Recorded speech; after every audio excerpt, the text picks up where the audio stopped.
Hello, everybody. Welcome back. Frigid Knight here, as always. Continuing on here at Doom Eternal.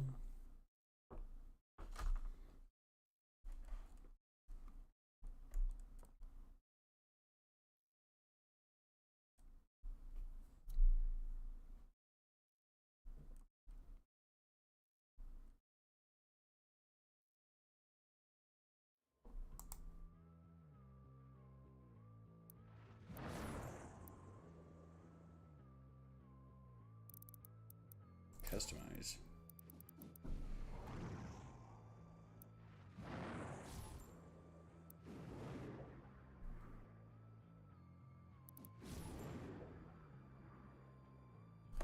Yeah.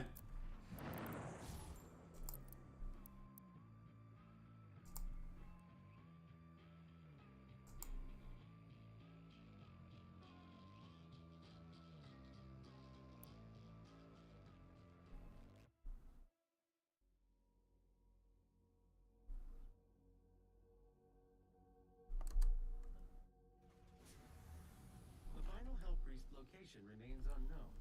The demonic consumption of Earth will not be stopped until the last priest and his guardian are destroyed. We will require assistance in order to locate the final Hellpriest. I believe Dr. Hayden can help us with our search. I will calibrate the portal to the Ark's command station.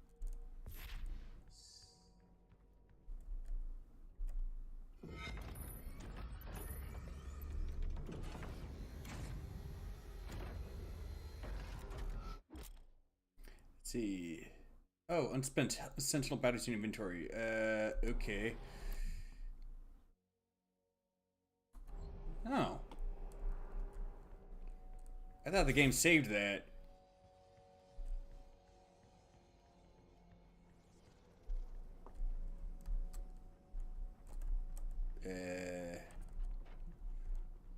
Derp.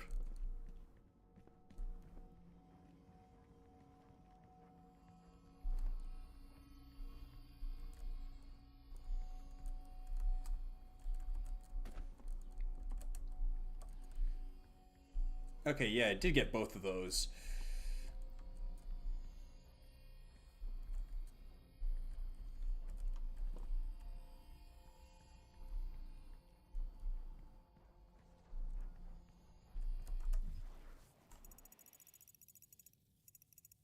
Hmm?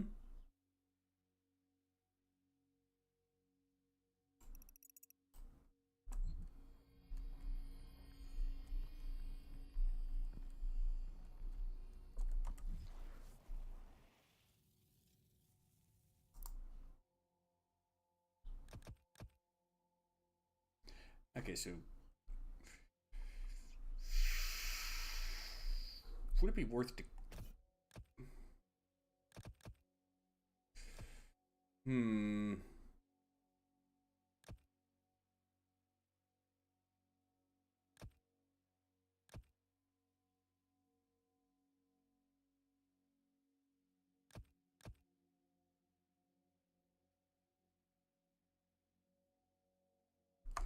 Yeah, probably.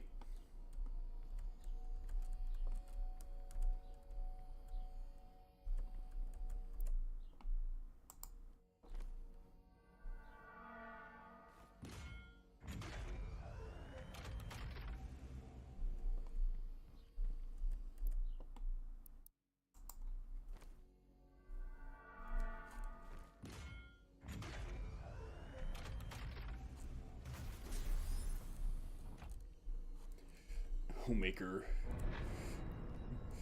Eh.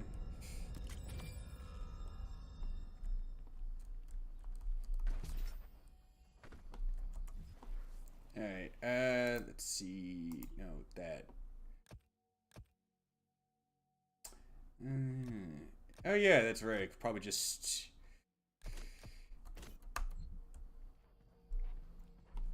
Wait, did I.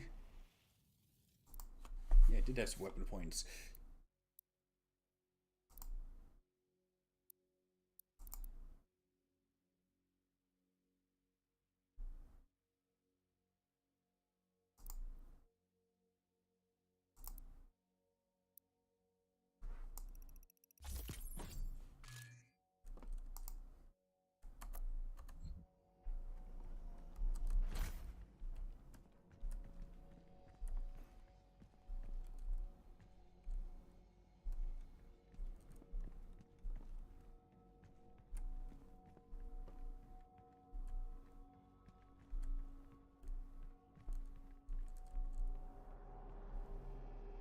Oh, that's the chain gun. Took me a bit to recognize it.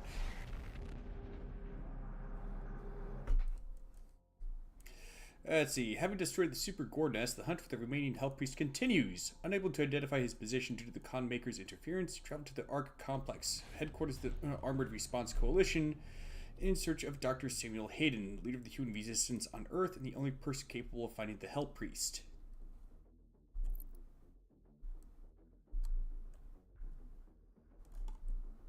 Dr. Hayden is just across the complex. This industrial campus was once the headquarters of the Resistance.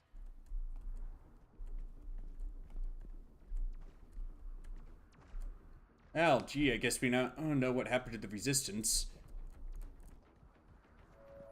Good news for the faithful. The deceiver, Samuel Hayden, has fallen. The Ark is no...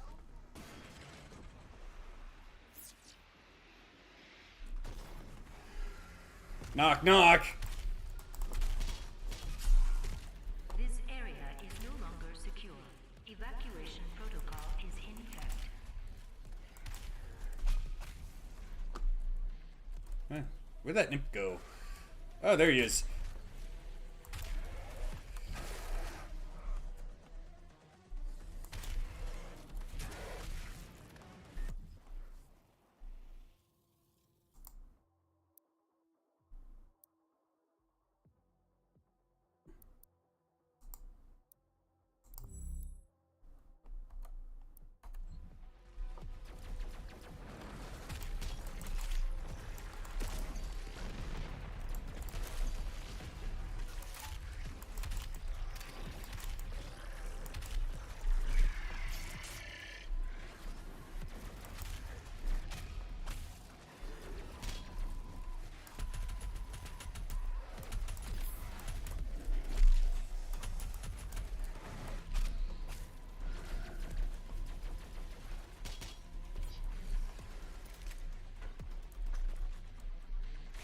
Whoa!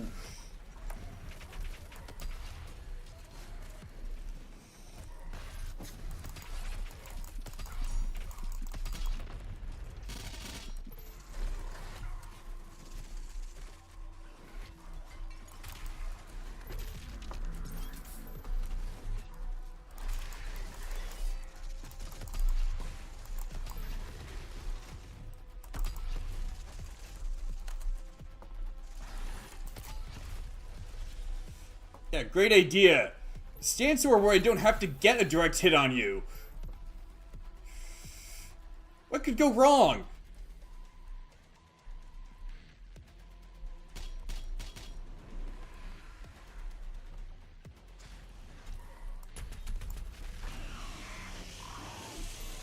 Instead of every demon is a rainbow. Ow! Rainbow over ammo. Ah! You missed!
Nice.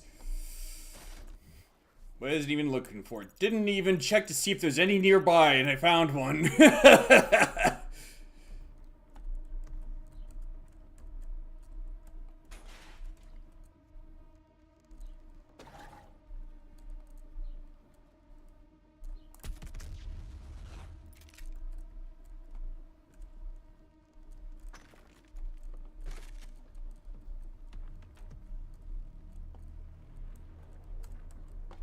Hang on.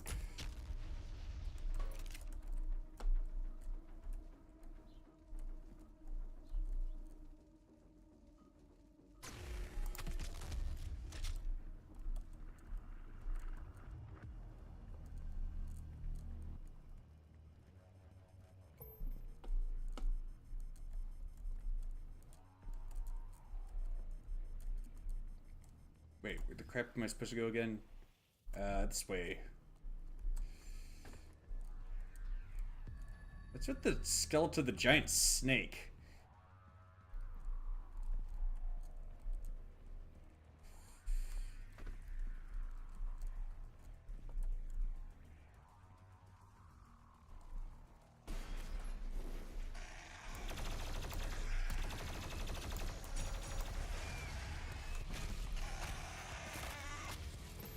Ah, I forgot to check the challenges for this level. Well, that one seems like it'll be pretty easy. That too. Acquired 2 runes. It should be plenty doable.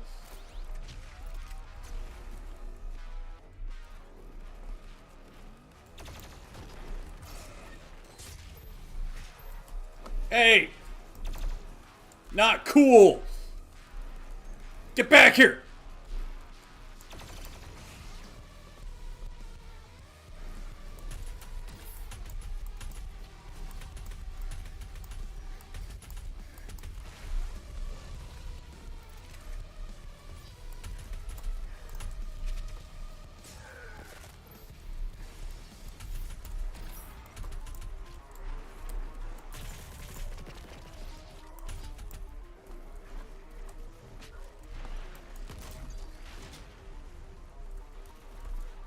Get back here. Saw him go that way.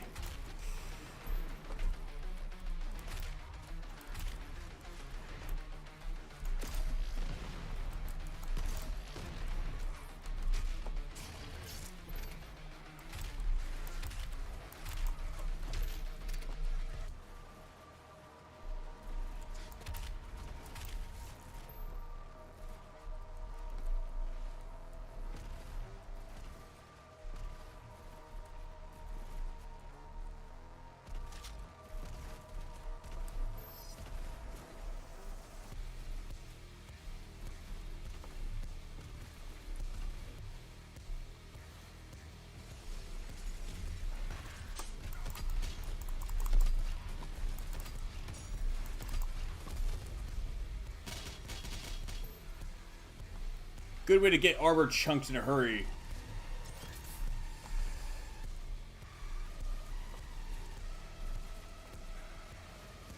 Why are they shooting at each other?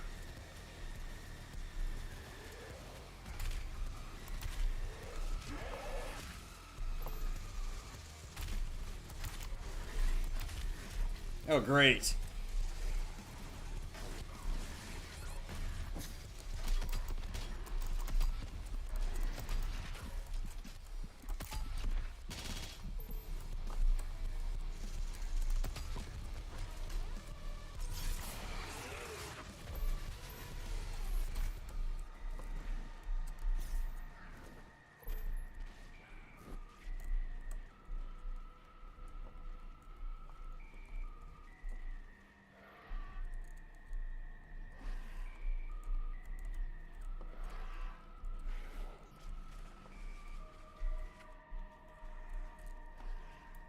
Come here, you!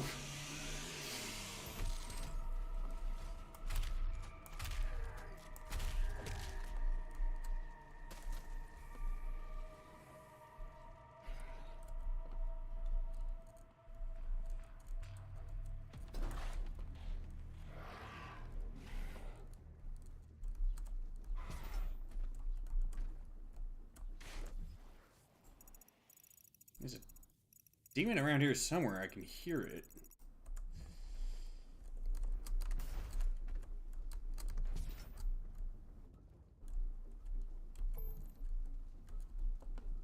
Kind of sounded like a pinky.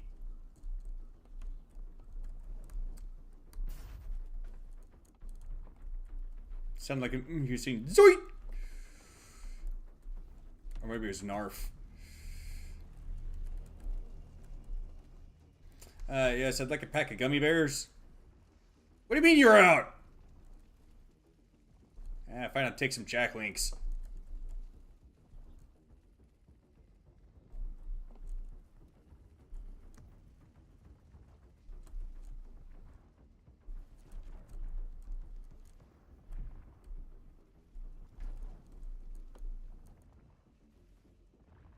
Warning, the Ark's headquarters is under attack.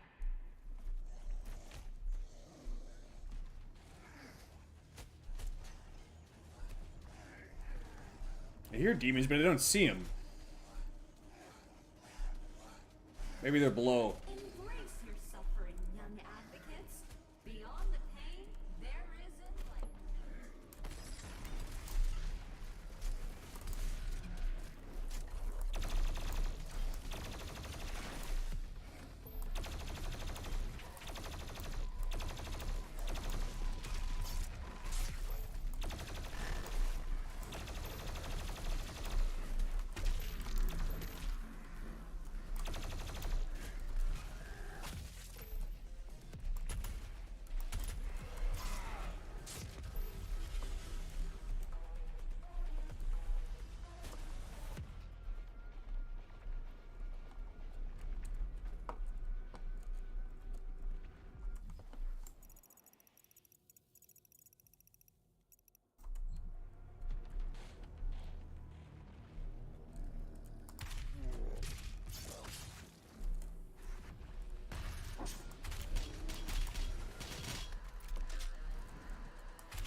Yep, there we go.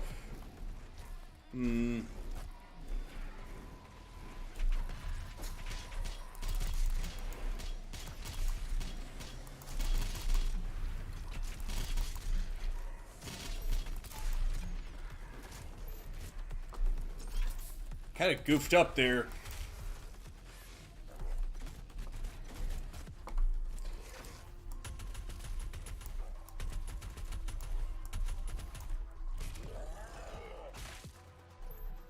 Pop!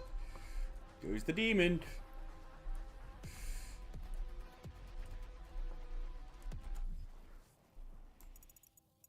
Huh? Missed a turn.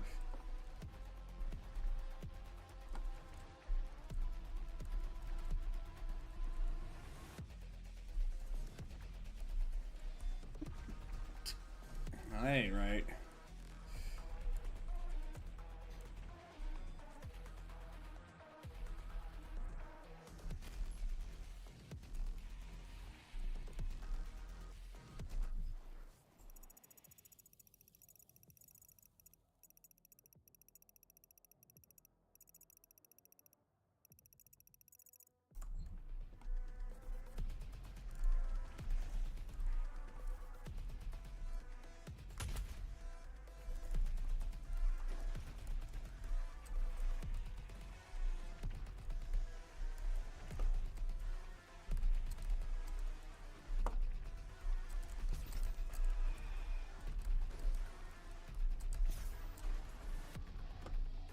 Go figure.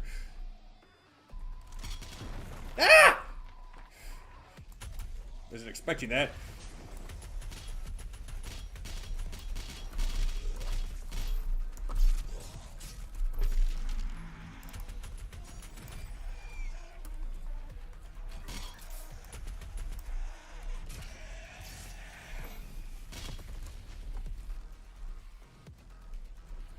Well, that'd be enough armor for a while.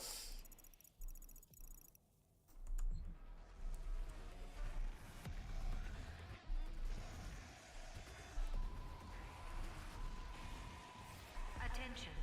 Samuel Hayden has fallen. The Ark is no more.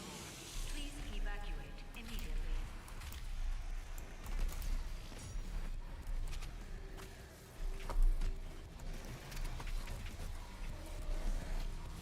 Come on.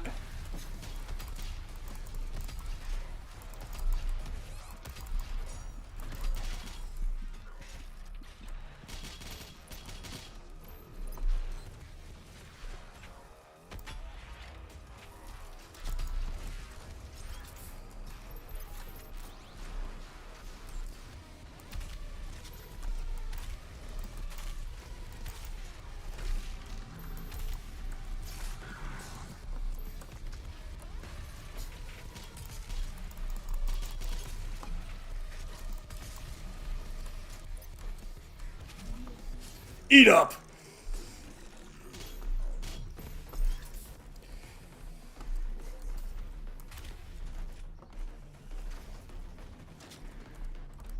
Come on, there we go.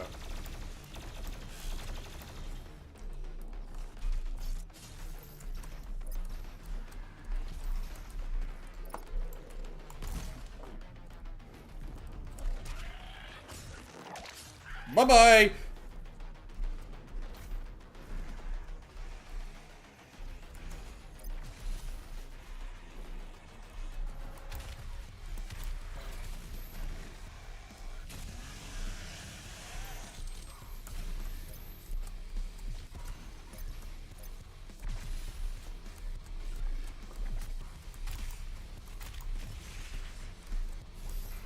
Come on.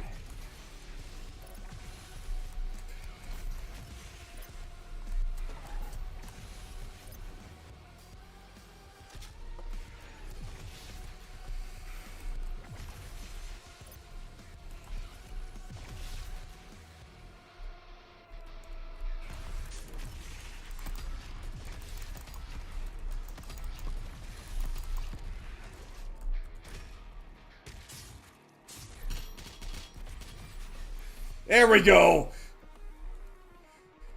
Now that's a comeback!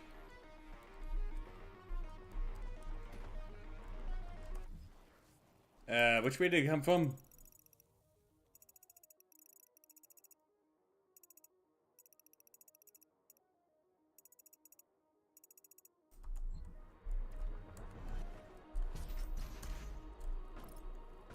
Ah, dang.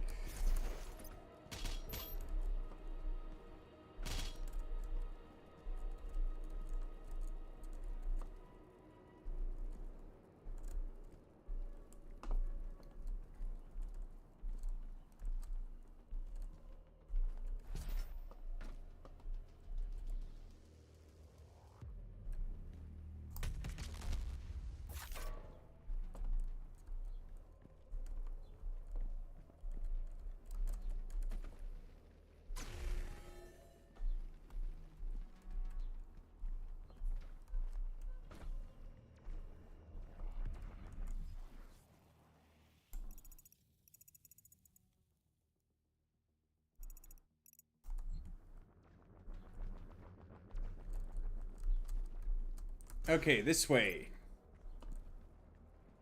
Because I think...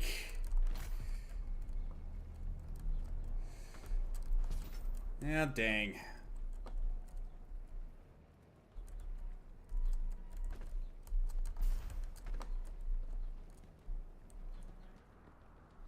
So how the heck was I supposed to drop that barrier to the Praetor coin?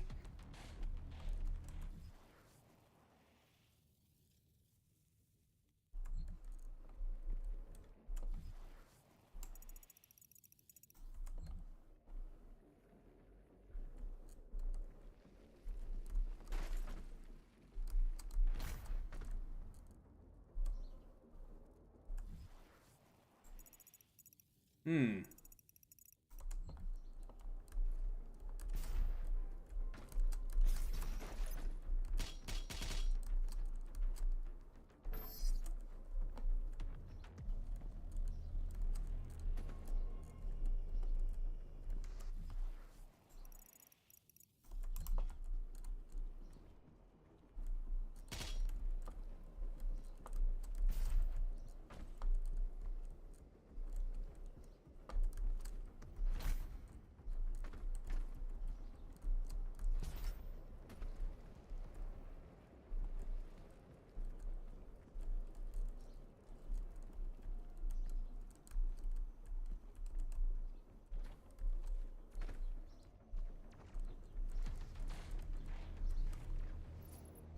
The entrance into Dr. Aiden's outpost is blocked. 2 peripheral turrets identified. Calculating optimal firing path. Confirm. You could use both turrets to clear a path. I will mark them.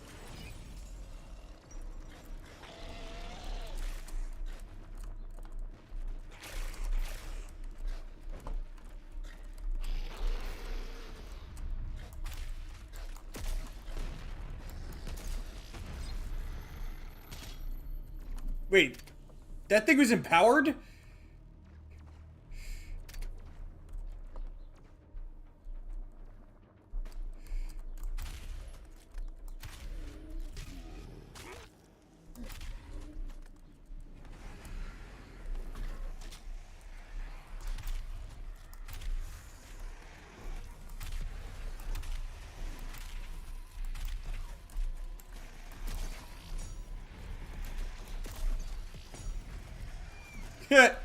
Missed with that shot, but it still got the rocket pod anyway.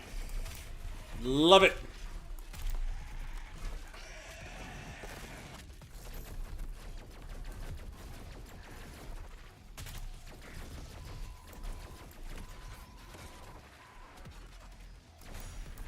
Gotcha.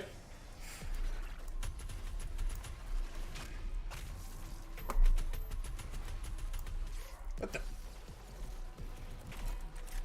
Ready to go.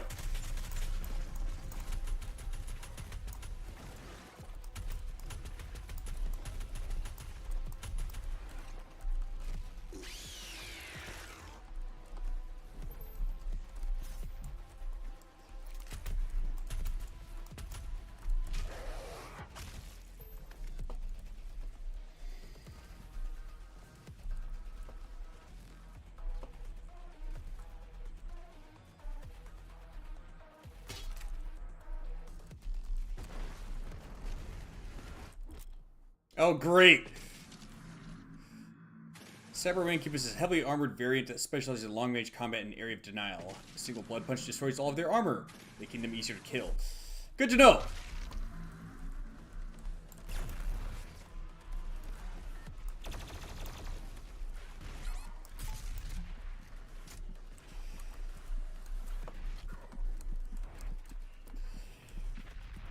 Come on, where the heck did he go?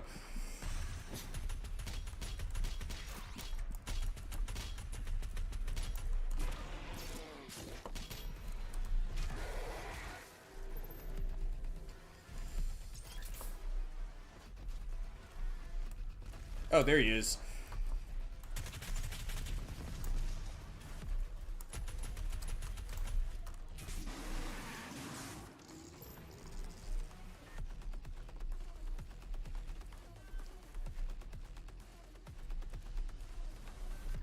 Man, I swear those mancubi get uglier and uglier every time. Kind of like the Predator.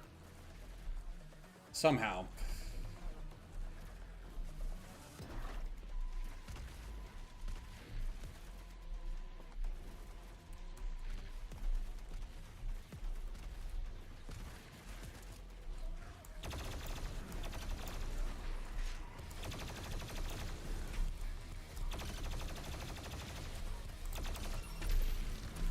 Oopsie. Whoa, shit. Bye-bye.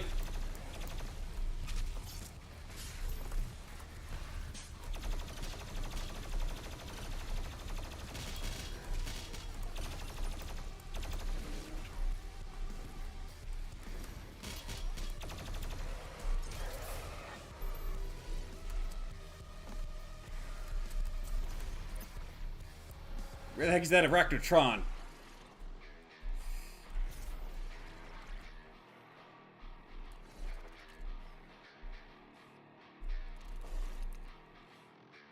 Did it get stuck?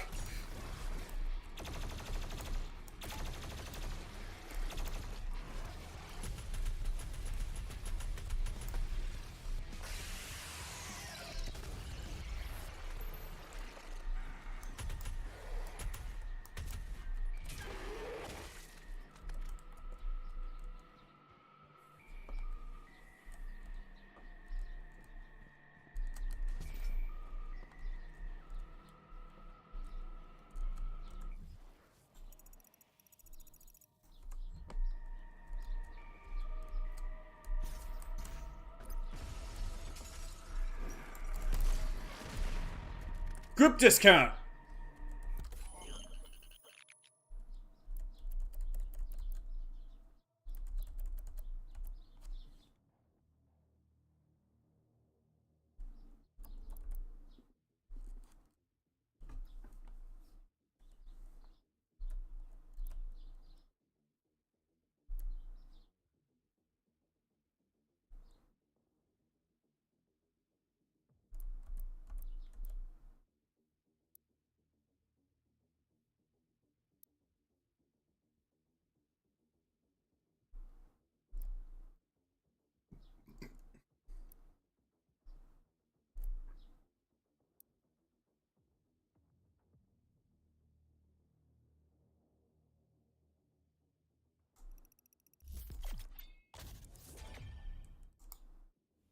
That one could be fun.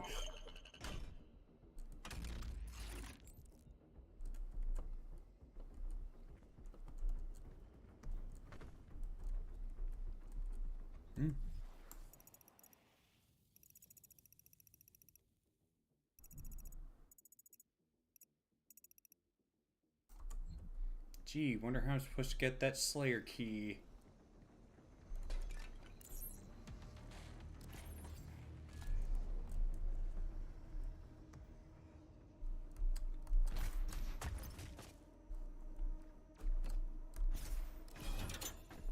I'm shocked! Shocked that that was how I was supposed to get it.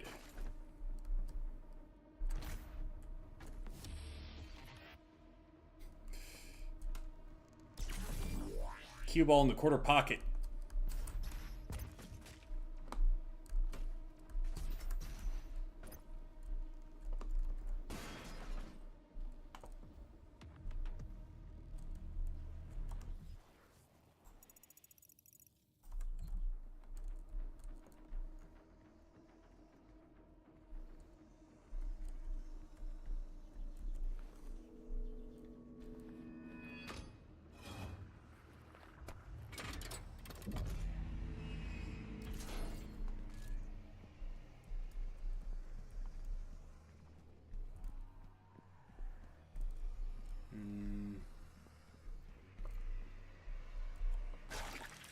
Hopefully I'll be able to find some ammo right away, which will probably be the case. Oh shoot. Crap.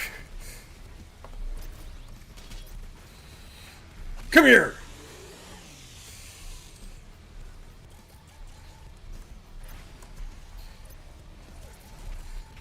Shoot. What the?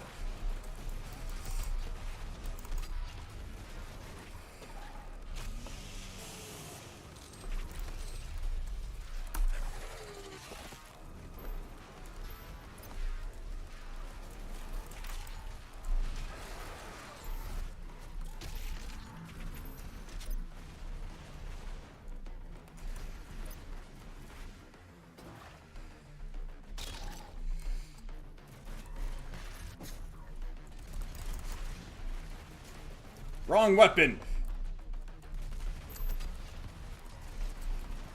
Ah!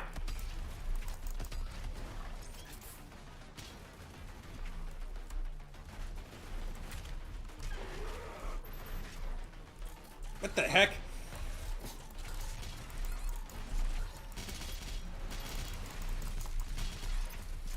What the? I can't see where the crap I'm going. There's too much crap going on. And Vigor's getting knocked around a bit too.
Let's see. Mechanized and heavily augmented, the Cyber Mancubus is equipped for frontline warfare. Equipped with dual-barrel, arm-mounted mortar cannons, the Mancubus's integrated weapon system utilizes the body's naturally occurring biotoxins, refining this corrosive viscous membrane into a toxoplasmid ammunition feed.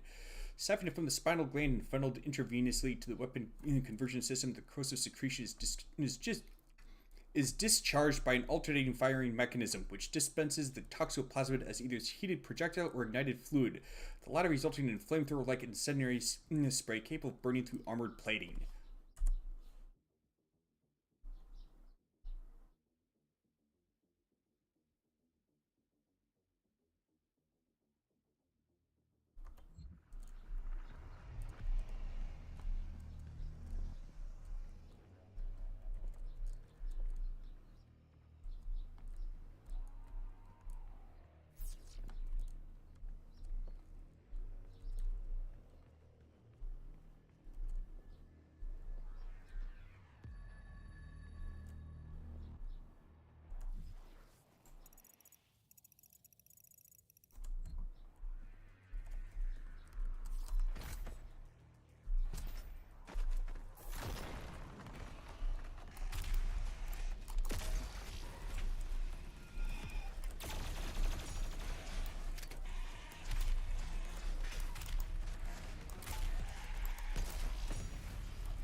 That was weird.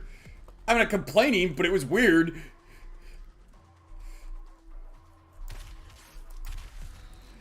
Heck of a way to find a secret, that's for sure.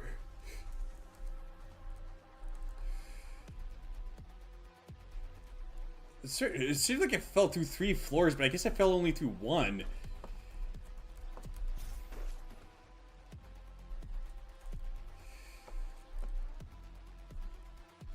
Or maybe it was 2 floors.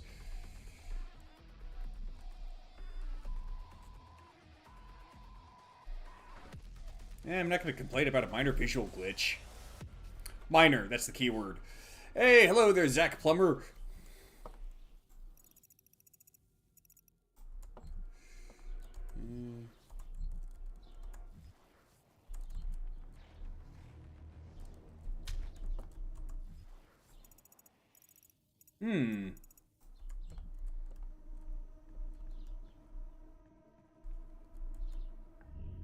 This is Dr. Elena Richardson, log entry 002. Subject analysis of Doomslayer, January 24th, 2163. There is no chance that the subject is a demon. We have blood samples pulled from the Mars base event that show his blood type is AB positive. He is male with a genome that makes him very much a member of the human race. But the enhanced strength, speed, and athleticism would indicate otherwise. But we can see from the blood samples that there are foreign bodies present of unknown origin. I cannot, as a contributing member of the scientific community, agree with the assumption by some of my colleagues that he is, for lack of a better word, a god, an avenging angel, the right hand of doom, here to save humanity from its sins. But I cannot ignore that the timing of his arrival, the identity of his enemies, the fire and brimstone element to this catastrophe we currently find ourselves in has definitely shaken my scientific resolve. Was that the first of her logs? Let's see. I was playing Doom Eternal. I almost smashed my controller. I haven't gotten that frustrated with the game. Not nearly. Freaking Doombot. Kickbots. Let's see.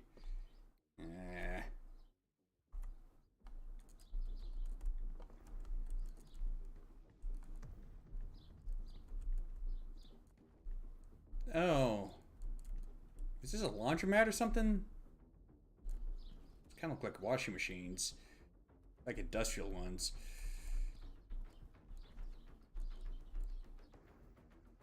Kind of. Those look like linens. And medicine? Yeah, that would also do it. Good, in my case, I don't really have a controller to smash, mostly because I'm using a mouse and keyboard. Viva Las Vegas.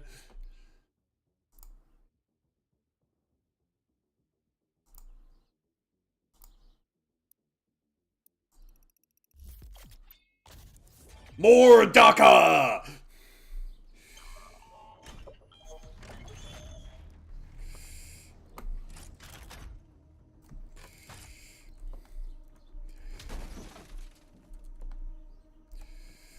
If at first you don't succeed, just use more DACA!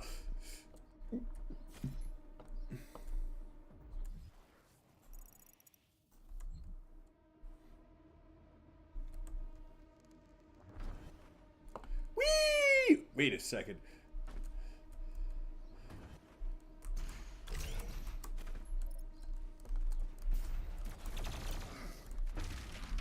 Whoops.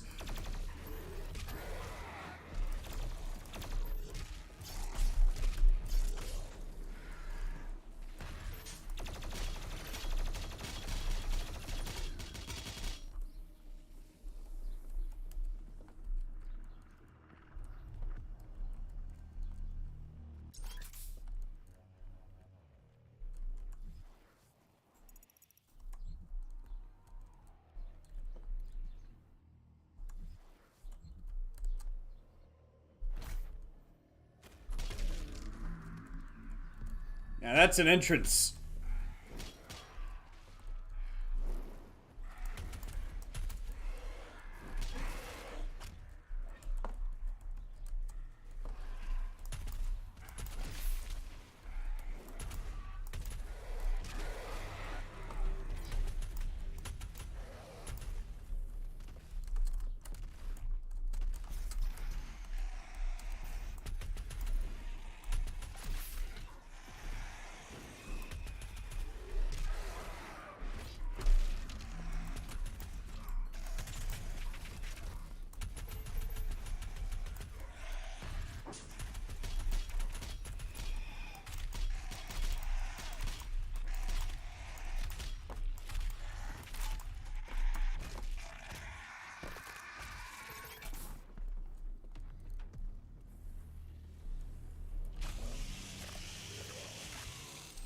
He had to split. Dibs pick up 800 ammo drops. Nice model.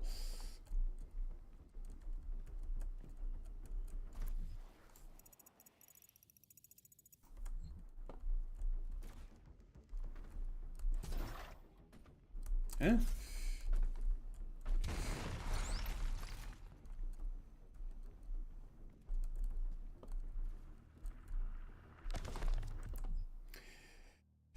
Let's see.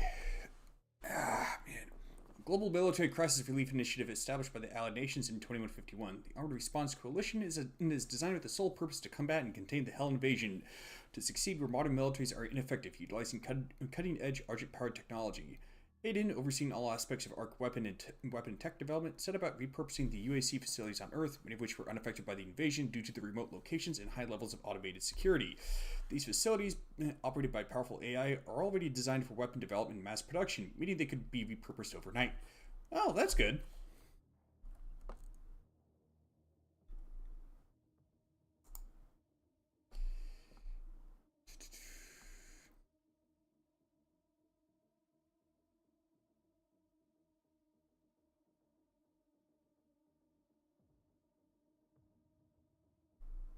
Yeah, it's just the same thing as the audio.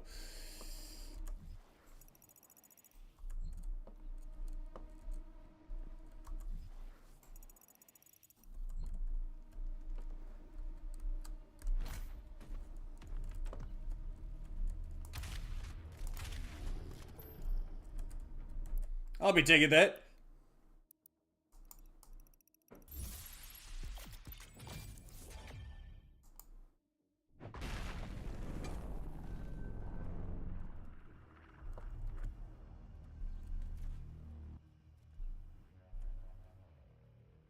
Logistics manufacturer. Okay.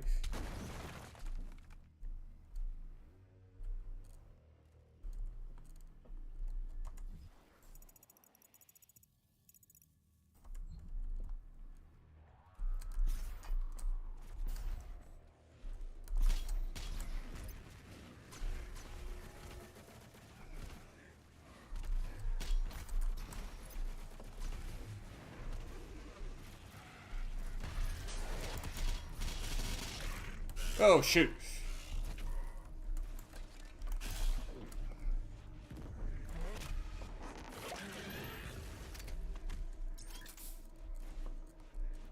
He could have announced his presence a bit more politely, you know? Sheesh.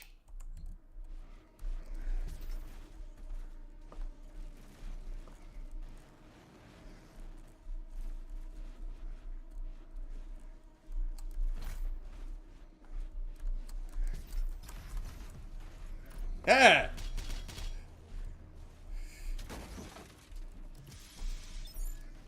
Nice. This is Dr. Elena Richardson, log entry 005, subject analysis of Doomslayer, February 2nd, 2163.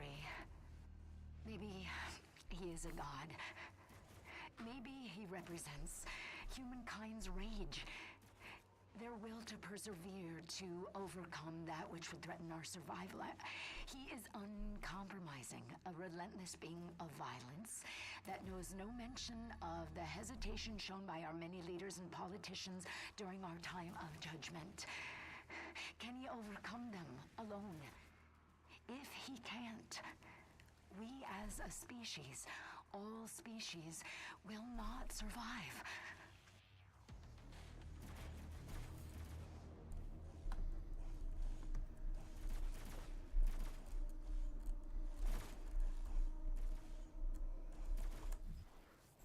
Sounds like she's become a believer.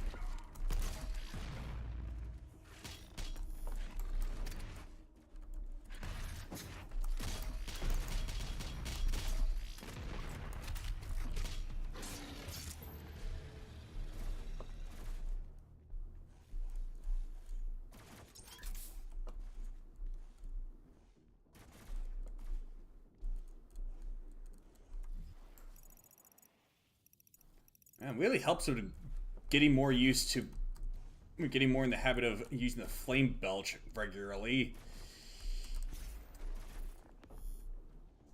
Destroys shoulder cannons to disable its rockets. I know that! You think I don't? No one is born a sinner. You have to work hard to achieve success.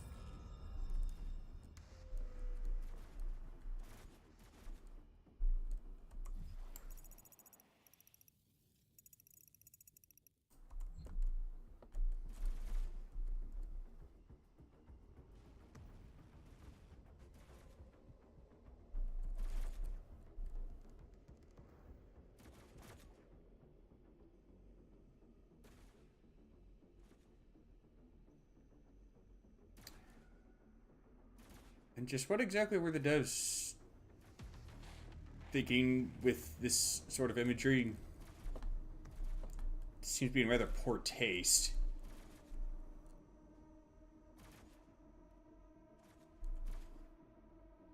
Well, or it could be trying to say something about just how bad the demons are. Who knows? Certainly not me.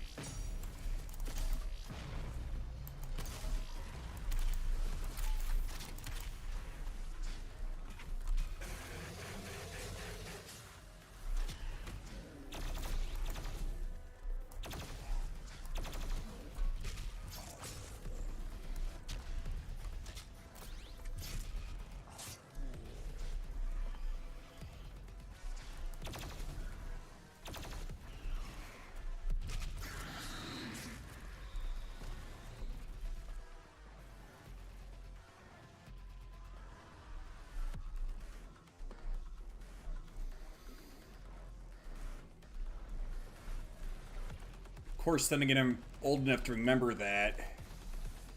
Yeah, that's what I thought.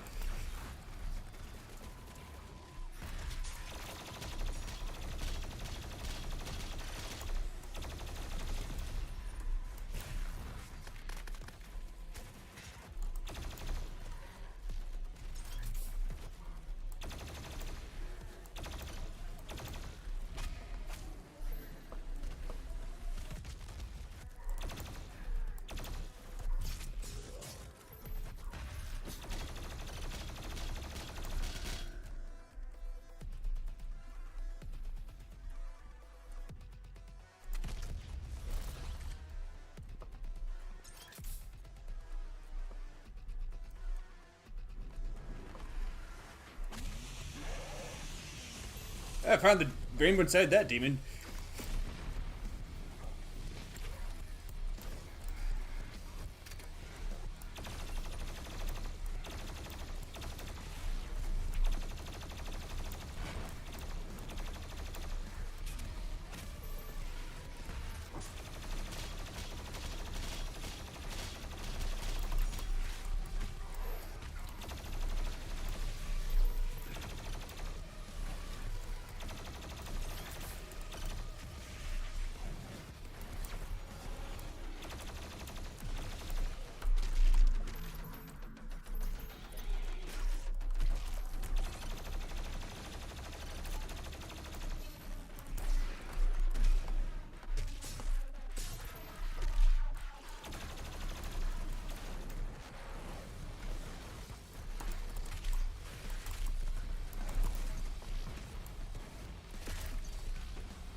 Bye-bye.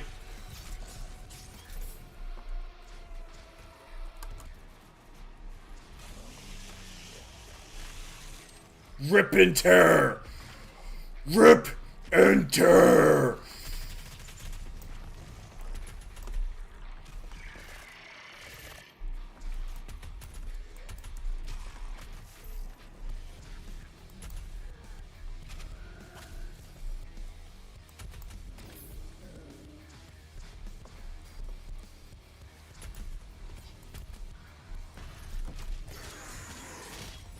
Whoops, I actually didn't mean to use the flame belch.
Dick.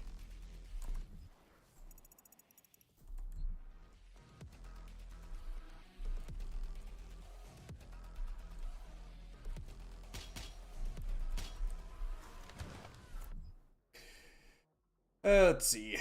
In 2150, following the loss of communication between Earth and Mars-based facilities, UAC Director Dr. Samuel Hayden suddenly resurfaced on Earth before the AN Council.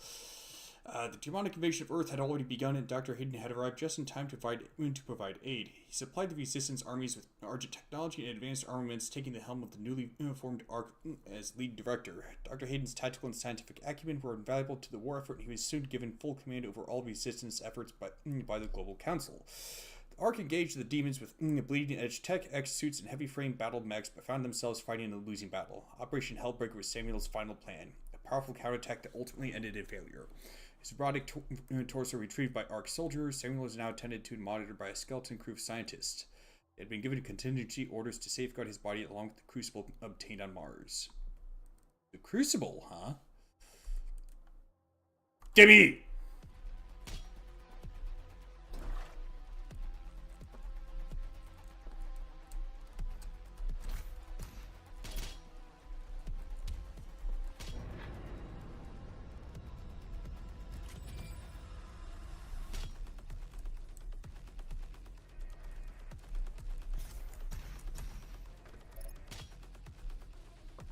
I don't see any more armor chips on the ground.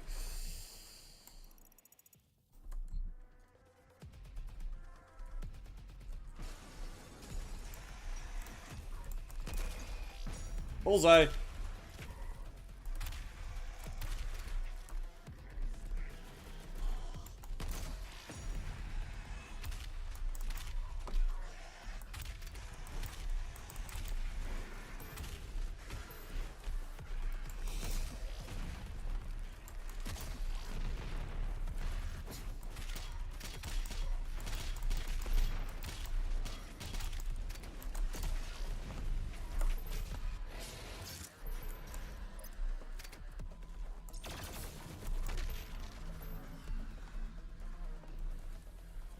Heard something else around here.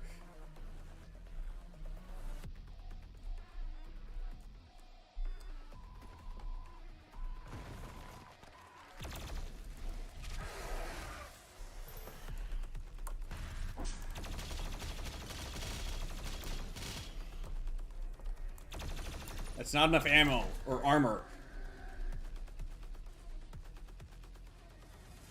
And I need ammo.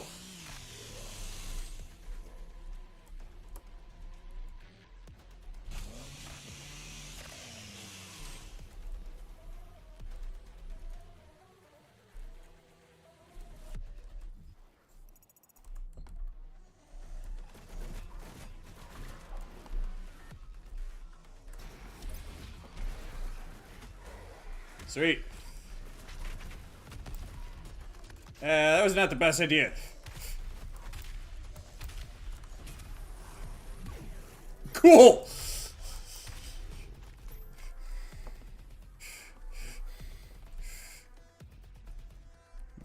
Quit hitting yourself. Quit hitting yourself.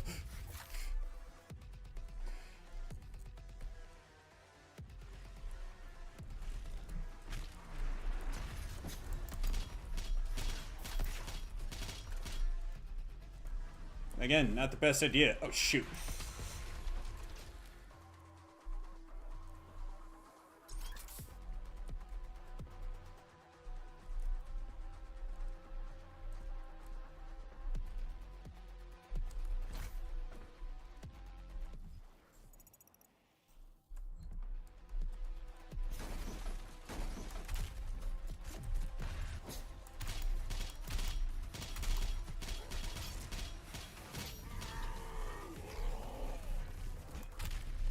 Did they stand around watching as that thing died?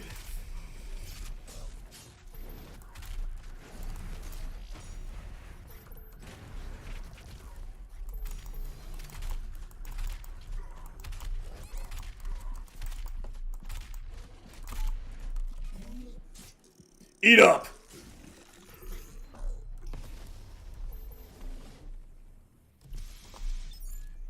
Heck yeah.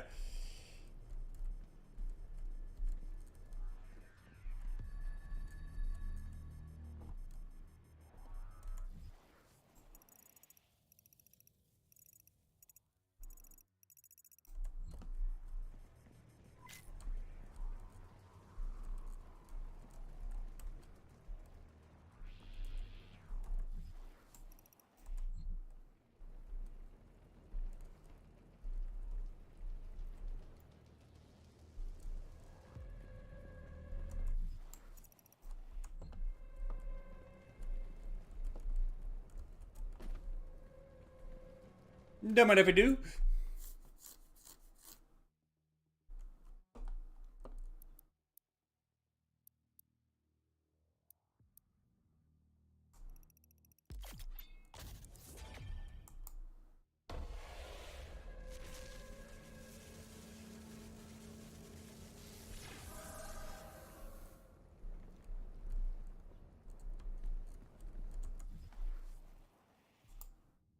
Yep.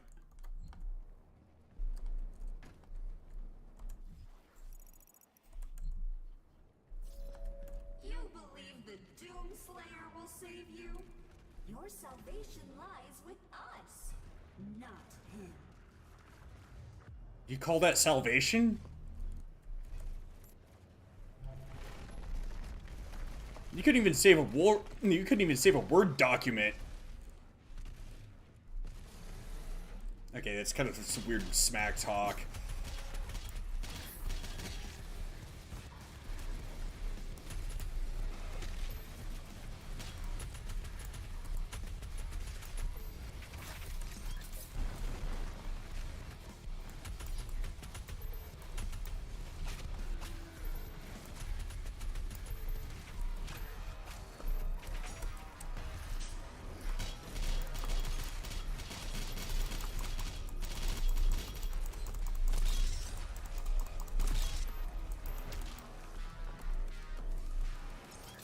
Put up your dukes! Woo!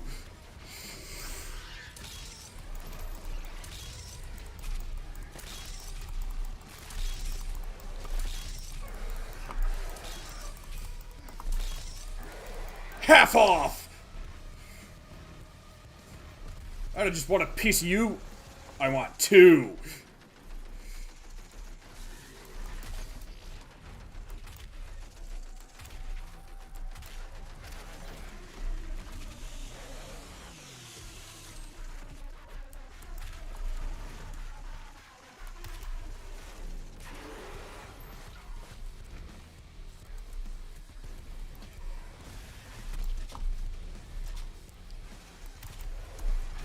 Normally not a good idea unless you got that thick skin perk. Which is part of the reason I got it.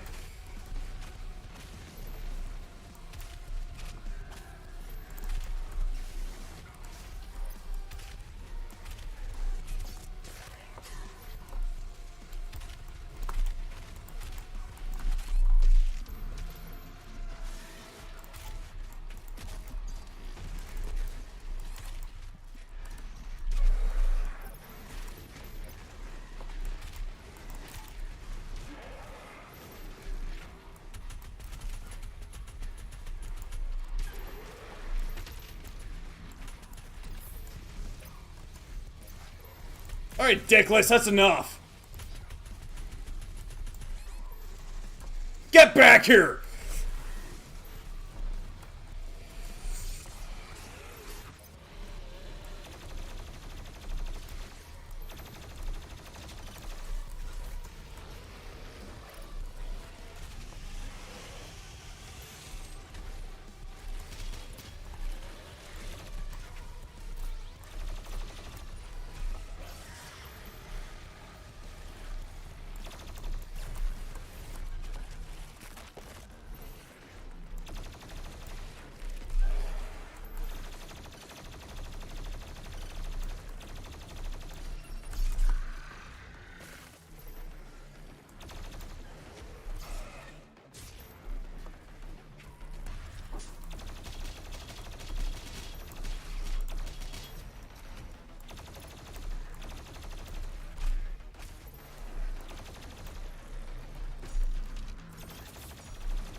One must learn to master the chaotic carnage.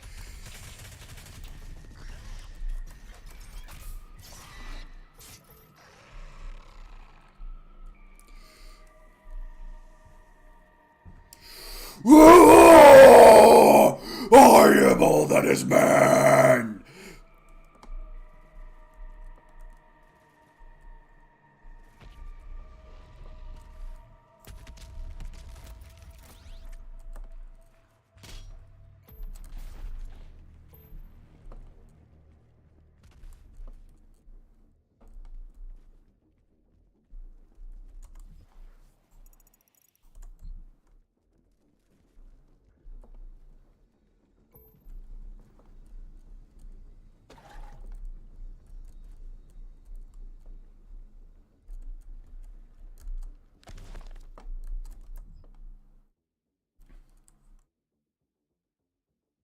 That's a ship, right? By 2051, the ARC began running operations for the Mobile Command Carrier. Okay, yeah, it's a seaborne command center designed for long-range strike operations which would serve as ARC HQ. The primary objective, to locate the source of the Hellgrowth infestation, and in doing so, shutting down the emergence of Hell portals and closing the gate between dimensions. At the heart of the Armored Response Coalition is an aggressive research and development program in pursuit of new military technologies. As part of Dr. Hayden's commitment, UAC resources under his direction, including some of the most powerful AI ever created, have been deployed in service of weapon development designed to face the Hell threat head-on.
Dang, that was supposed to...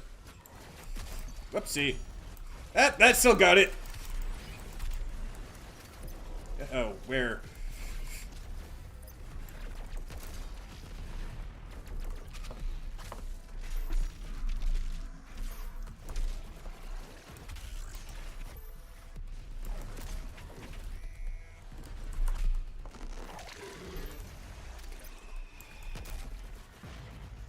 Get back here.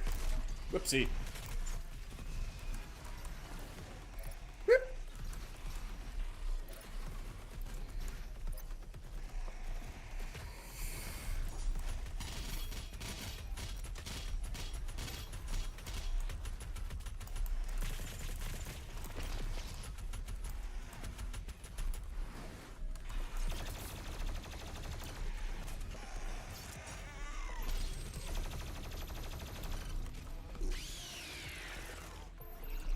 Did that while keeping most of my armor.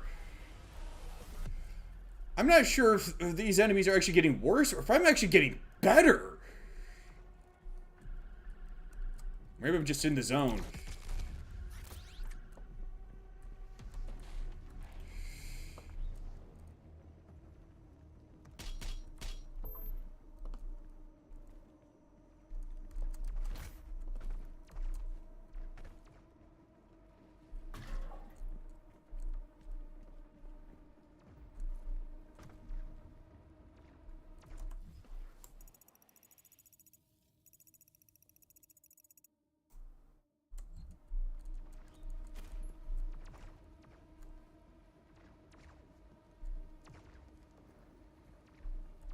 Gee, I wonder where I'm supposed to go. Uh-oh.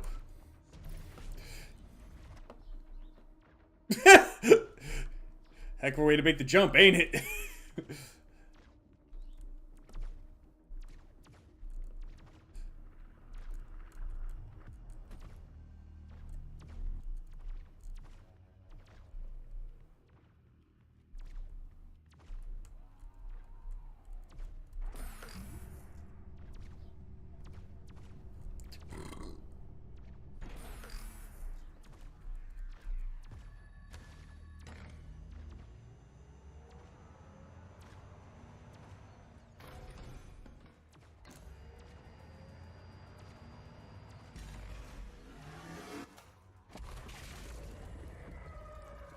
First target destroyed. The second turret will give you the angle needed to destroy the remaining tentacle.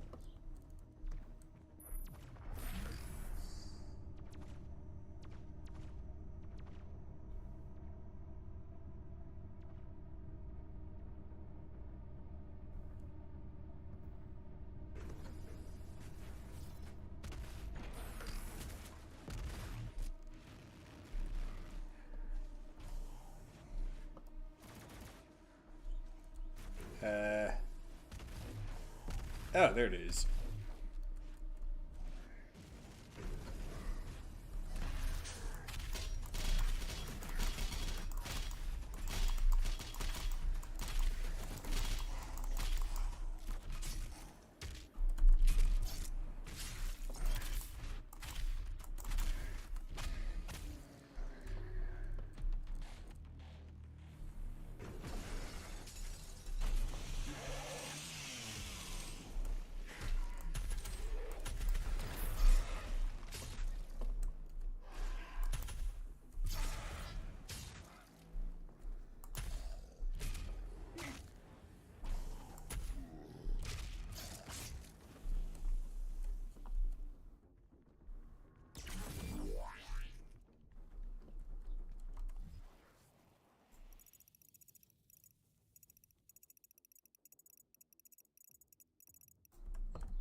Our trans-dimensional friends shall not walk on tainted ground. Earth must be cleansed. Let's start with you.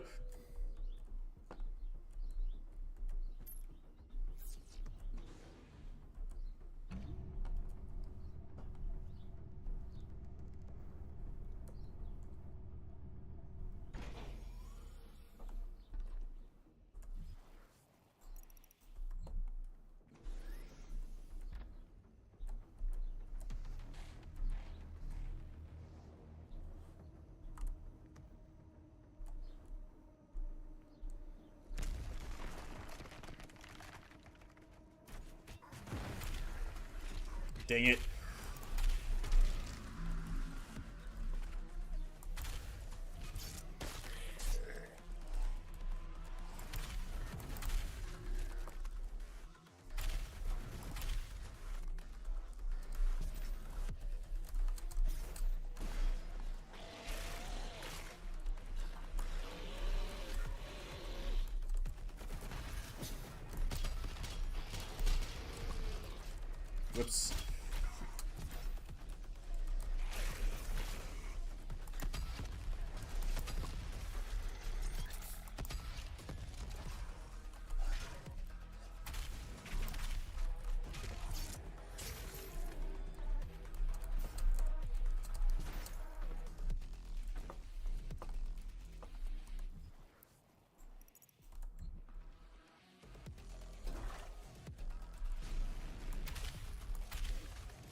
Okay. Huh? What's with that? The destruction of the Argent Wellspring on Mars meant chaos for planet Earth. Following the loss of communication between Earth and Mars-based facilities, the collapse of the Argent-dependent energy grid consumed the planet in crisis. It was during this time that UAC Director Dr. Samuel Hayden suddenly resurfaced on Earth before the AN Council, wielding that which might offer salvation to mankind, the Crucible. After recounting the events that had transpired on the Red Planet, Hayden agreed to cooperate with the AN, providing access to the various UAC facilities on Earth and by extension the full range of technologies at his disposal. Paramount among these was the Crucible, the last remaining source of Argent energy in existence.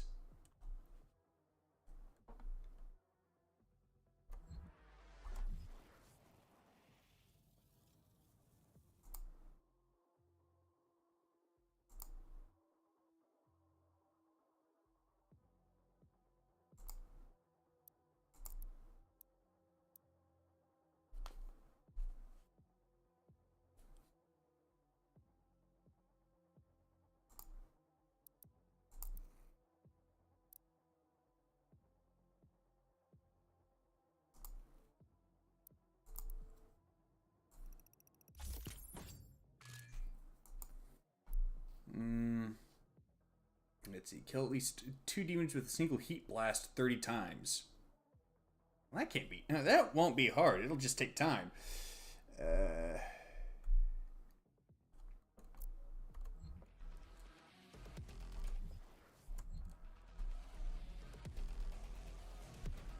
Gimme.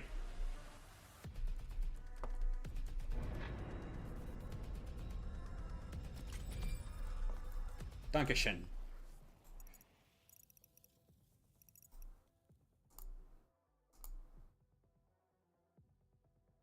Oh, I only got one.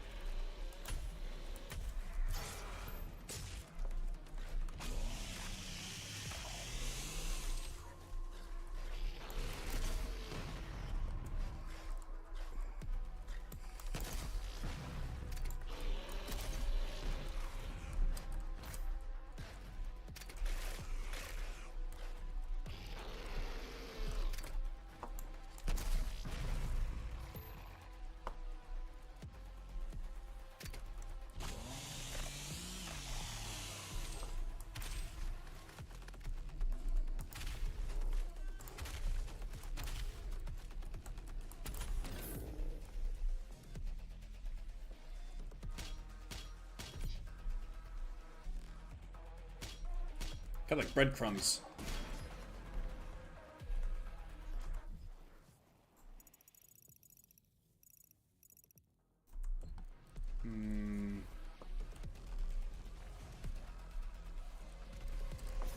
I thought these were supposed to be actual challenges.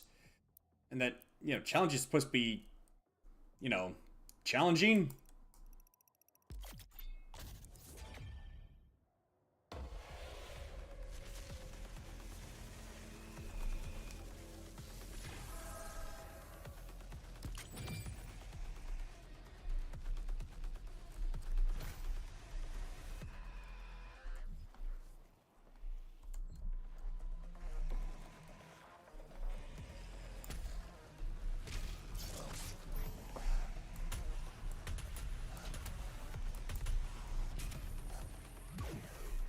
Nice.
here, you!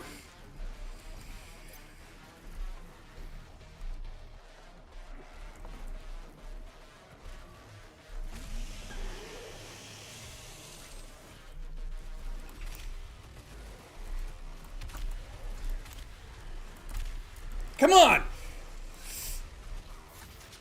Should not have to dump that many shells just to blow up some barrels.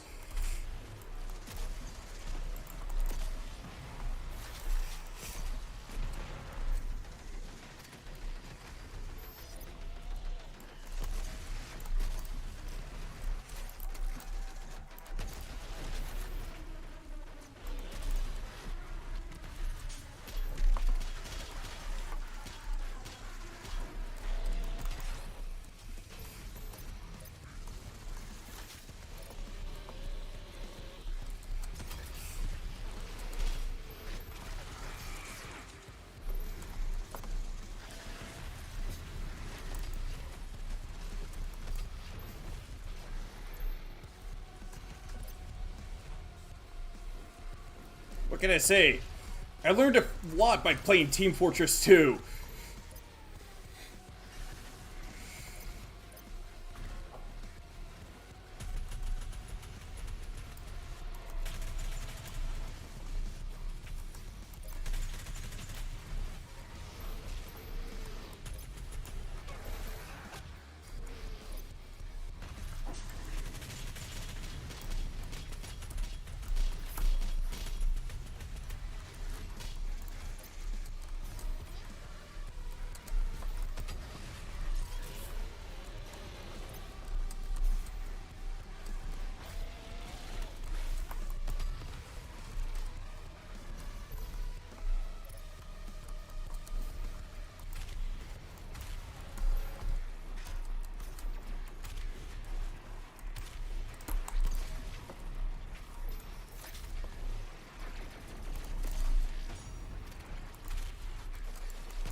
Oh, shoot.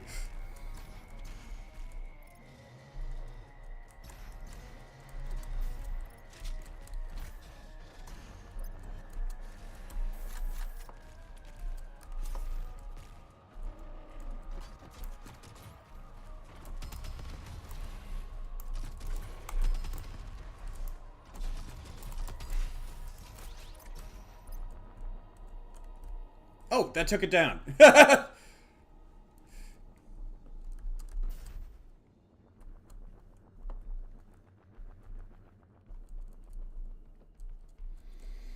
Yeah, one thing I've learned a lot when it comes to playing... One thing I've learned a lot from the years of playing video games...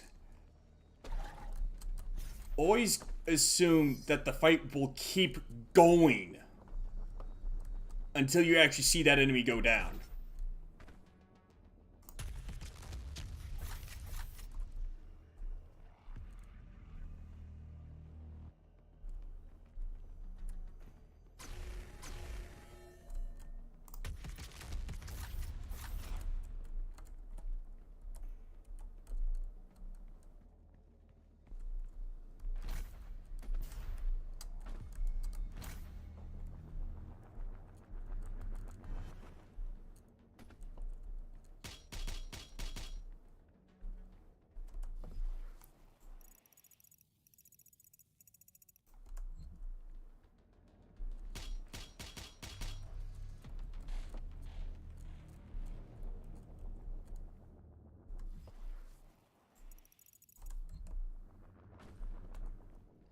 Is that always there?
Pop goes the zombie.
Come on.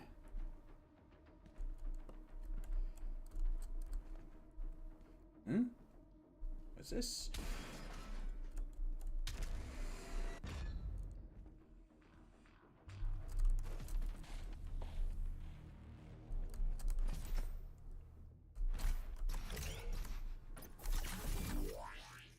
Heck yeah!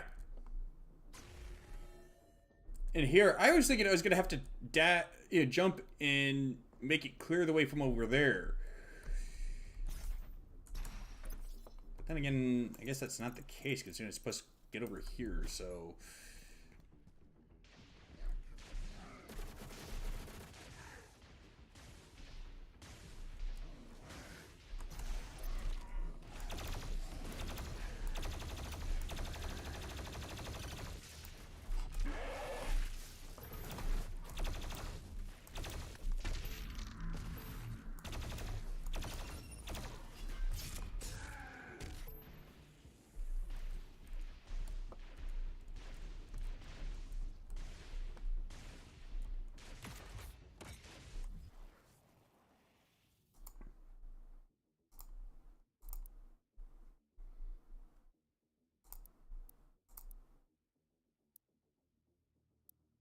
Oh.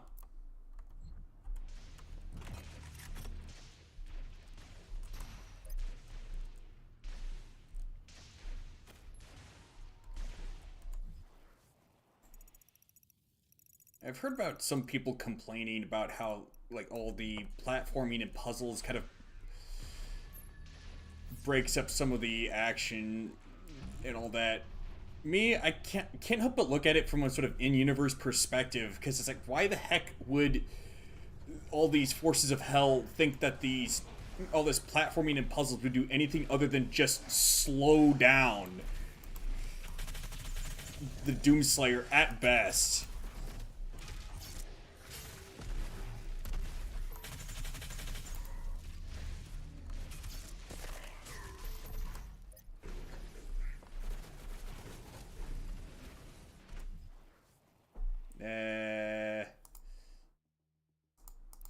How am I doing on that? 3, good. Get some good progress on that.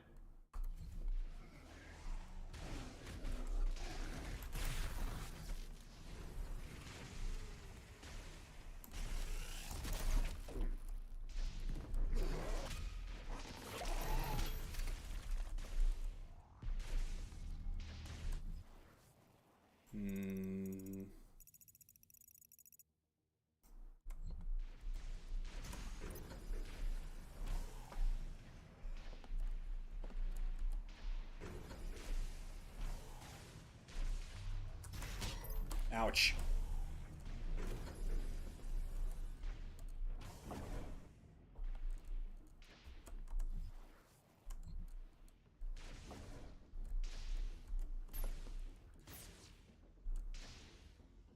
What does that do?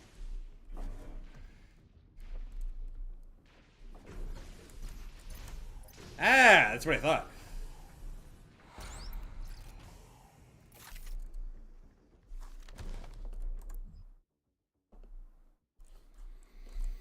Let's see. Believing it possible to solve the energy crisis which now devastated the planet, Dr. Hayden sought to invent a method of argent synthesis, a synthetic replication that could recreate the high-yield capability of argent energy. With the destruction of the argent energy across the solar system, all that remained of argent existed now within the Crucible, the fabled Hell artifact which Dr. Hayden had acquired on Mars. Knowing full well the Crucible's hidden power, Samuel devised a method to utilize the artifact as an argent conductor. A process that would in time produce the miracle of synthetic, man-made argent energy, restoring the production of argent energy on Earth. Hayden became a mythical figure among Earth's survivors, in no small part due to his abnormal physical condition, having returned to Earth when most sought a means to escape, bringing with him the Crucible that would grant the people a second chance at survival. For the common person, he had become the stuff of legends.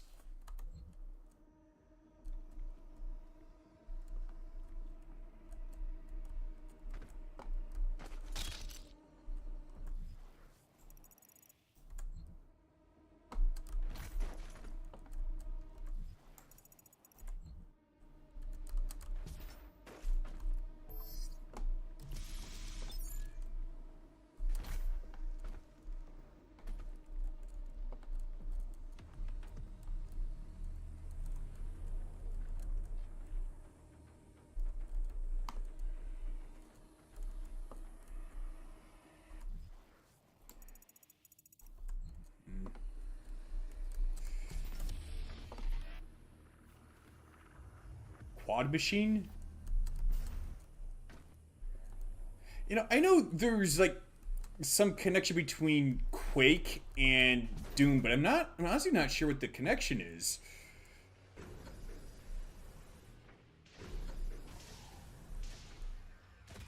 Ouch.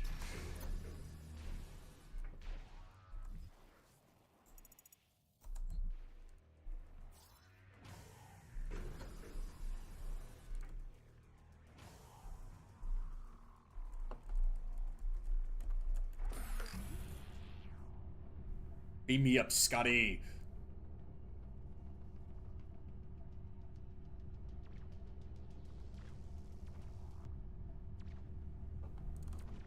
Pew, pew.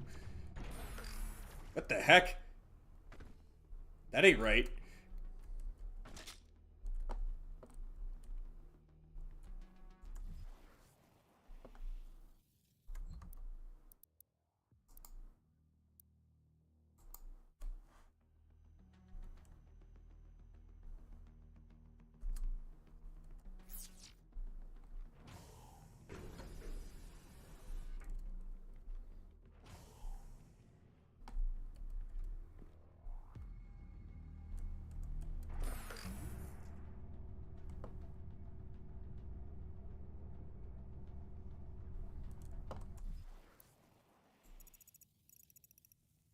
Now, if the game could rephrase from having me phase through this platform when I reach the top, that would be much appreciated.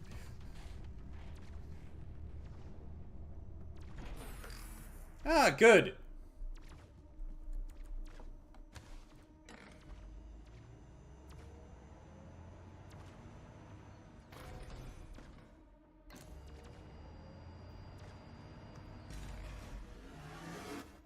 One moment.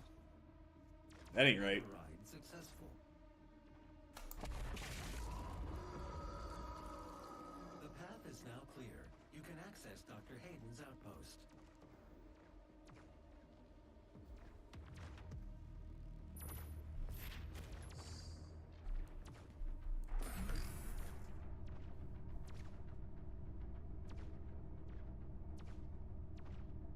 Mixom? Is that what it says?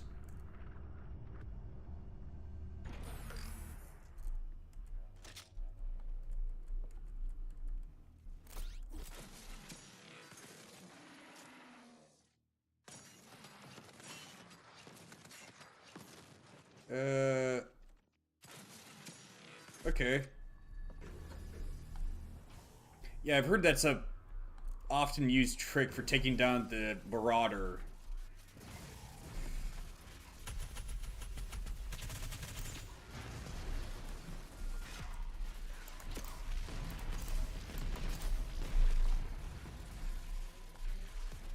Ah, shoot.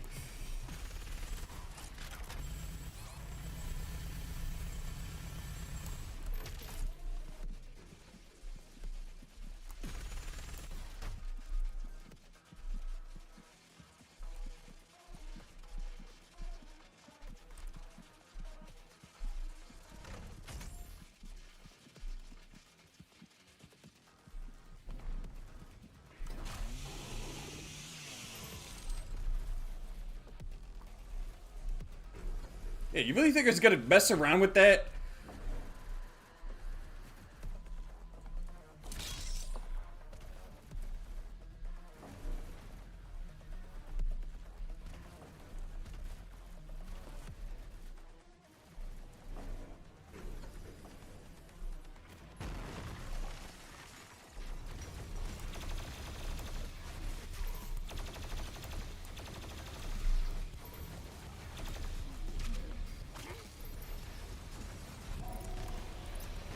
Oh, goody.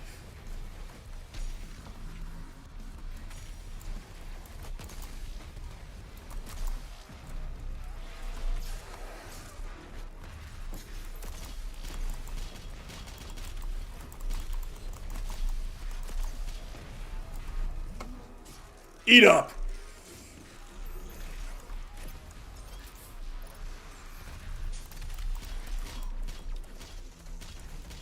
Come on, there.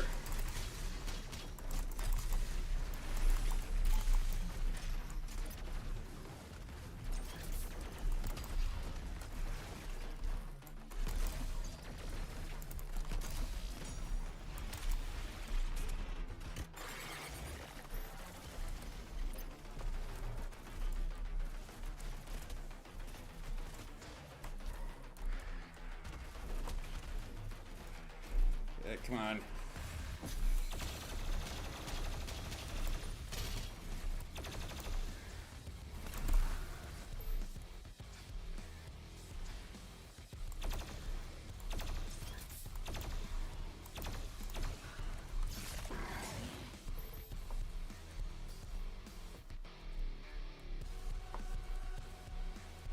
That barrier's still up, which means there's still more demons around.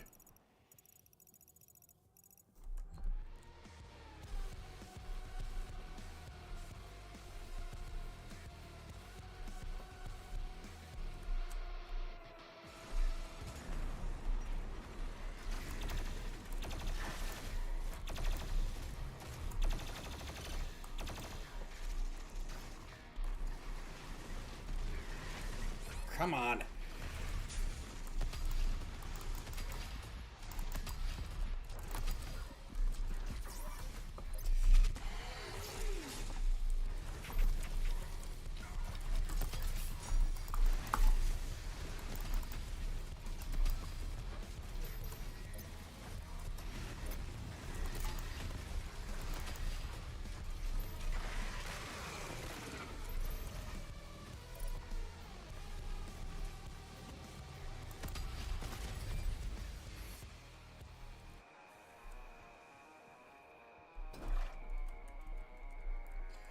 Guess I got a hole in one with that Mancubus.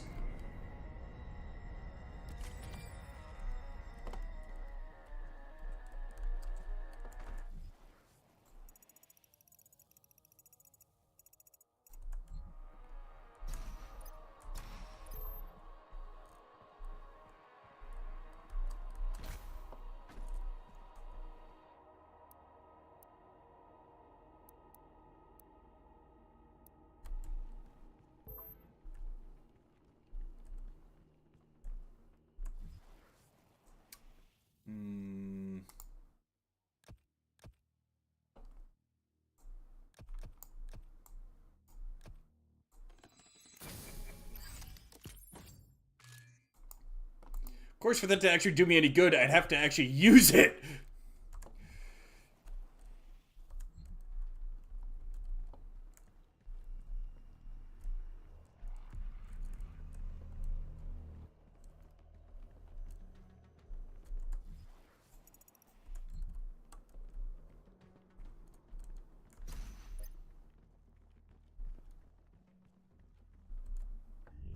This is Dr. Elena Richardson. Log entry 006, February 9th, 2163. The only thing they fear is him. Damn right. We watched as the Horde overwhelmed the very best and most advanced machinery and weapons technology that we could muster against the opposition. It was useless. They moved too quickly. They cared not for themselves, only sought out the blood of humanity. They were willing to sacrifice their own to get to the heart of our world. We slaughtered thousands and millions more followed, but then he came. He cut through them like a sickle through a field. His fury surpassing their own. He is faster, more relentless.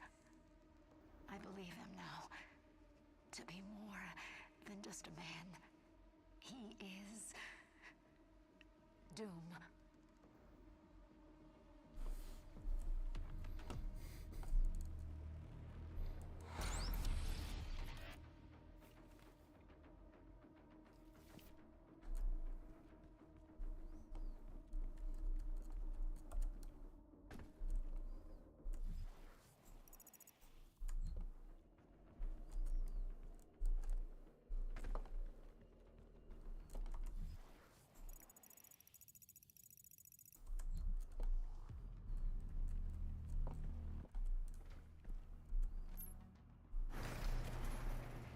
Warning. All ARC personnel. The mortally challenged have entered the compound. Evacuation is advised.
This is Dr. Elena Richardson.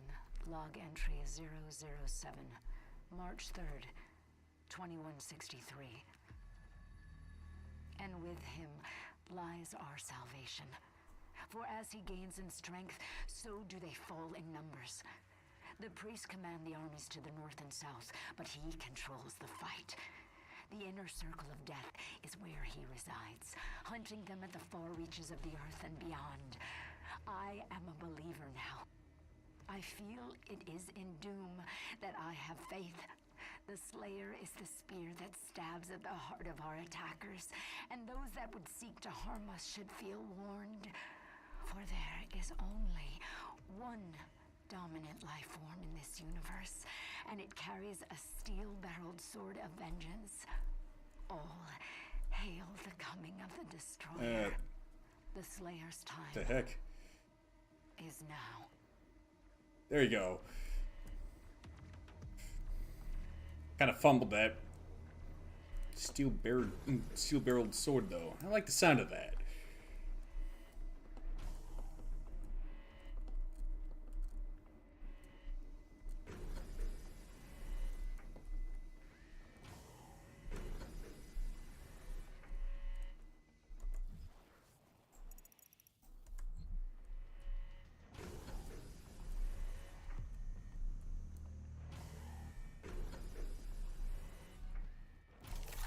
Oh dear, I've got a bad feeling about this.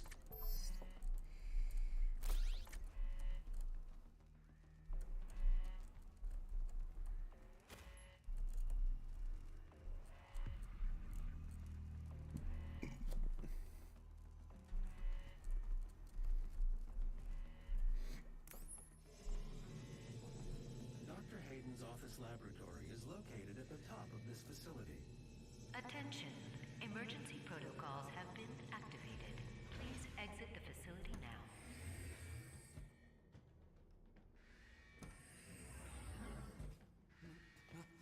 My God, Dr. Hayden was convinced that you would come here for this, eventually.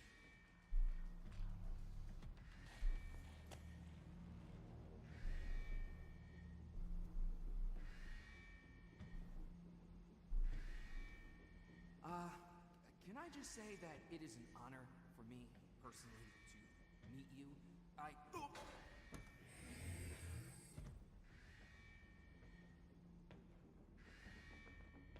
Attention. Emergency protocols have been activated. Please exit the facility now.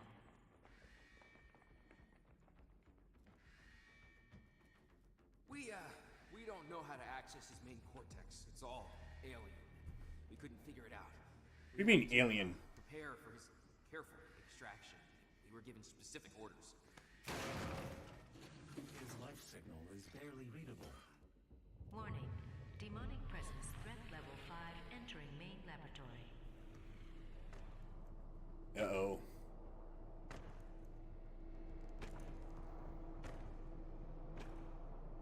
This can't be good.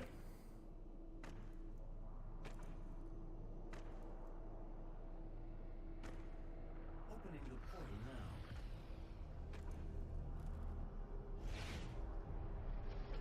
You were never one of us. You were nothing but a usurper. Like you're one to talk. False idol. My eyes have been opened. Let me help you to see Slayer. Let's see, the Marauder is a defensive powerhouse. Stand too close, and he uses his shotgun. Stand too far away, he throws projectiles. Keep him at mid-range, counter his attack, and his eyes flash green to daze him. Otherwise, he blocks your shots.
Yeah, eventually just kind of said, screw it, and used the alt mode.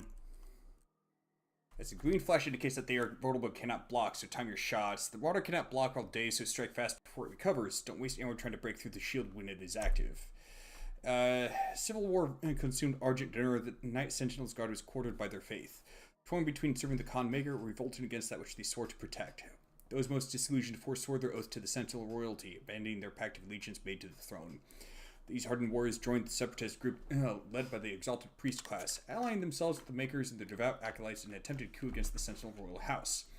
Those Sentinel warriors who fell in battle, having sided with the Makers, were ultimately denied finality and death.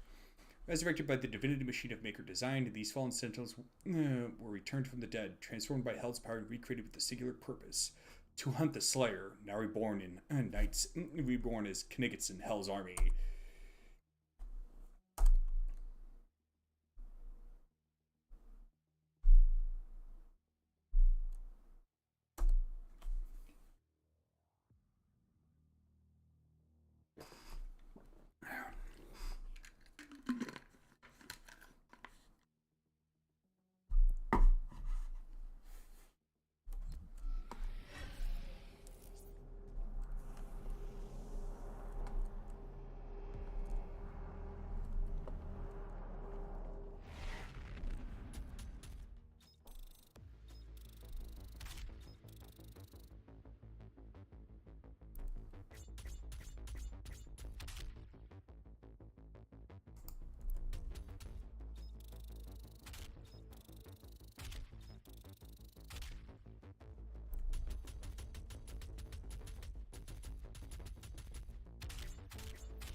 You have now destroyed 68% of Hell's occupying force.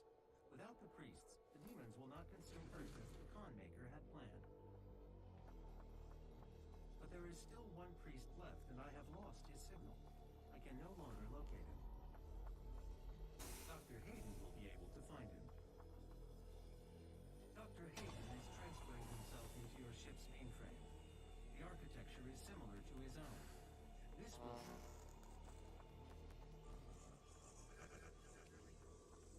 Final priest is hiding in Sentinel Prime.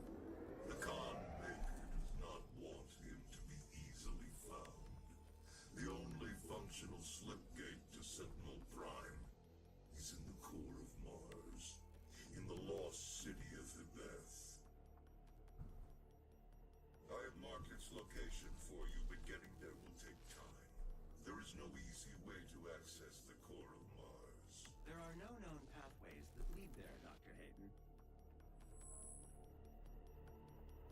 The BFG 10,000, designed by Dr. Samuel Hayden as part of the Anti-Demonic Defense Grid. I understand. Searching the coordinates to the BFG 10,000 now.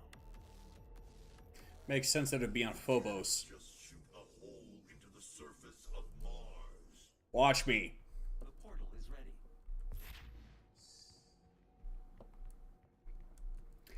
For those that are not aware, the two moons of Mars, Phobos and Deimos, are named after the two sons of Mars. There's the version of them in Greek mythology.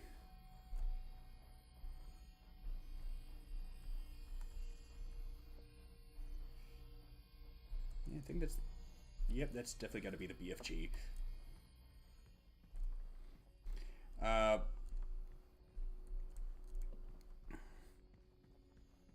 Specifically, Phobos is...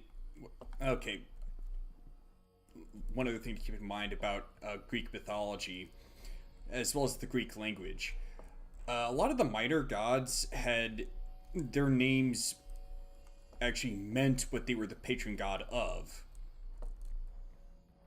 So, for example, Calliope, the patron goddess of music, well, her name also meant music.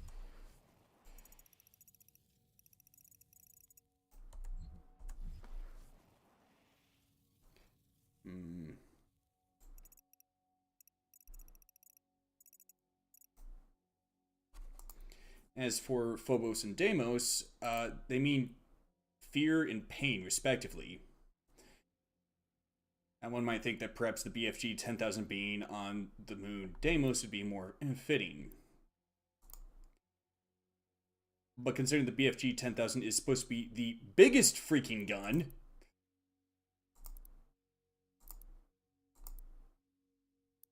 well, it stands to reason that it would be on the moon of Phobos. Something with that much firepower definitely strike fear. How the heck did I get to that room?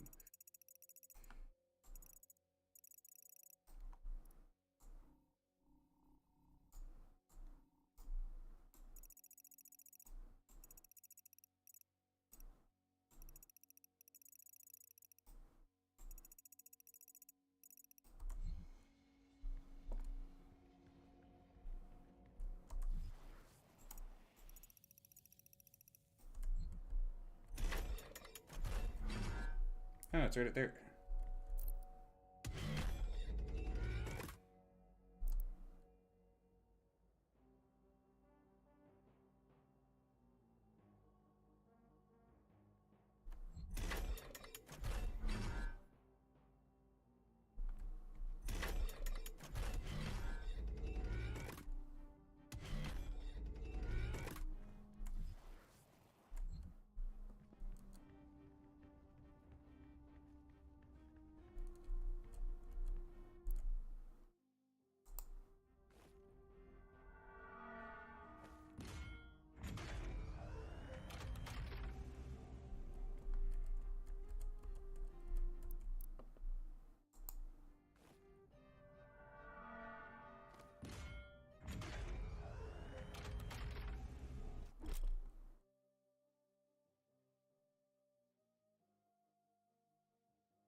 Okay.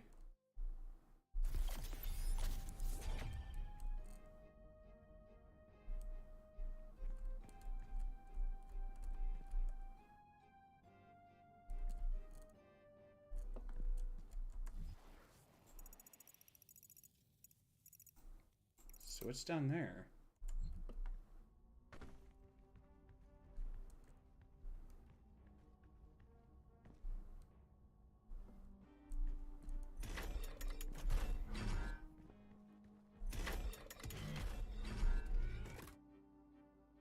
For Daisy.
help of Samuel Hayden, the final Hell Priest has been located on Sentinel Prime, a city from your past. The only known path to this now cursed place is through the dimensional gateway hidden in the core of Mars, where the lost city Hebeth resides. The journey there will take the time you can't afford to waste, a dilemma which calls for a more direct approach.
Wasn't that a plasma rifle, though? The entrance to the BFG-10,000 is just across from this facility. Warning.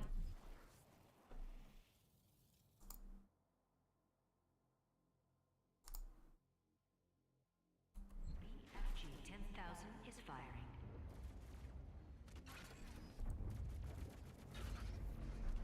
The power source of the BFG-10,000 should be of interest to you as well.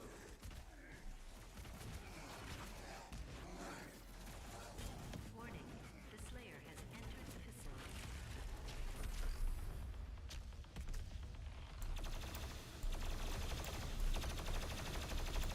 Warning. BFG 10,000 is firing.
Warning. BFG 10,000 is firing.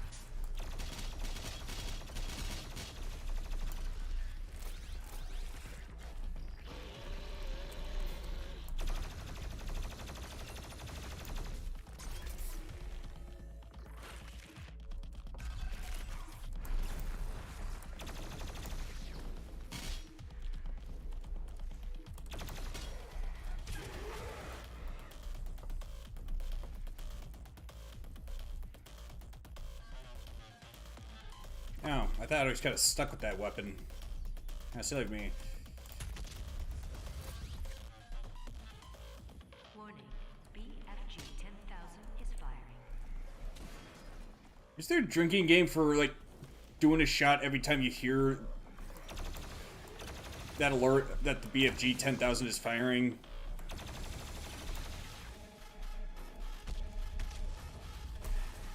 Because I can certainly see it happening.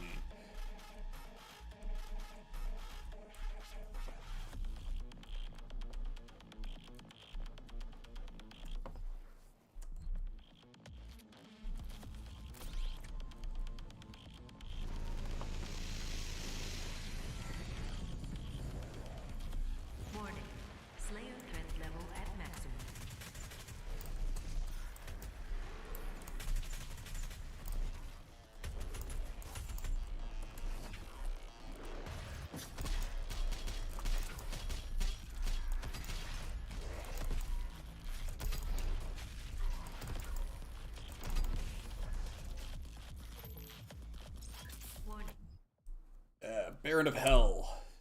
The Fireborn Barons have evolved, descendant clan of the Baron Hellbreed, and are indigenous to the caustic, scorched hellscapes bordering the Burning Abyss.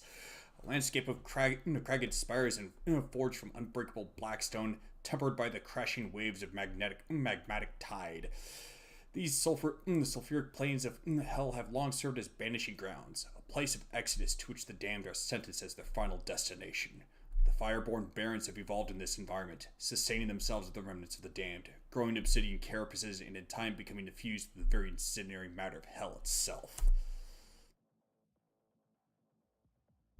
BFG 10,000 is firing.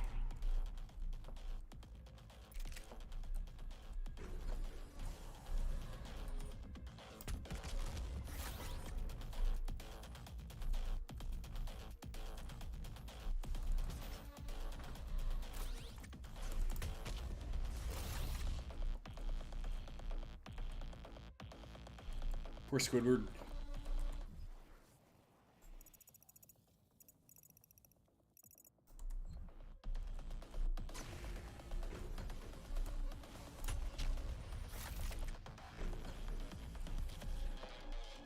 Oh wait, I didn't check the challenges, did I? Find the Slayer key. Destroy 3 armed cannon weak points on Mancubi. Kill 40 demons with a very big gun.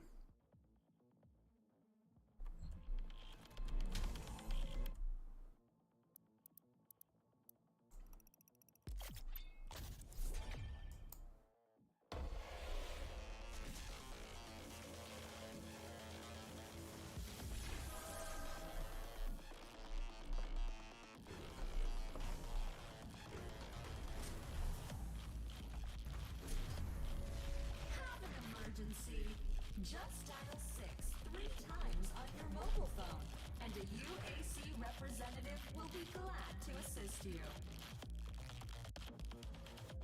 Seriously?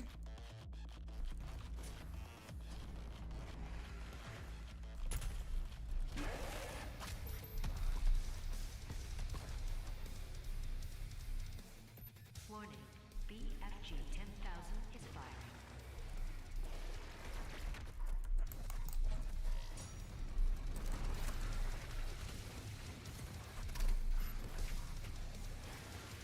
Warning, BFG 10,000 is firing.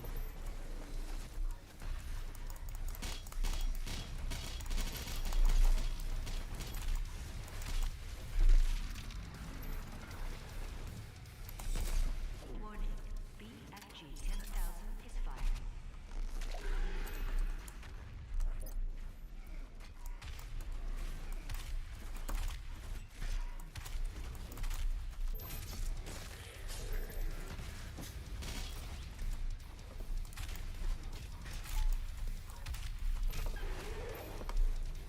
Warning, BFG 10,000 is firing.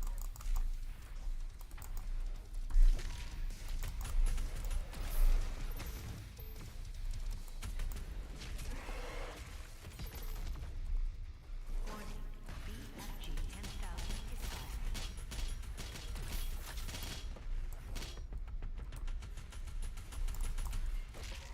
Warning, BFG 10,000 is firing.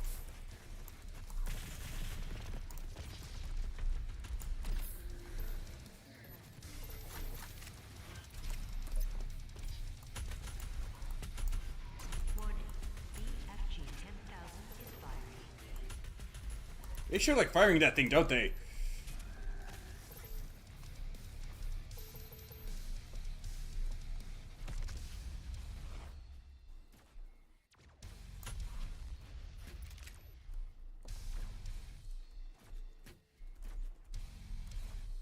Warning, BFG 10,000 is firing.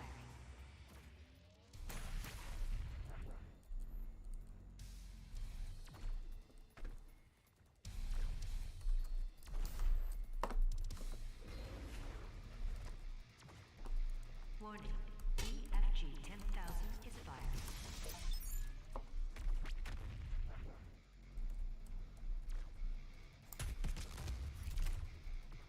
Crap!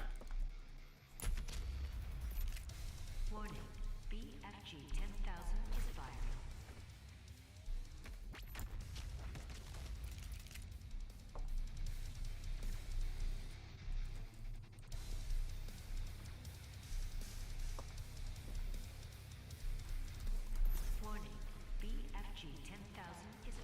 Alright, I get it!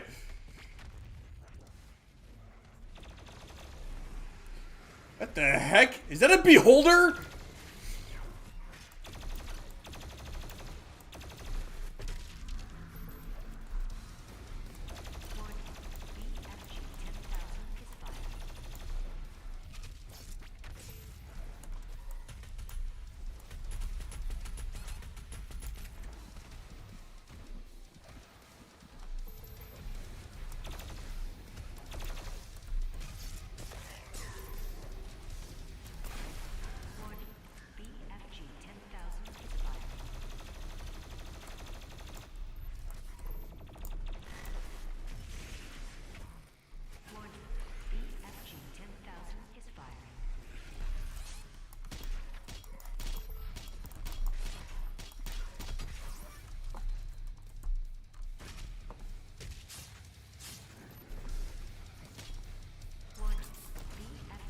Oh, great! That explains a bit.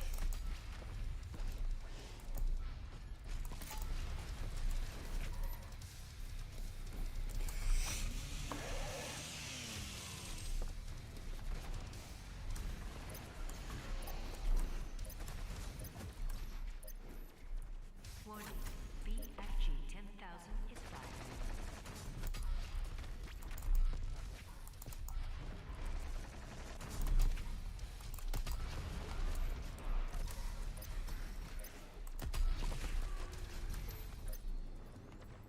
Warning, BFG 10,000 is firing.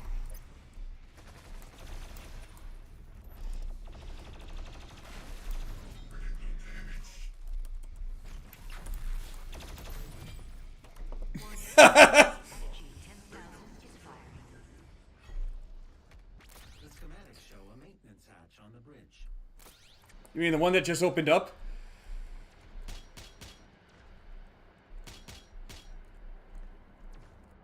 Warning, BFG 10,000 is firing.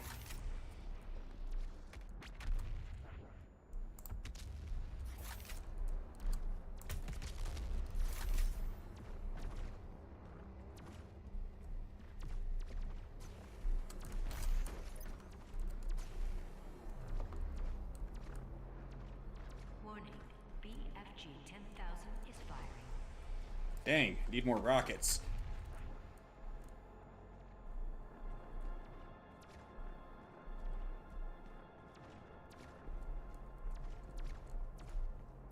Warning, BFG 10,000 is firing.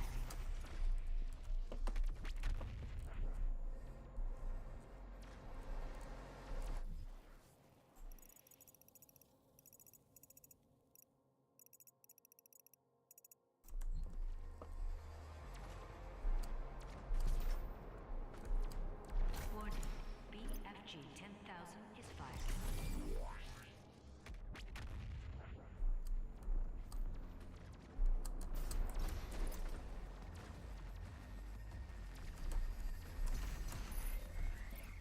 Nailed it!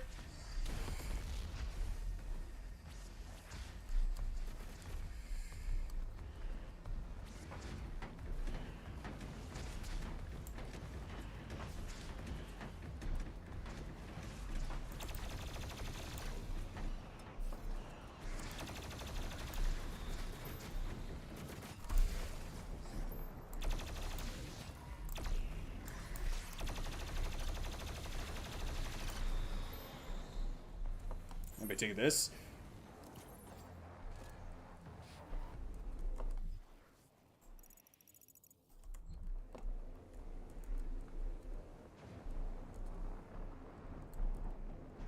Oh, okay.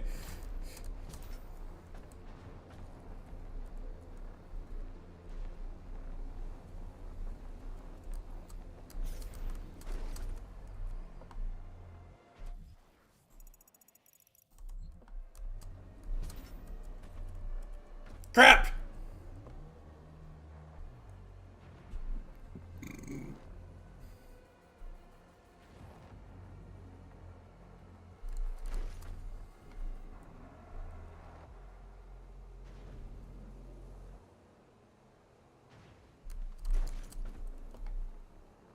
I'll be taking that.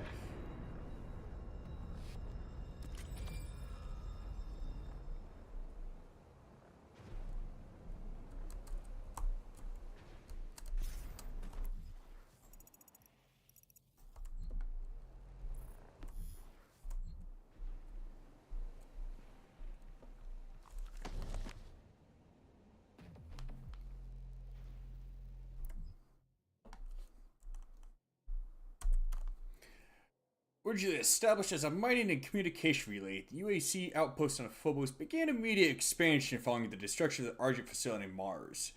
UAC board of directors, intent on retaining their monopoly of the Red Planet and its surrounding airspace, issued the construction of an expansive defense platform. Using technology derived from the BFG 9000, the design plan called for a massive particle cannon to be built on the orbiting moon. The BFG 10,000, the largest man-made weapon platform ever conceived, wields enough firepower to defend against even the most sophisticated capital-grade FTL cruisers in existence, or against the eventual potentiality of a space-bound demonic threat. Yeah, unless it's a bunch of little tiny demons that you cannot realistically shoot with such a big freaking gun. Unless they happen to be clustered really close together or something.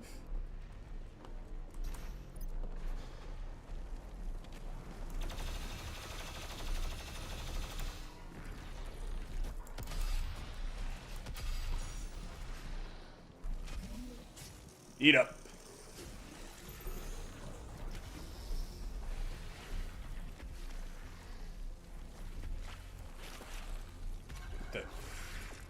Oh, there's another one around?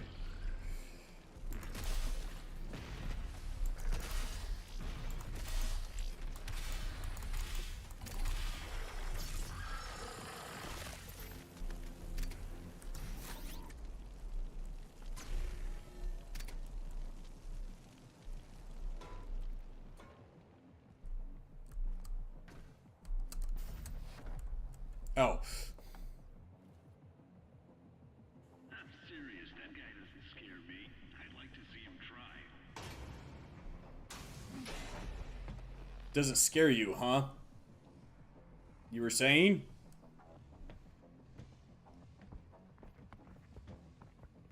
That control pod contains the energy source of the BFG 10,000. I'm lowering it for you now. Telling you he's on his way. I need you to.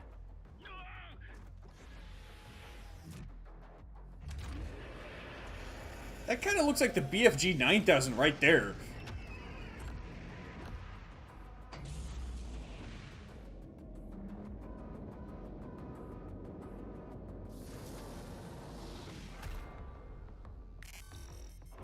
Warning. Mars surface targeted. Safety Would you measures like me to activated. disable the safety protocols? Yes, please.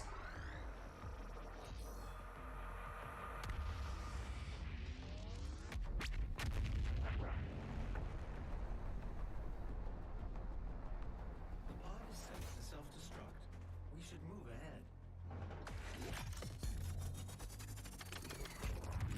Danger. All personnel evacuate to Mars surface. Hey, shh.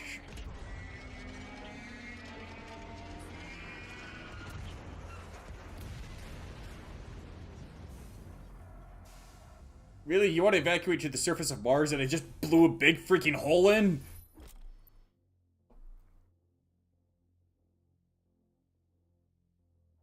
The BFG 9000 is capable of killing most demons with a single shot. Press left click to launch a colossal ball of energy that will generate deadly tendrils as it passes nearby demons. The emergency exit portal should take you directly to the Mars surface facility.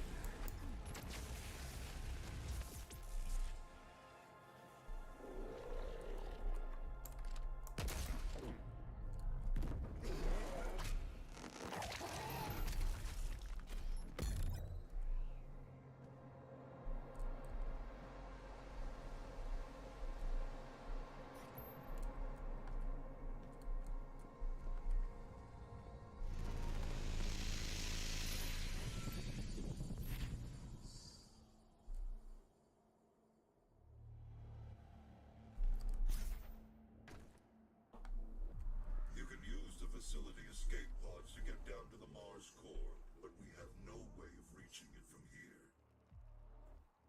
Cool.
You pray for his return. The Slayer, the savior of humanity. You think one man can stop the armies of hell? Why not? What makes you think I can't?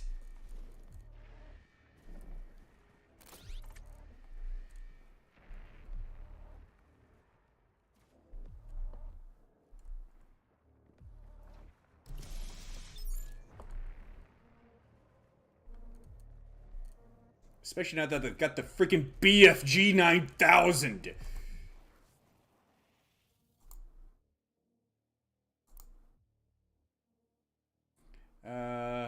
Longer the projectile can fly, the more damage the tendrils will do. If you see BFG ammo nearby, that might mean you can afford to shoot the gun.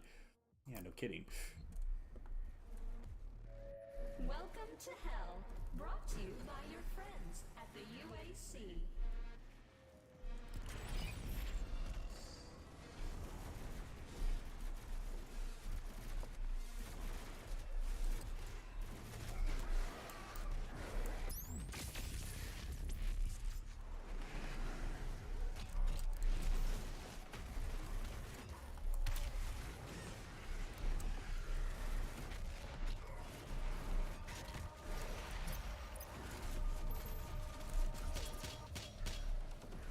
Where the heck is that buff totem? Nope, that ain't it. That ain't it either.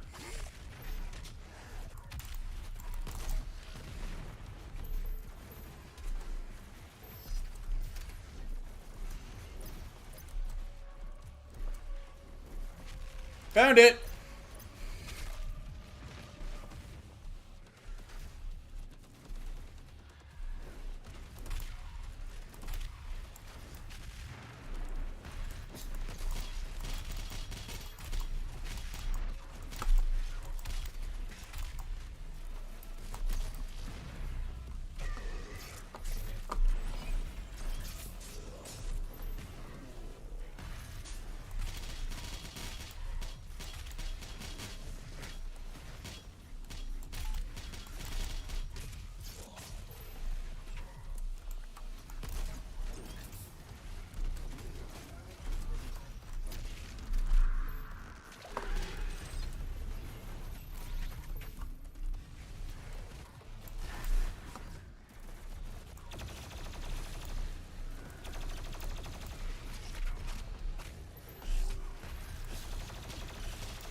La la la. Ah!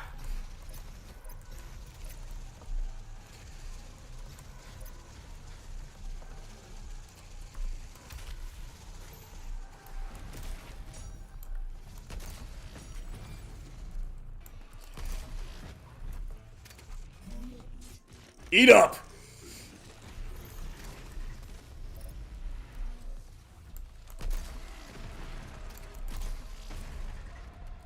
I love bullseyeing those whiplashes with that.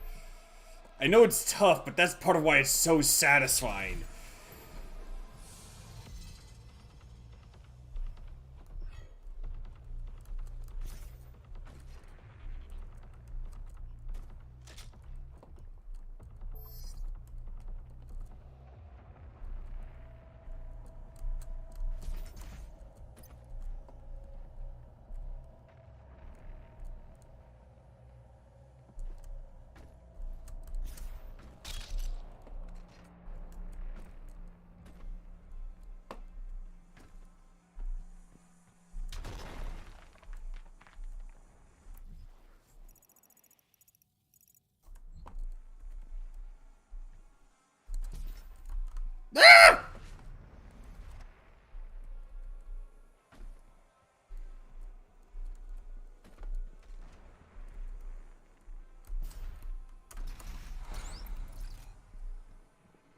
Give me that.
Almost there.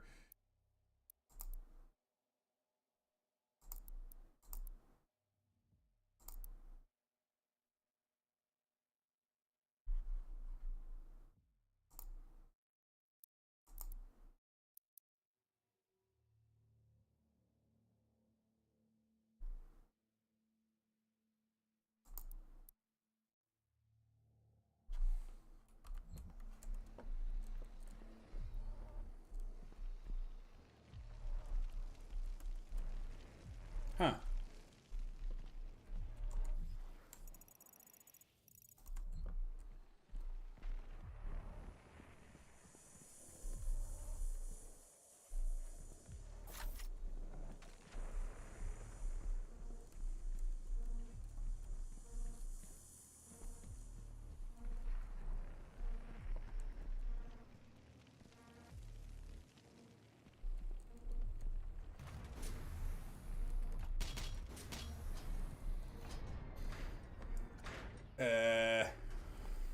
Okay, there you go.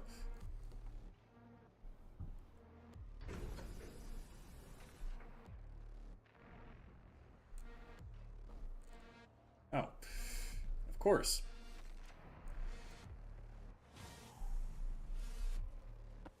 Access to surface gun bridge granted.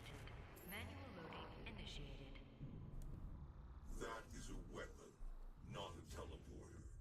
You sound like Conrad Kurz. Well, sort of. He had it the other way around. Oh, that's a teleporter, not a weapon. Ah, but this teleporter is also a weapon. Boom!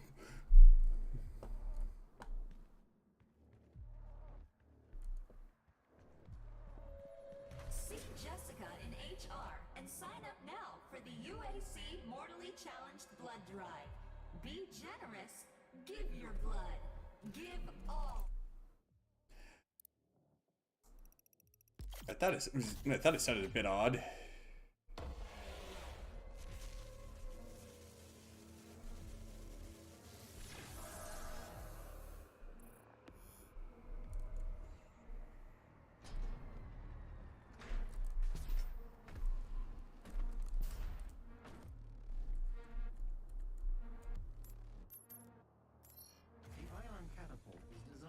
Use only approved UAC ammunition.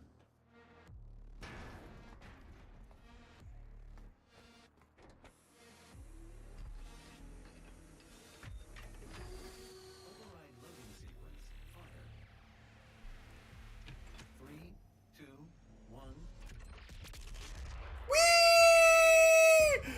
1.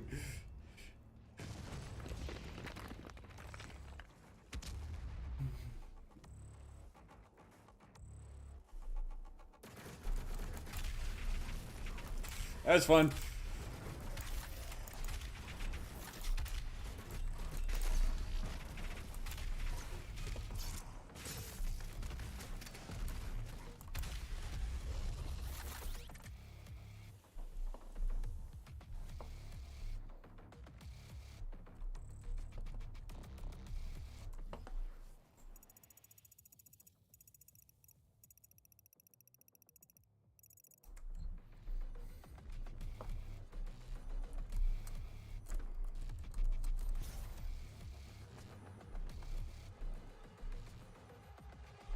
That's weird. Ah! Okay, so some of them fake you out. That's why.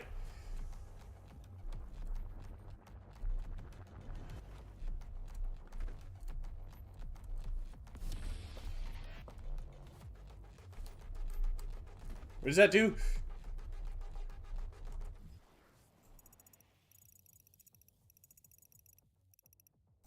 What'd that cheat do, though?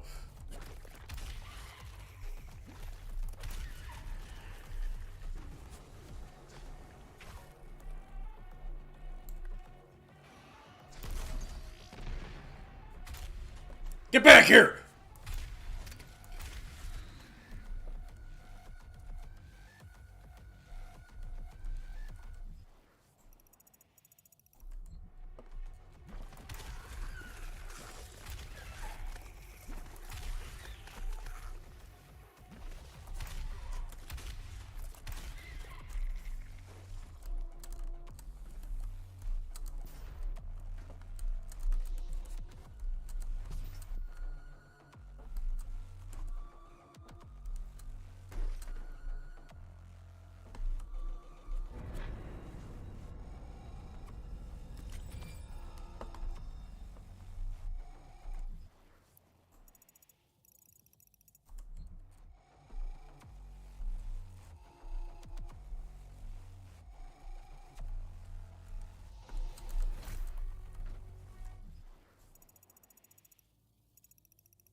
I feel like that door's supposed to open somehow.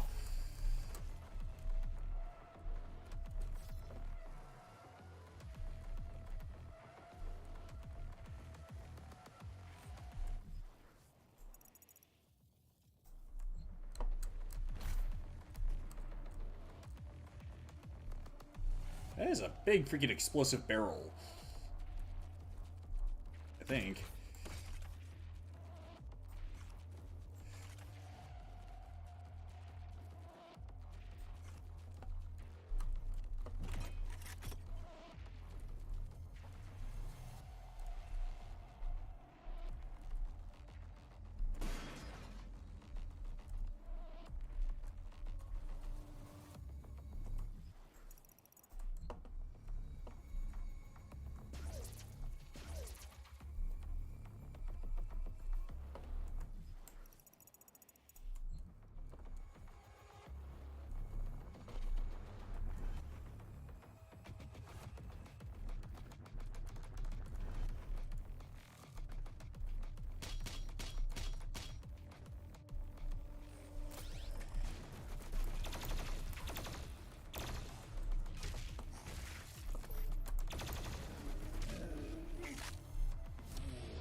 Okay.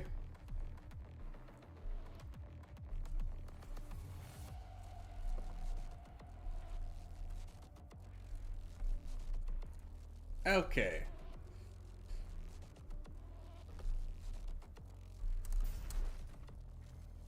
Wait a second. I could take that! Ah, shoot.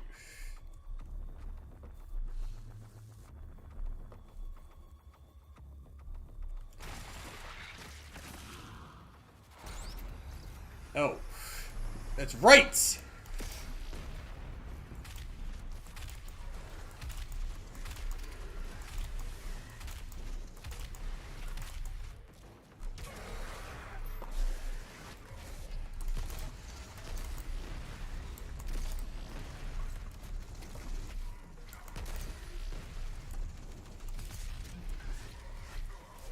There we go.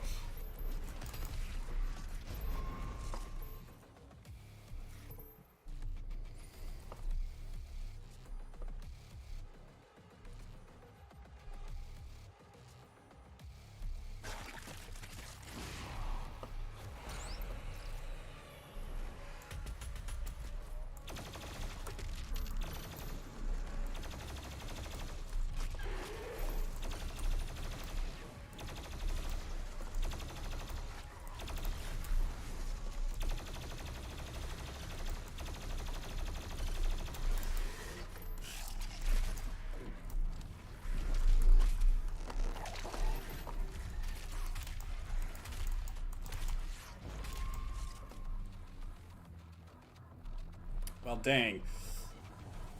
I got it mixed up with the Slayer portal.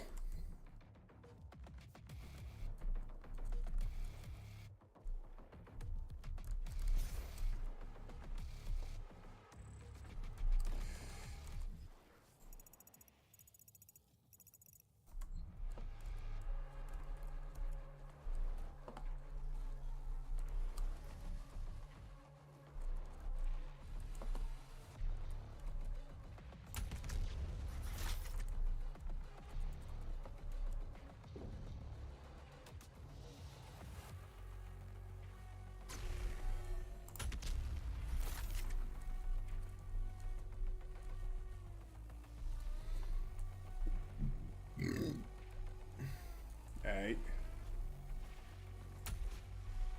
Yeah, I didn't think... Oh, wait. Shooting them does do something.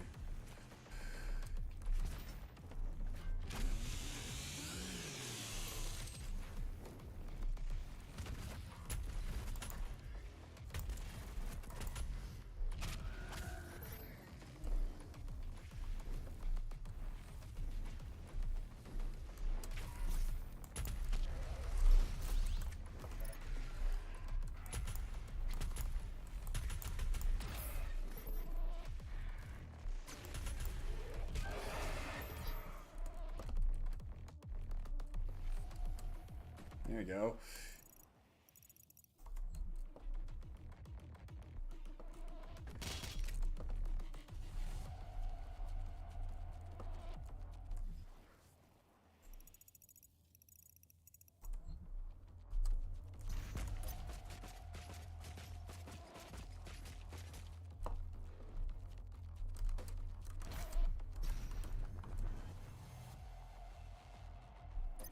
Wee!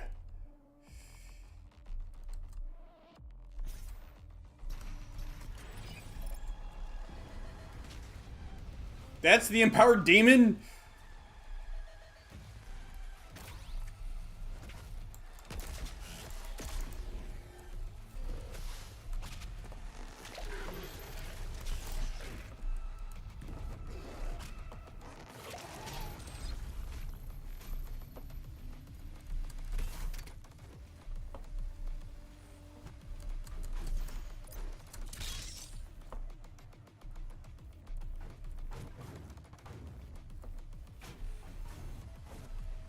Trusty old combat shotgun.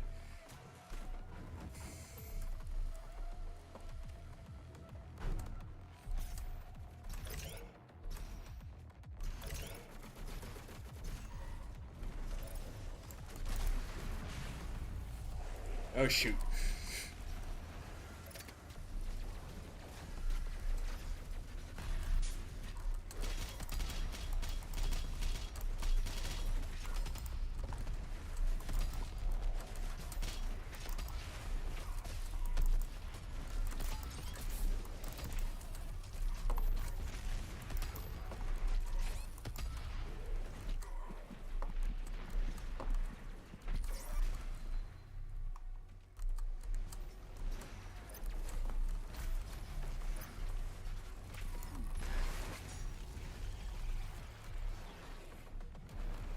You've got to be kidding me!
Once again, I actually didn't know the thing was staggered and ready for a glory kill.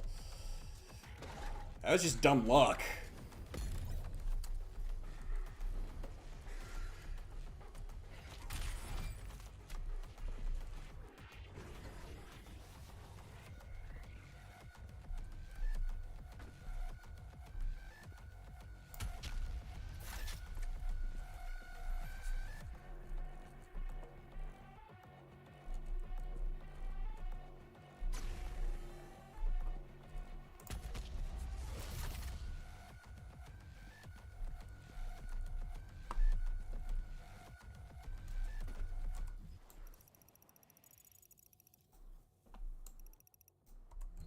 Oh.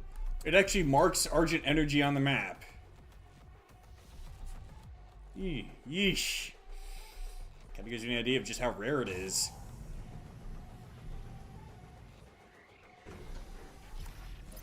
You call that a defensive security system?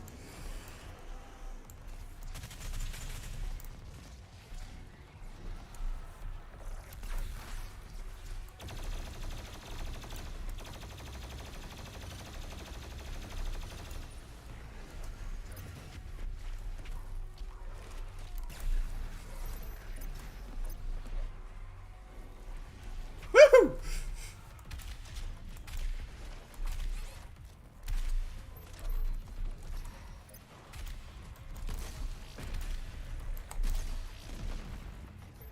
Thank you.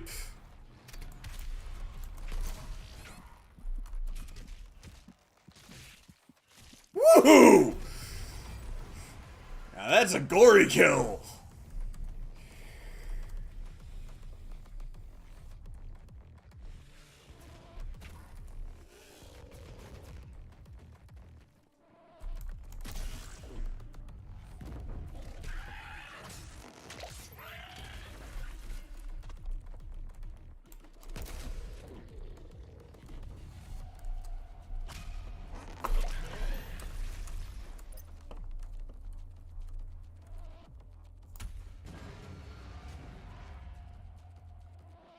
Cool.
Okay.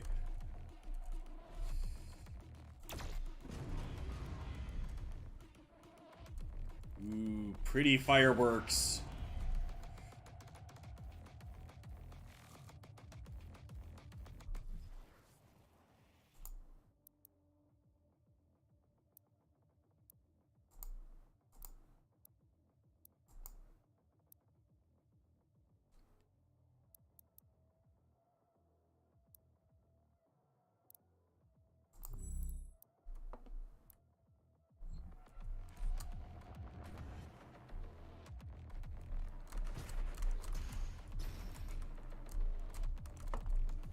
Whoops.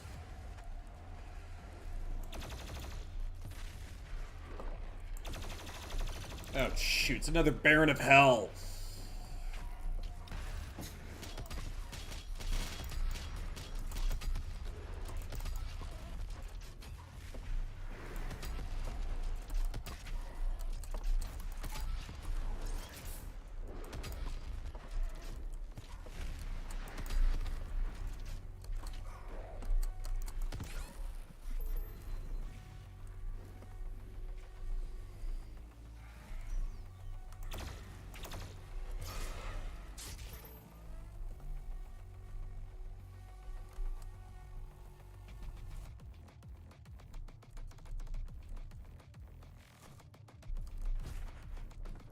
Oh.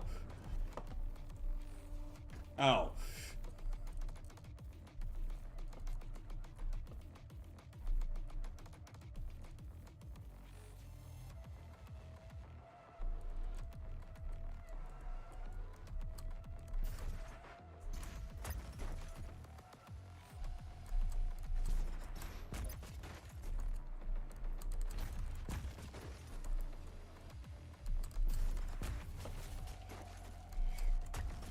Okay, let's try this again.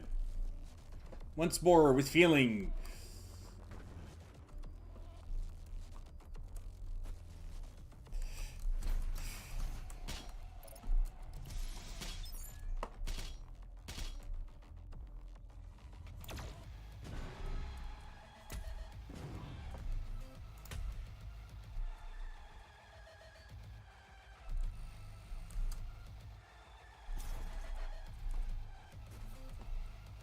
Okay.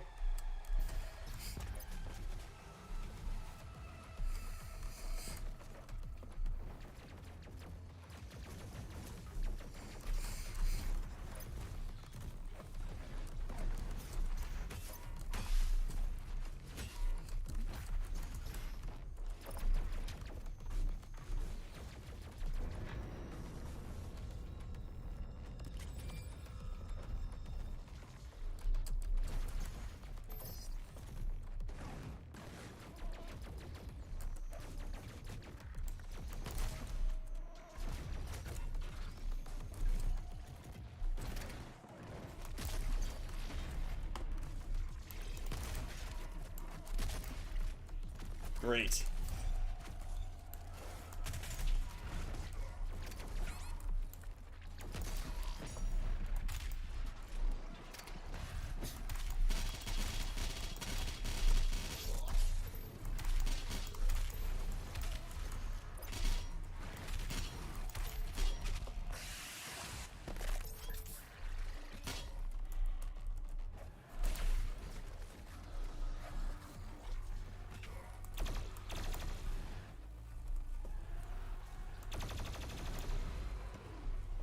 That's why we take it down.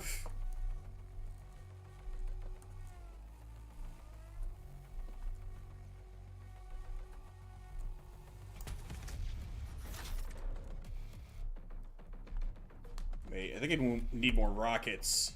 Yes, I do.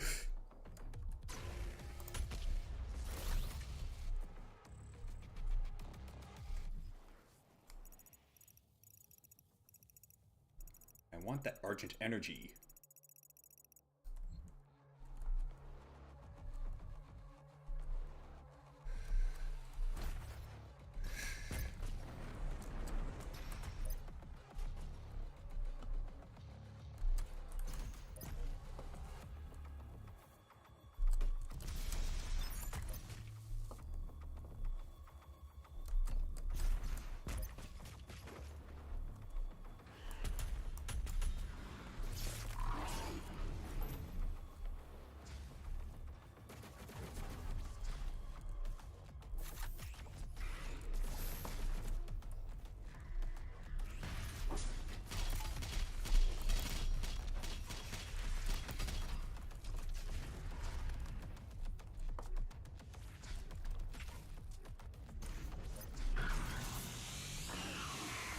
Thanks to the rockets.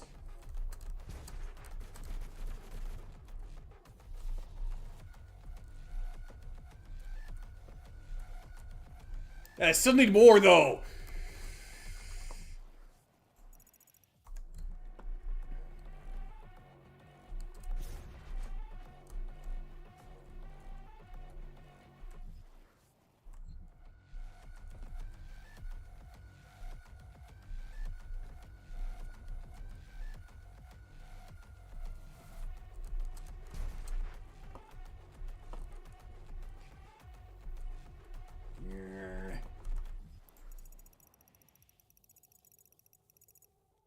Ow.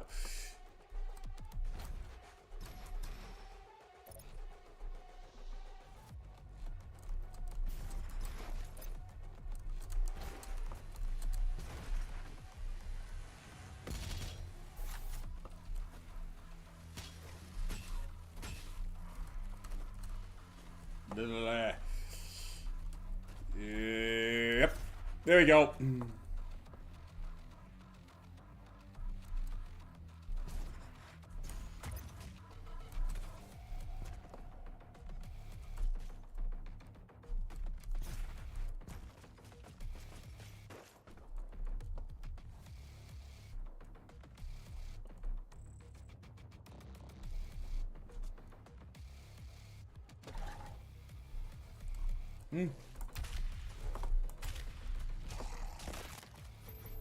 Ooh.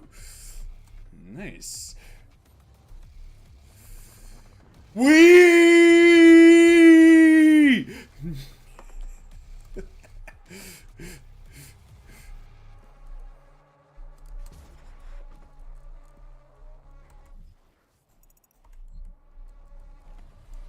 Just having all kinds of thrill rides with this level.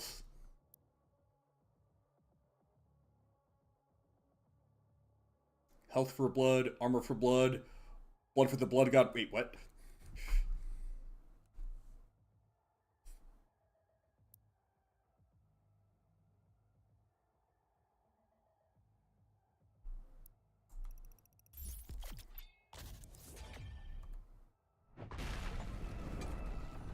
King of the Crystals. Fully upgrade health, armor, or ammo in a single save slot. Alright.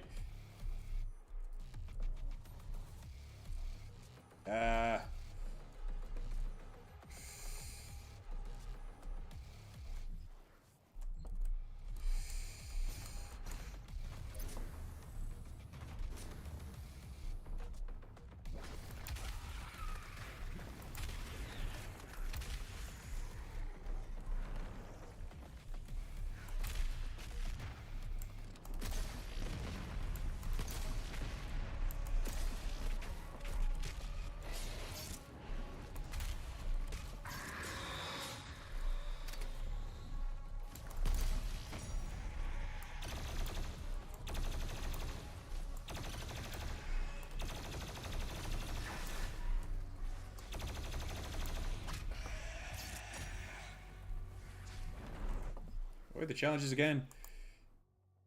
Oh yeah.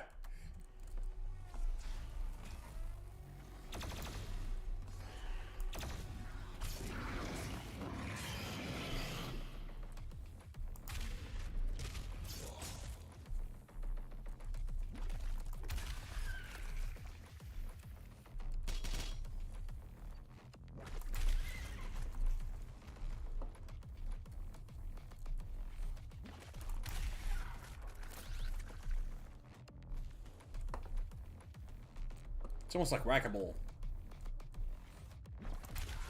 Almost.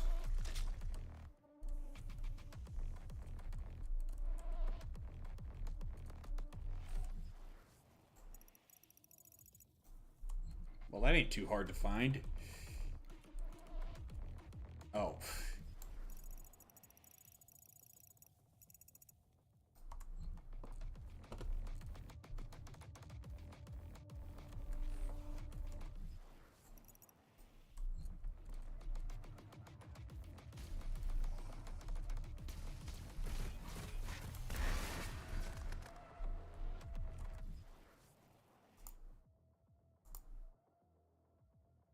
Yeah, that was two.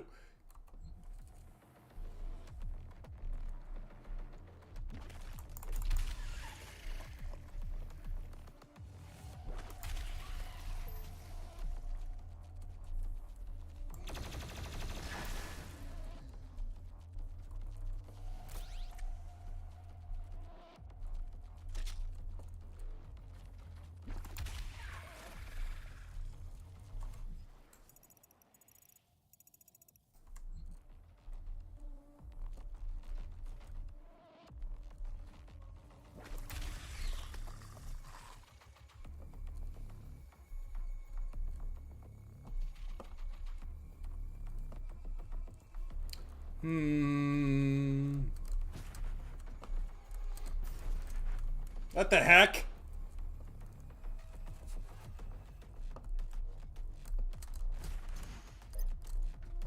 You gotta be kidding me.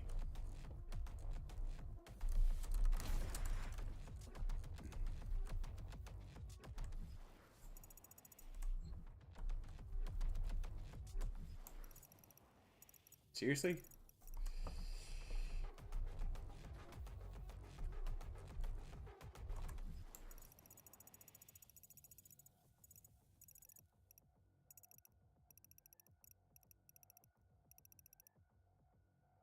Well, seems like I'd be coming back this way.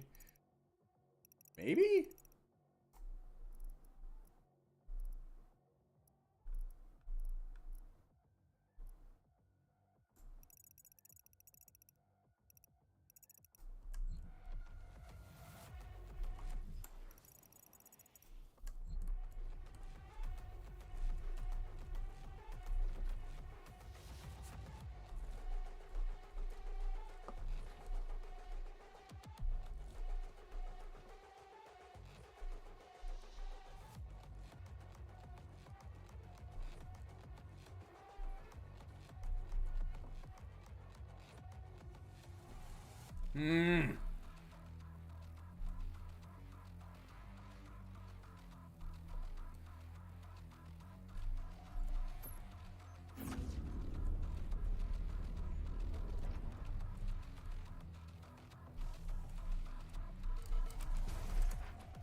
Okay, so what exactly did that do?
Okay, so how'd I get that last secret?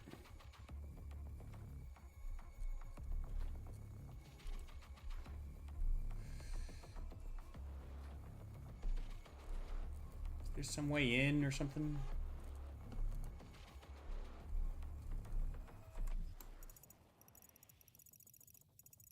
Ah, wait, I see. I see.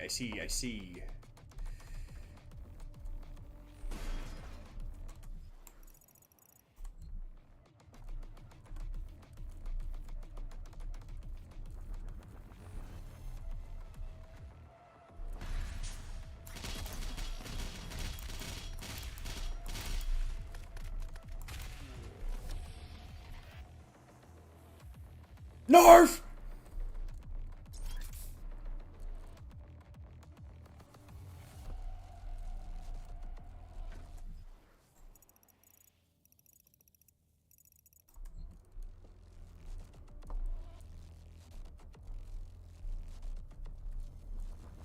You know what? There's still a way I could get that last challenge.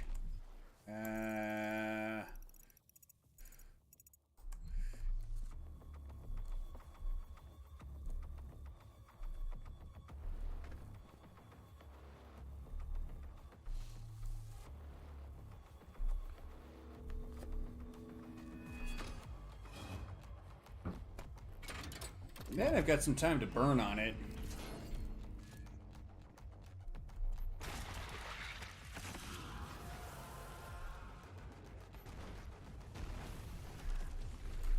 What the heck?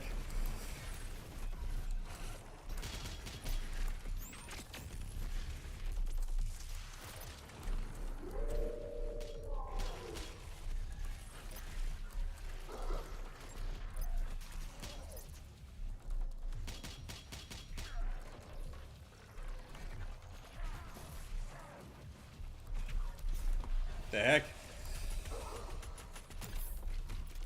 What the?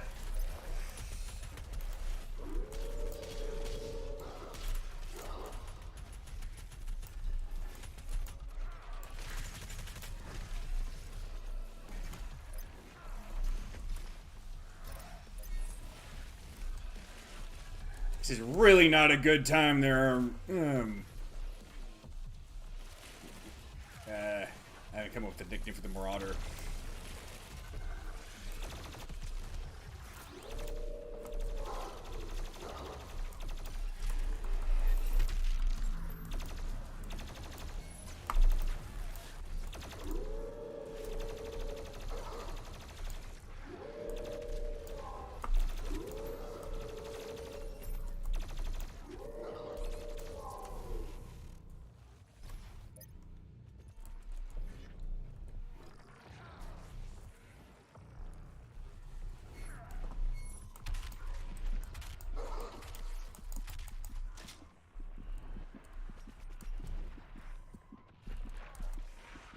There's gotta be some med packs around here somewhere.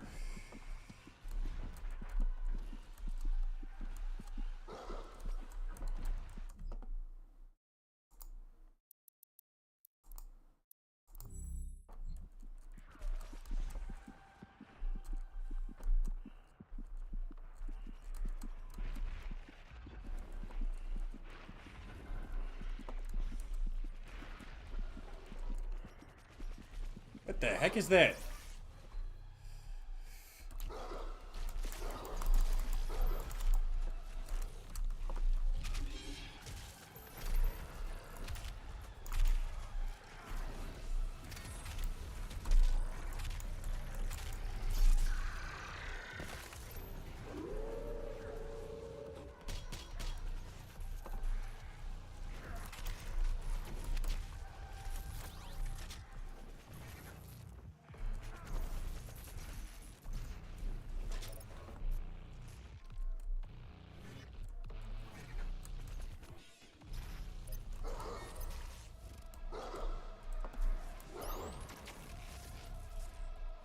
Dang it.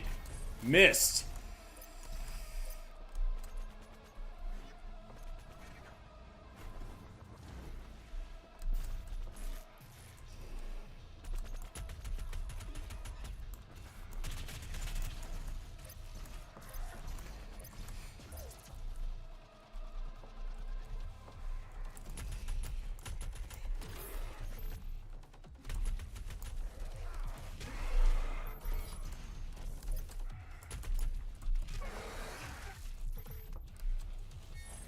Yeah, when I said where's some med packs, I was referring to fodder demons, among other things.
There we go.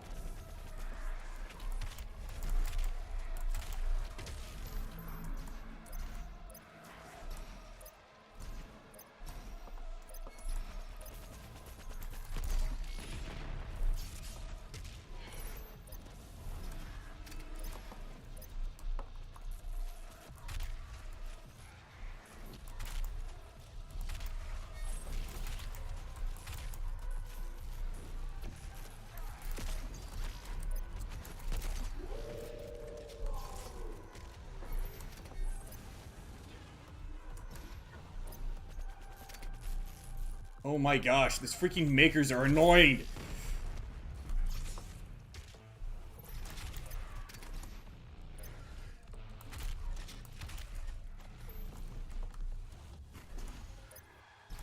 That and the spirit wolves that the Marauder keeps conjuring up.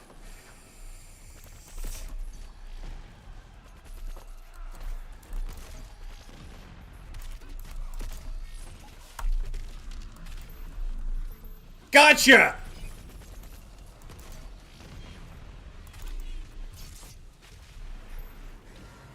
Oh, you've got to be... Oh, I thought it was a Marauder.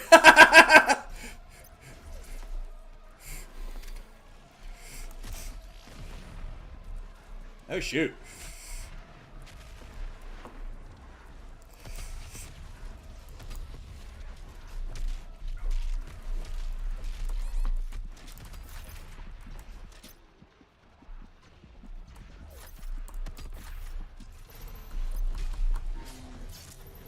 I'm back, baby!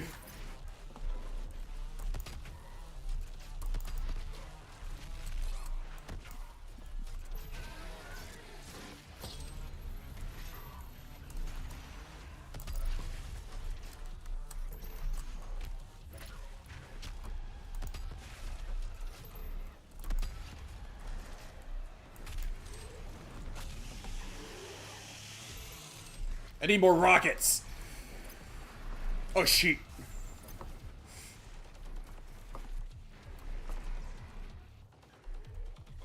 Where is he?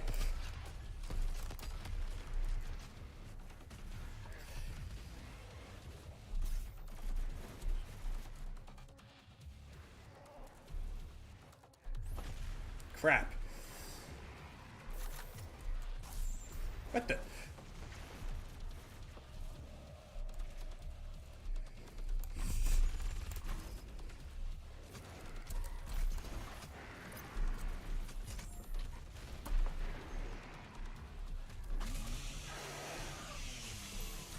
Dang it, he blocked my shot!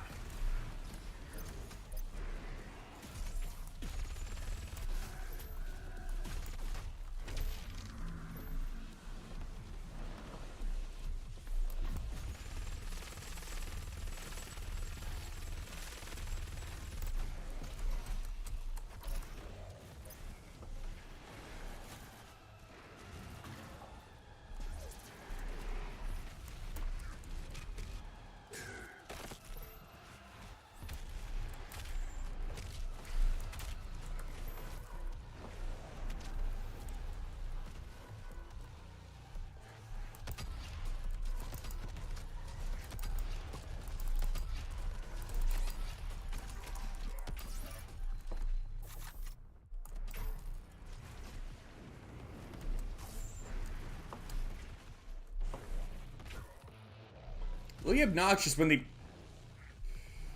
get on either side of you like that.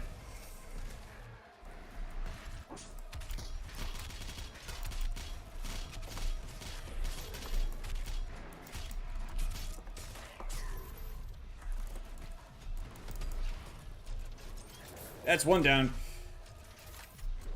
And that was just because I felt like it.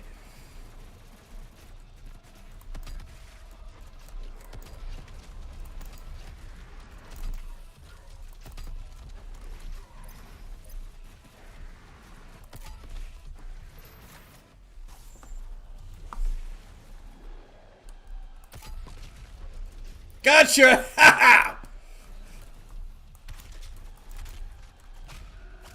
Right in mid leap too.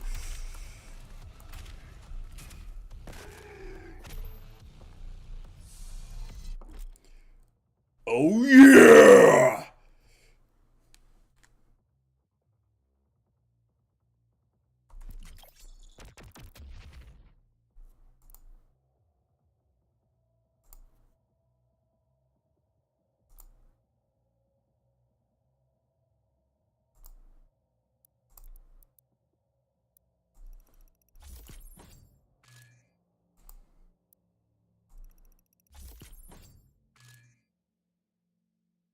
$20,000 damage while the energy shield is active. Well, that'll be no problem.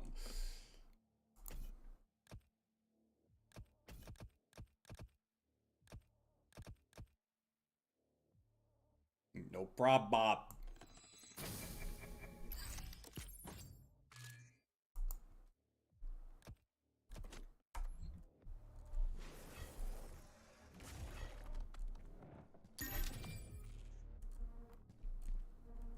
Hell yeah.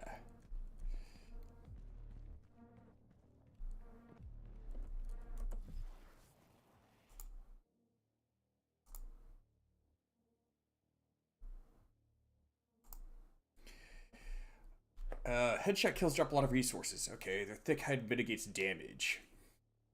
Doesn't seem to work all that well against shotguns. That thick hide doesn't seem to work all that well against shotguns, though. Urdek's population is mainly comprised of drones, beings that exist as an extension of the Khanmaker's will. Though each is endowed with their own unique identity, they remain biologically unable to resist a command from their Khan and so function in a perfectly synchronized colony system. Drones never leave Urdek, their bodies not yet mature enough to avoid harm while crossing dimensions.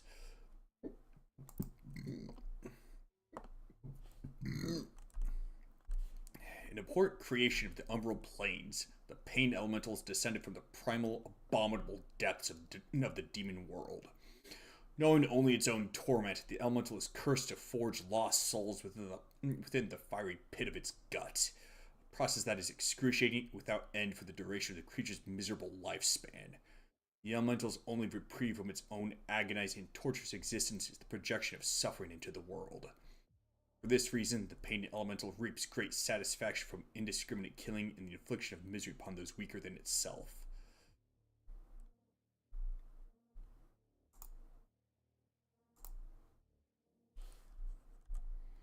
The BFG 9000 remains the most powerful weapon ever designed by the UAC, releasing a projectile of pure, roiling argent plasma. The sphere of superheated energy undulates as argent tendrils lash out, drawn to nearby organic material and immediately producing a fatal explosion from within. Dr. Samuel Hayden recently deployed the weapon to Phobos, where it served as the inspirational linchpin for the development of the BFG 10,000 defense station. When mounted inside the station's magnification array, the BFG can be fired into a series of reactive lensing rings. These rings pump a constant stream of gaseous argent throughout the barrel, which ignites in reaction to the electrified plasma, producing a tremendous energy wave powerful enough to crack the surface of a planet. Ugh, that sounds like a whole lot of fun.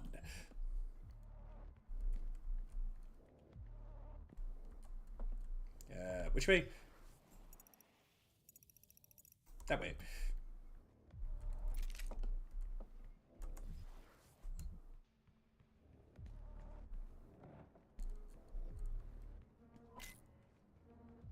The myth of the Doomslayer, his power, his will to overcome. Got your myth right here. Of the non-believers.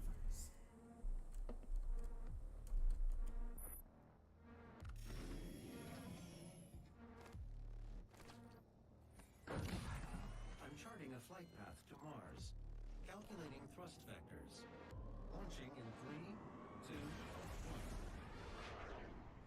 Approaching planetary entry phase. Prepare for turbulence.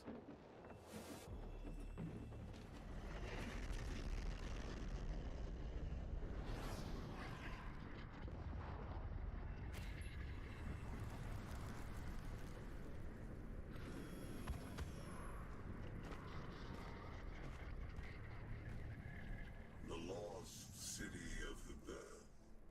This was before your time with the Sentinels. The slip gate will take you to Sentinel Prime, where the priest is hiding.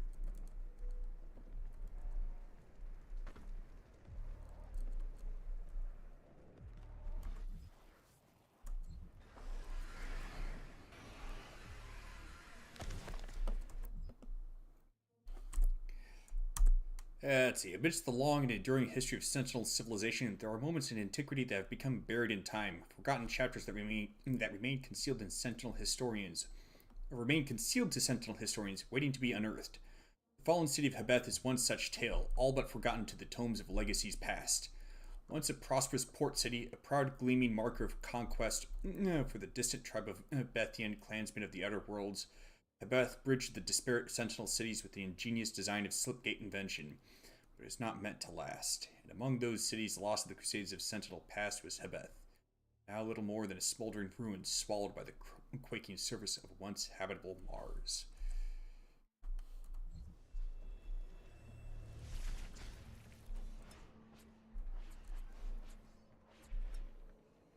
Thank you.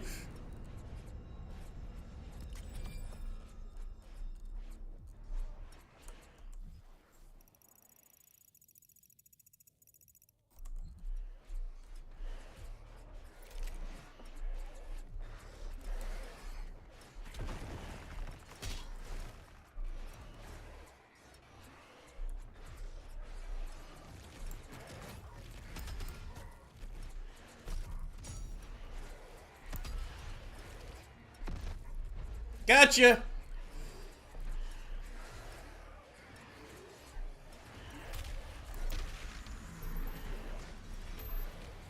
Oh, great, another one.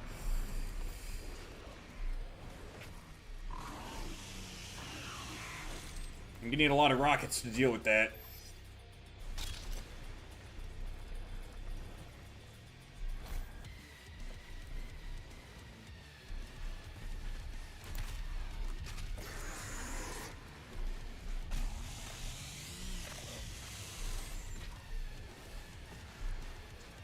That should be enough for now. Ouch.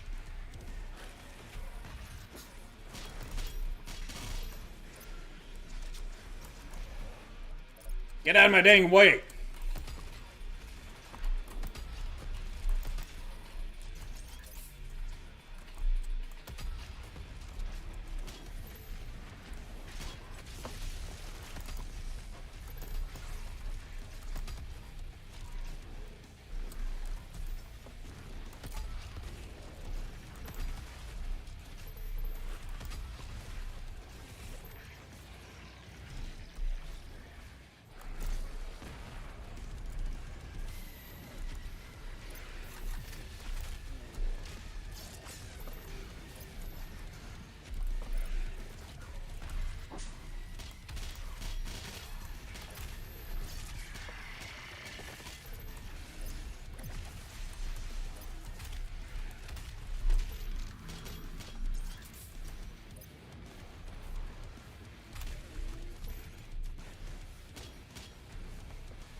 Oh, come on!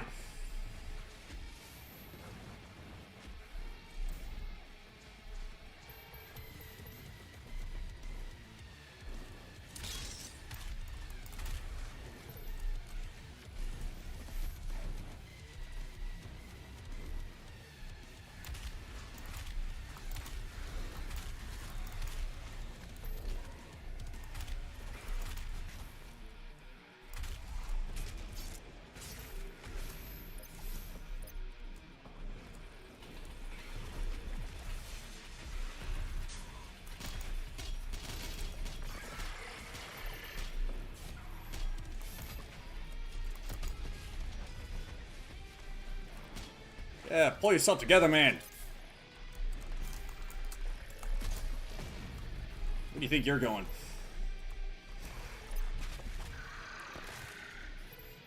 Fatality!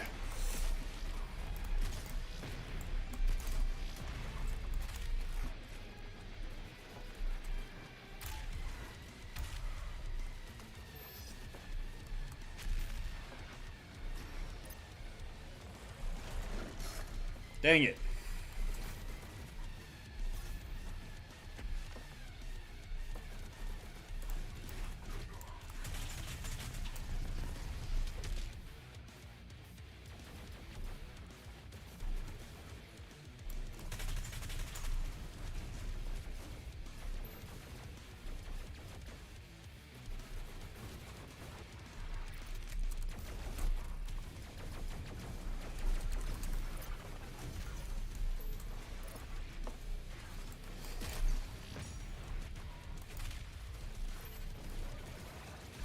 Ah, dang it.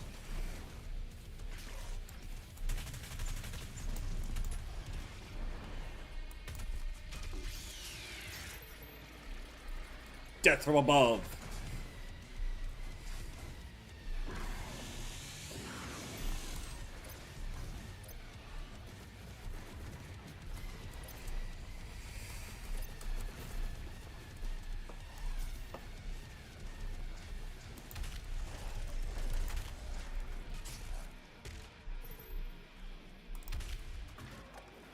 Okay.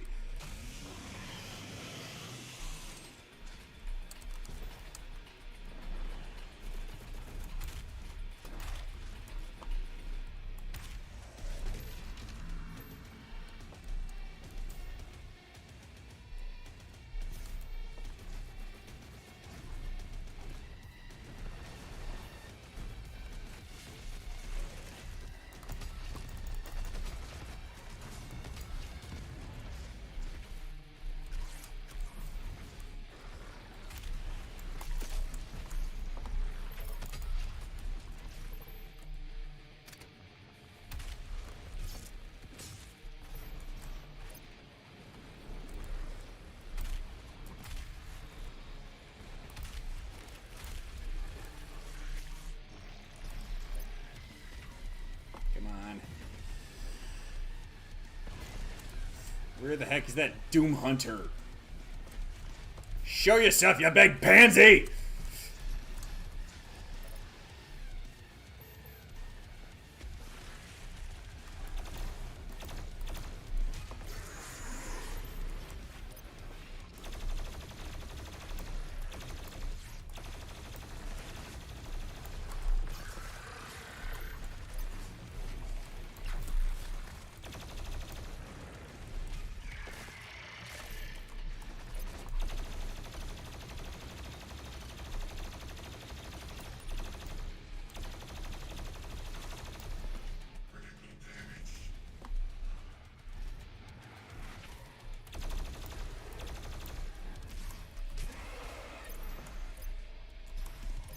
Where is he?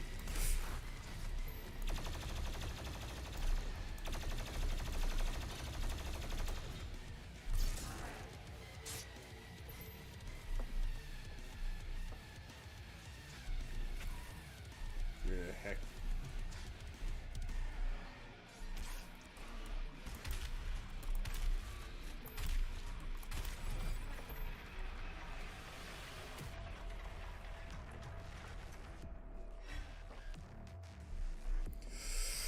Oh yeah!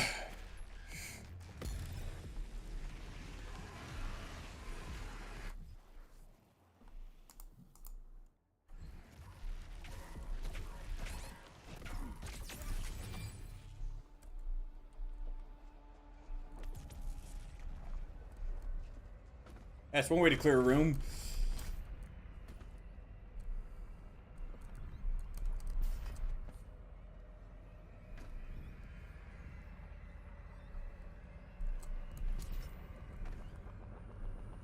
The portal ahead will take you to Sentinel Prime, where the Hell Priest Dave Grav is waiting.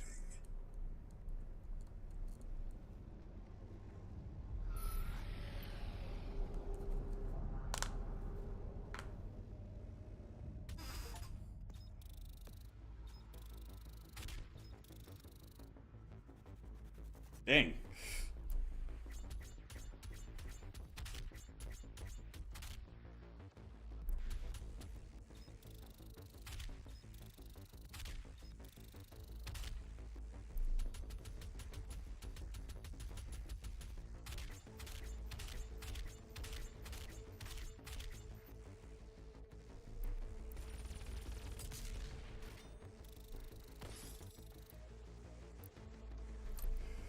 Did it with love.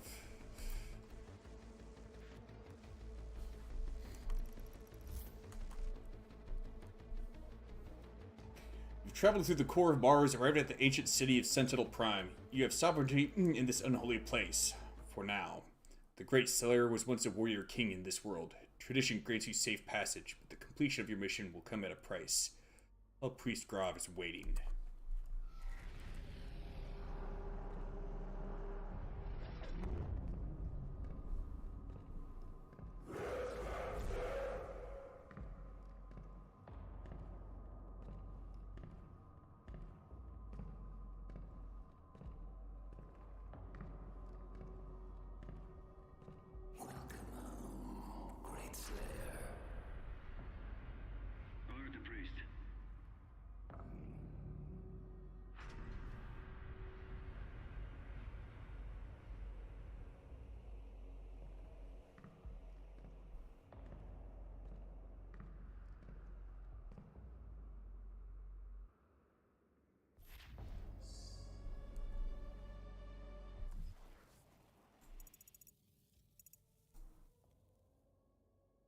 It's all lore?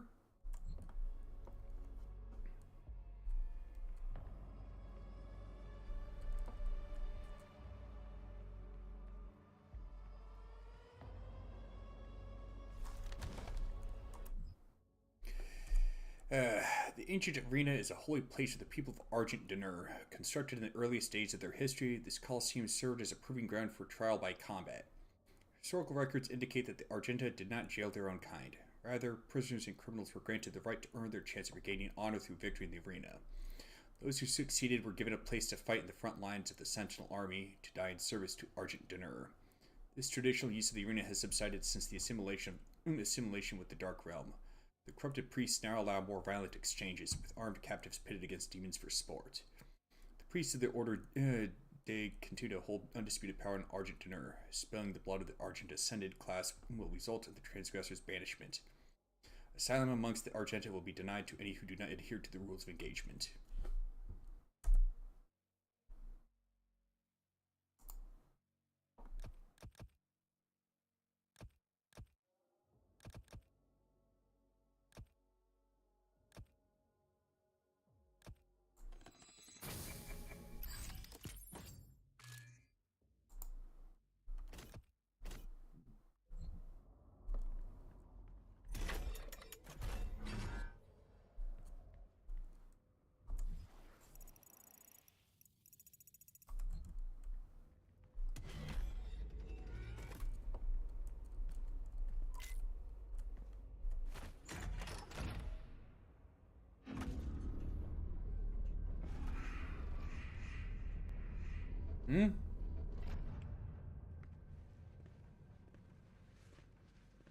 What the heck is this? We found him in the valley, just outside the castle walls. He was badly wounded and wearing this.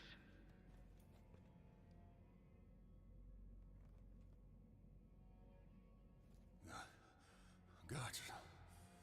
Huge guts. Kill them. Must kill them all. He has fight in him yet. In spite of his injuries. Send him to the arena. Let him be judged like the others.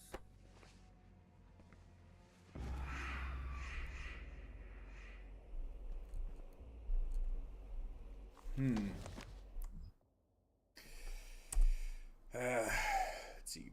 At the time of King Novik, as the probably had to do the proper voice for that.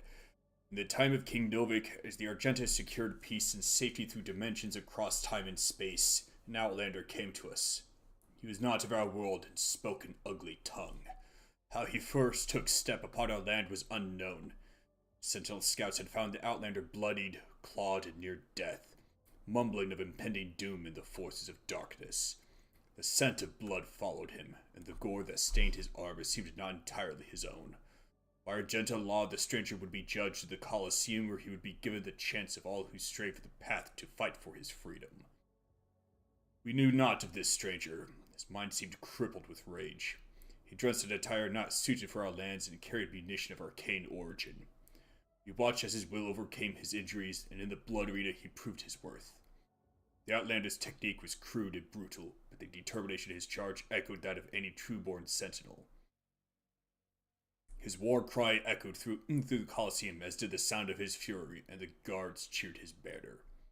Rip and tear, they shouted, as the beast pushed beyond mortal wounds and certain death. He would be gifted no rank, no title.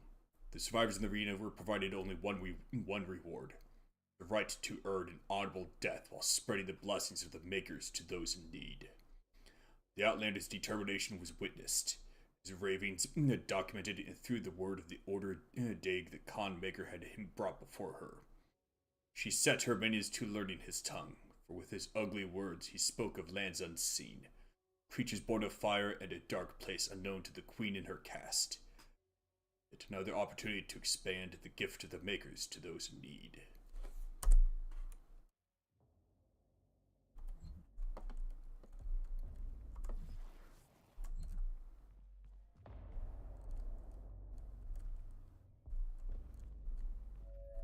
I offer you, O great powerful one, a sign of truth. You could take this sign and shove it.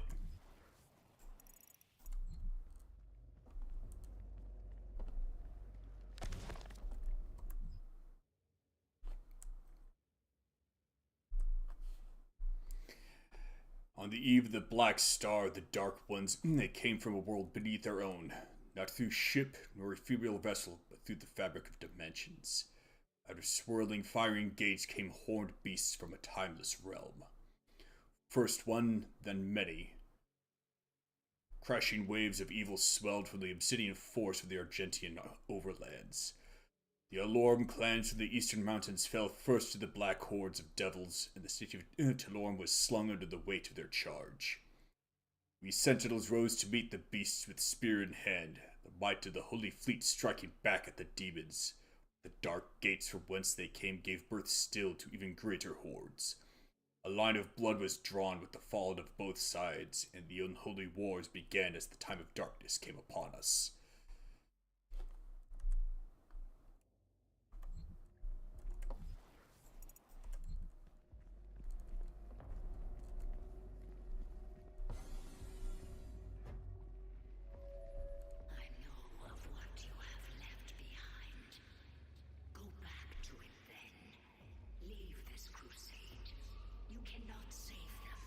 Watch me. Asked me for this, and so I give it to them. If you let the priest live, then I will return to you what the demons took from you so long ago. You need only turn back, and it will be yours again. All the pain you carry will be gone. Liar.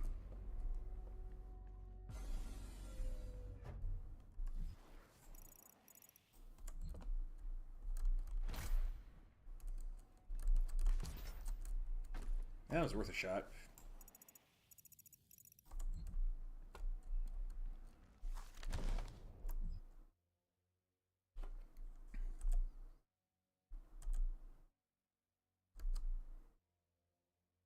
Oh, it's an imp.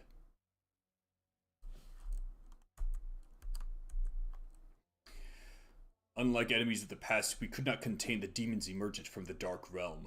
Their weaponry was not conjured from machined steel, but from the essence of their very being.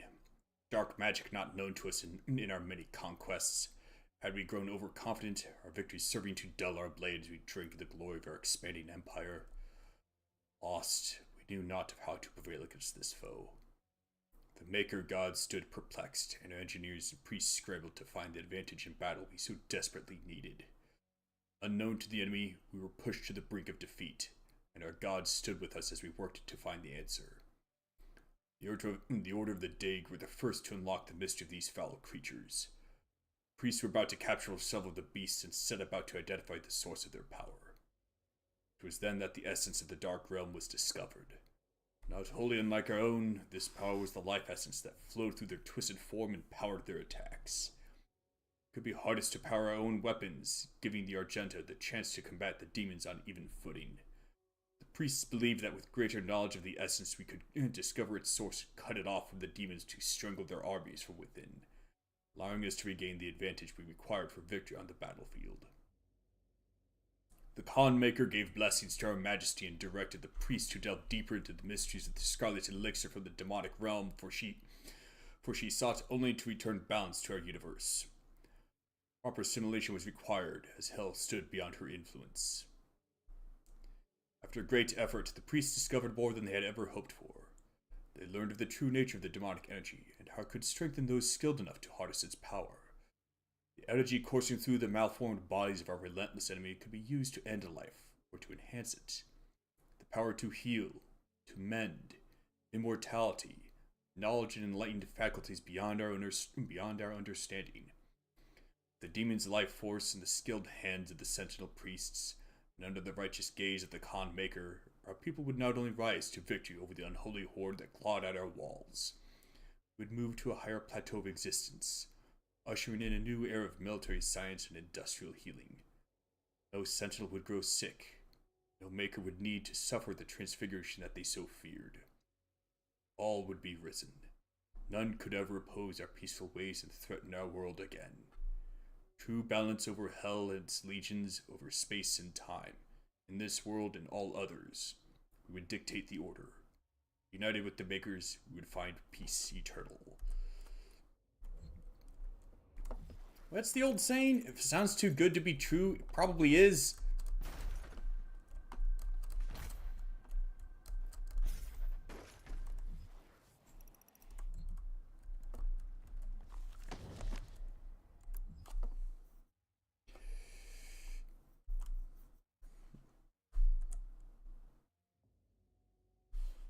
Is he drawn with a halo? The Khan Maker demanded a tithe of the essence, and driven by her desire, the priests submitted themselves to her will. The Order of the Daig took counsel with the king, speaking only of the spoiled lands to be sure to be found through the cleft in creation, and the opportunity to purge the new invaders from Argent Danur. We took the war to their cursed land, pressing through the gates of wizardry. There was one among us who seemed to know the true nature of these foul demons. It was the Outlander, a stranger who had come to us from places unknown. He who had survived at the front lines far longer than any Sentinel-born prisoner had before. His passion for battle against the vile horde was evident, his lust for their destruction matching our own, though Argent Danur remained a foreign land to him. His fervor caught the attention of inquisitors of the Sentinel Guard, some whispering of a suspected allegiance he held in secret with the demons. Silencing the critics, King Novik deemed him worthy of selection. The signifiers brought a commission to our king, and it was decided that he be lifted from the common rabble. But no arena-born prisoner had ever been granted the honor. The Knight Sentinels broke tradition and deemed the Outlander worthy of training. A number of disciples grumbled and chafed at the barbarian present in their ranks. But in the war with the demons, all opportunities for even the slightest advantage were to be considered, and as they witnessed the stranger spar with the hall masters, they found in him an undying, relenting compatriot. This man was an outsider, friend to none, yet rose each time he was thrown to the dirt of the circle. Battered and bruised, his brow stained with blood, he rose with grim determination for the chance to face his enemies in armed combat once again. Time passed as the stranger, once instructed in the codified matrices of their order, and the ancient lessons of battle and brotherhood taught to all sentinels, could sense the opportunity before him. Soon all of hell would feel his wrath once again. Satisfied that he would not be a detriment to their prowess, the Knight Sentinels granted him his wish as they ventured through the Hellgates with the stranger in tow. They knew no rest, fighting in the unnatural elements and trending under the blood moon of night. The stranger suffered exhaustion, wounds, and sickness, but asked for no aid and was offered none. 3 times the Knight Sentinels ventured into the gate and back, and upon every return, the stranger strode more capable than before. His gait locked in step with the march of the Sentinels, a disciplined and now controlled lust for demon blood ever present. The passing of years and numerous battles with the devils indentured the servant to Argenta's mightiest warriors, and no longer did they condescend to him as a new-blooded conscript. For to them he had become a brother in arms forged in war, an ally and a weapon.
As we warred with the beasts, the Argenta society grew, under the watchful eye of the Makers and through the endless power of the Essence. While our generals were consumed with the unholy war, our culture is marked by the beautiful potion the enemy had provided us. The sweet elixir. Brought us immeasurable capacity and empowered us to reach further into dimensions once thought to be beyond our grasp. Under the direction of our maker gods and the engineering of our high priests, our weapons blazed and our war machines stormed. The throngs of the populace drank deeply from the well of energy unveiled by the priests, but we of the Night Sentinels took no part in their abundance. Some among us whispered accusations and warnings against this merit of progress. They were quelled, as it was not our role to dictate the future of our people, only to defend it.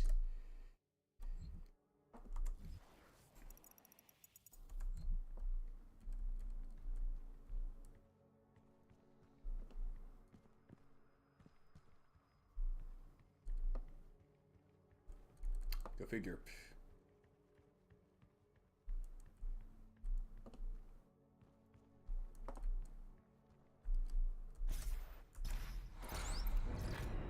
Piece of cake.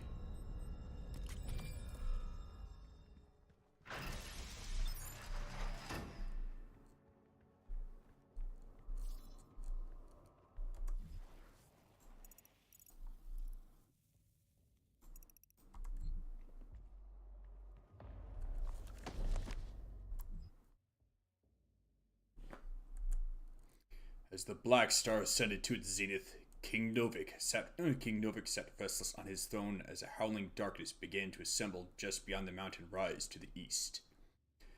The blight came upon us in droves, flooding forth from the Hellgate with merciless fury. They brought with them a monstrous titan, the Dreadnought, a beast to rival the stature and menace of even the mightiest ancestral. The grotesque giant laid waste to all before him, crushing all in his path. There was a total demonic assault, striking at the heart of Argent Dadur as never before. How was it that the behemoth could pass through the demonic gate without warning? We'd never know, though the Night Sentinels believed treason was at play. Must be referring to the Icon of Sin. Caught off guard, the Sentinels scrambled late in defiance of the Titan and his horde, and with his coming the holy city of Taras Dabad prepared for judgment. The onslaught of the demons masked the sprawling shadow of the abhorrent fiend. The city shook to its foundation. None were spared save those that fled north. The vile swarm ransacked our temples and palaces, burning our towers and feasting on the souls of our clergy. Yet the Night Sentinels rallied and held fast against the demons, though they were pushed back and corralled at the Blood Arena. As the dark of night descended, their swords remained potent and shred the enemy multitude with abandon. Amidst the unyielding ranks of the Sentinels, when all other apprentices had fallen in battle, stood the Outlander. Rip and tear, he roared, ferocious in battle. The remaining conscripts of the arena stood in awe as they witnessed the beast who had once raged within their very cells, now armored alongside the soldiers of his Sentinel brethren. Or alongside the shoulders of his Sentinel brethren. He had risen where none other had before, true-born Sentinel fighter, the very best among them. Though the swarm fell before their assault, the Titan remained invincible, for none could tame the behemoth alone. In the hours before dawn, as the Night Sentinels weathered the relentless assault, the Outlander held his ground at the foot of the great wall in the northern bend of the castle. Seeing his unending vigor, Samur, Chancellor of the Mother God, heard the Outlander away under veil of secrecy and, for reason unknown, submitted him to a rite untold. This was heresy, for Samur received no consent from the Khan Maker, nor did he receive her counsel. In the Chapel of Purity, the Outlander submitted himself to the divinity machine. There, Samur Maker, the Seraphim known to us only as the aid to the Mother God, blessed the Outlander with fierce speed and power to match his will. It was the method by which his transfusion took place that was most uncertain to us, for we were of the knowledge that the Maker device bestowed it onto the Argenta so many generations ago was to be used by the priests, only to find the impurity among us. Could it be that the device that was meant to cull the Sentinel breed of its contaminants could be used to purify the Outlander's body and give rise to the one who would lead us into battle henceforth? What rose from the holy coffin on that fateful day was not the impure abomination the Covenant warned us of. The hero within would come to be known only as the Great Slayer, the Time Walker, the warrior Khan whose fire sword would blaze forth a path for the just and cut through the demonic horde with a vengeance that only a god king could summon. He rose, unbroken by the ritual, his eyes burning with maker magic. He took the crucible in his hand and wraith fire leapt forth from the blade as only it will when held by a true sentinel warrior king. In our darkest hour, the Slayer had been chosen. Defying tradition, our most sacred laws of the will of the great Khan herself. A stranger to our lands have been blessed with celestial might.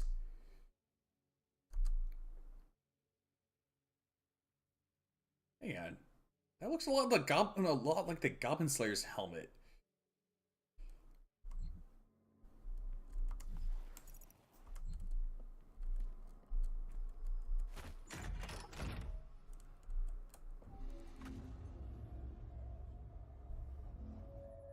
I cannot stand by and watch as you put our future at risk.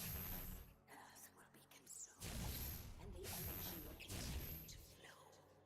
It is survival against mine.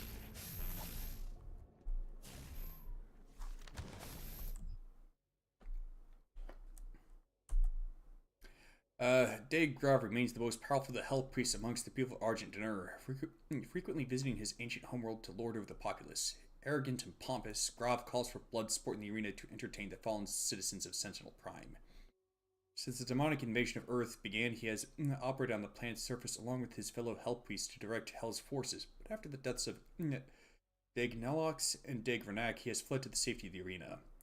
It's Daeg Grav who facilitated the torment and eventual betrayal of Sentinel Commander Valen, taking the keys to the Sepulchre of Elements and opening the vault of the Sleeping Wraiths.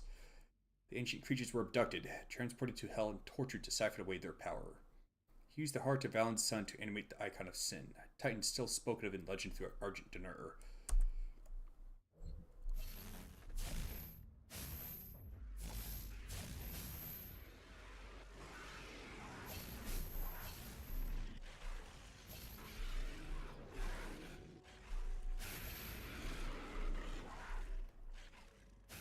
What, are we gonna have to fight all of you?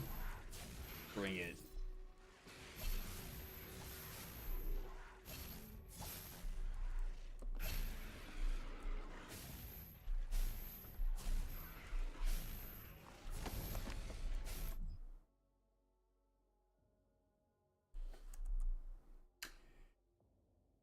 In the years following the end of the Golden Age, competing factions of Argent D'Nur turned against one another.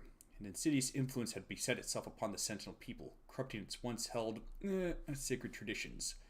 Colosseum, once a place of audible combat where prisoners of the Argenta were tested for the right to fight in the front lines of their army, has since become a place of blood sport. In violation of Sentinel law, the priests have encaged a demon there. Merciless execution used to enact judgment of their own decree. The Gladiator, wielding an accursed shield which entombs the tormented soul of his undying master, remains undefeated in battle, infamous for the many lives it has claimed.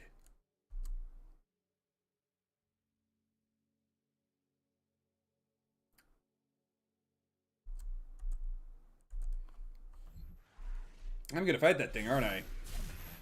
Bring it!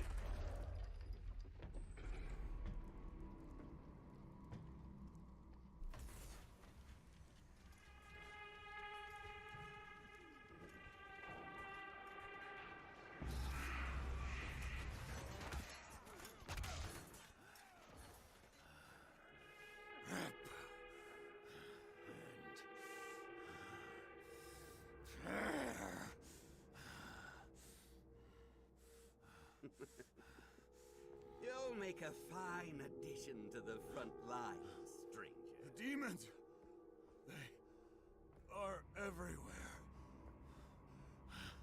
Must kill them all! Dress his wounds and bring him to us.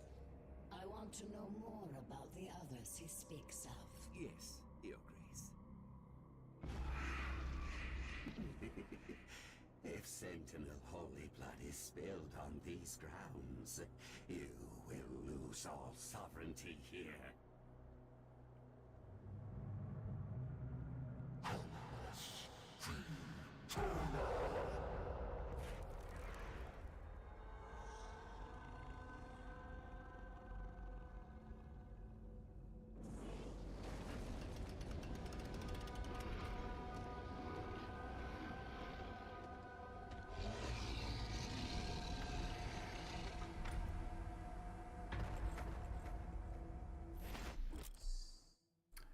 the shield's eyes flash green, the gladiator is about to attack. When its eyes are green, to stagger him and create an opening. Duly noted.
I think I see why he's undefeated.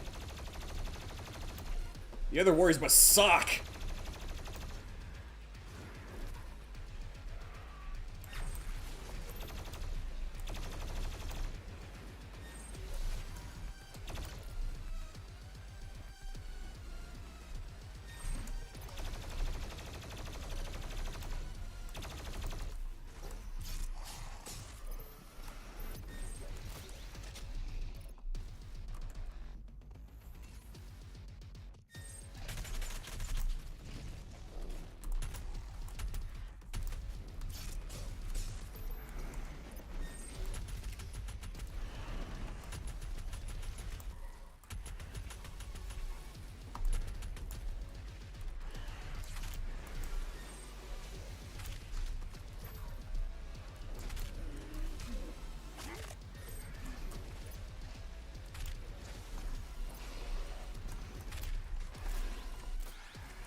Did I accidentally kill that prowler?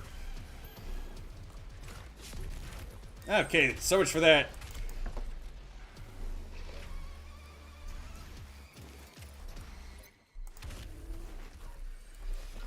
Blah!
Blink.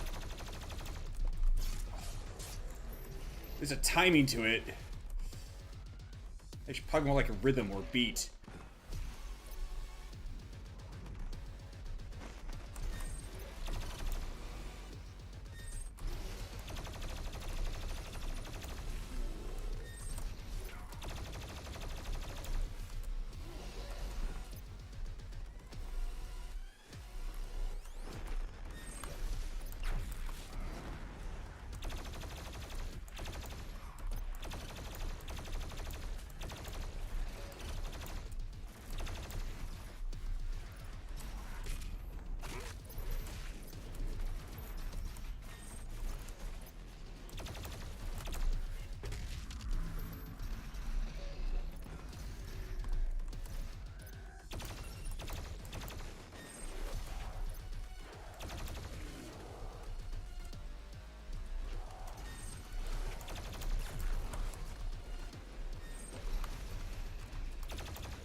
Oh.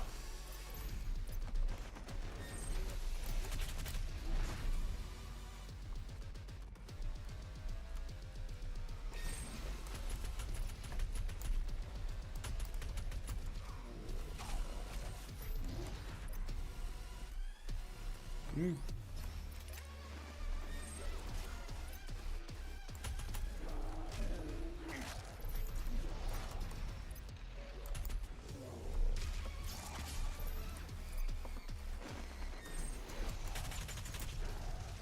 Come on.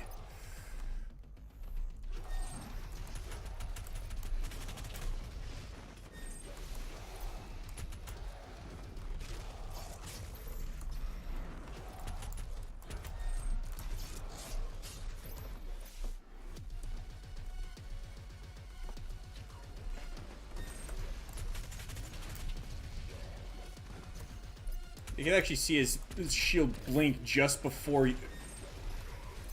it actually flashes green.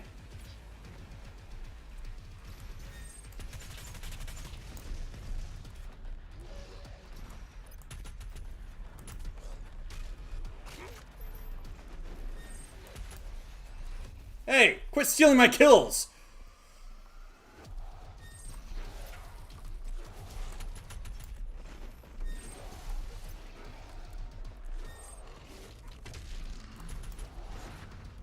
Dang it, tried to use a blood punch against him, and I guess it didn't work.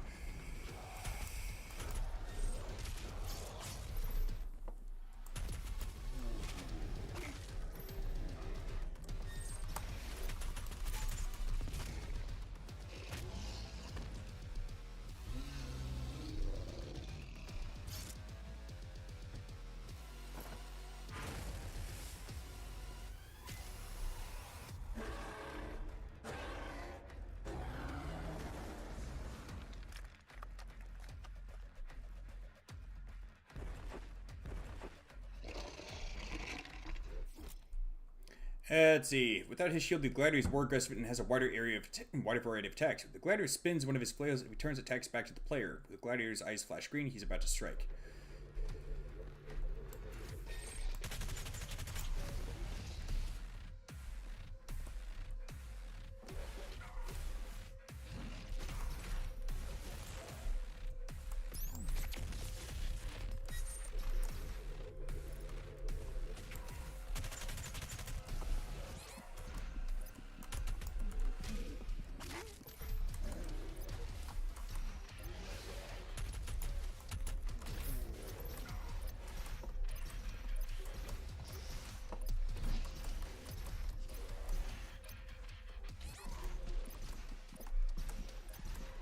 Man, his attacks come out fast.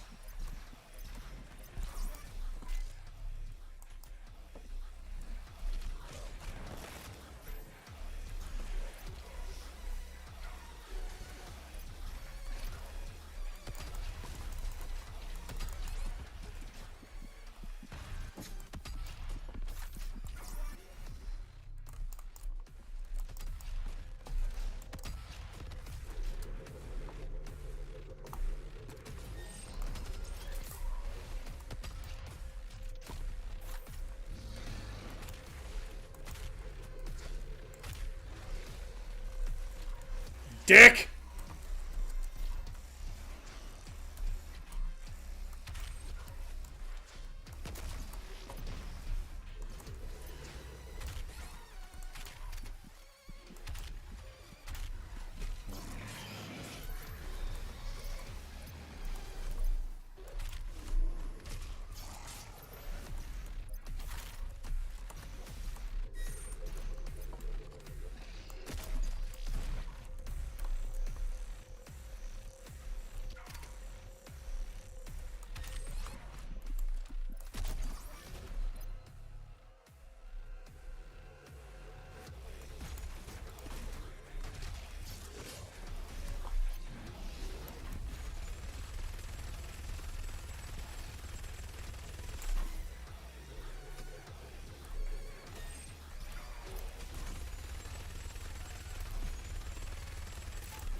I really don't want to imagine fighting this bastard on Ultra Nightmare.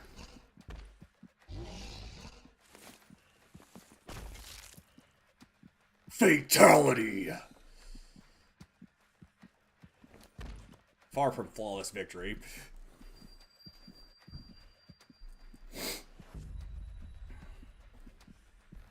This stops nothing. Earth will be consumed, regardless of what.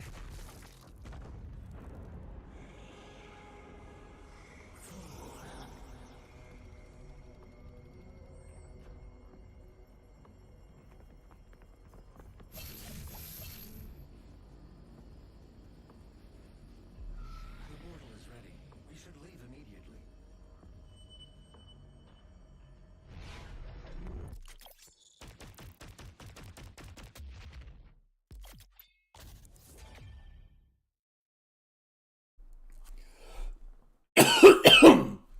Glory kills on heavy demons will now instantly charge a blood punch.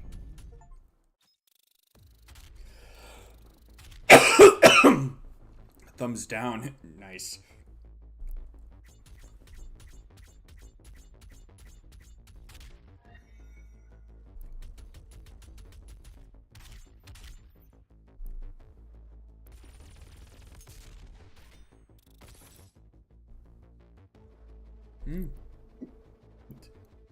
Part of the series 11, there can be only one.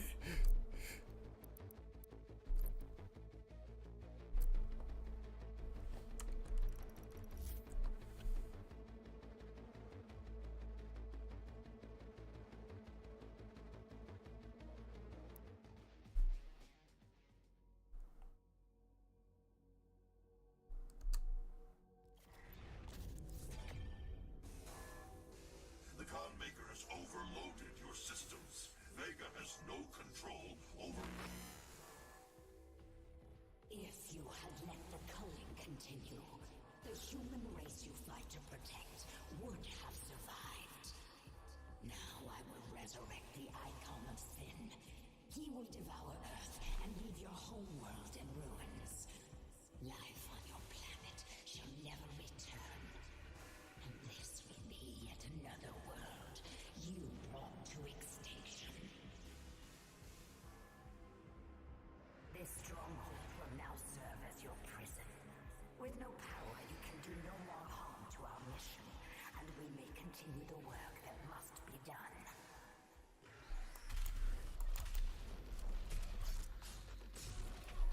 I just felt one of your greatest champions, and you think that this is gonna stop me?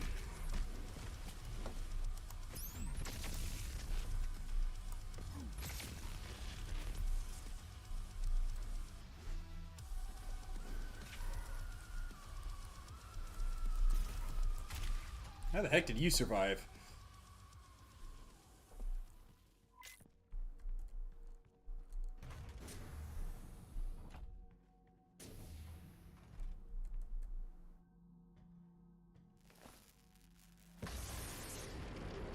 She didn't know you had the demonic crucible. In the end, the very power source you sought to eradicate from Earth is now what will help you save it. The mission on Sentinel Prime was a success. The demonic consumption of Earth has been stopped. Only a Slayer's crucible blade can stop a Titan. You must get to the Sentinel city of Taras Nabad to retrieve your crucible before it is too late. Without it, the Titan cannot be stopped. Setting the portal to Taras Nabad.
So close.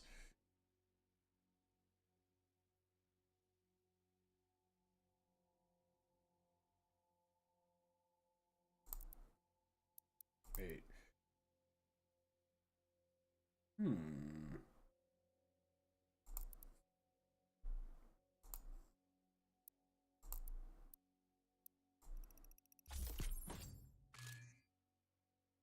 15 Prowler Demons with the lock-on burst. That actually could be a bit tough, mostly because I tend to default to using the combat shotgun. It's surprisingly effective. Although it probably helps that I've managed to bullseye the sticky bomb.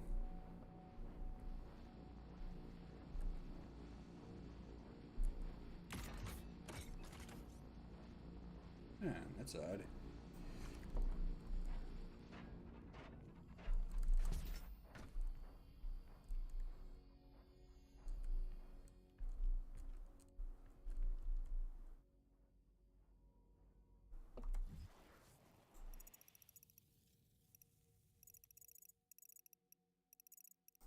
Yeah.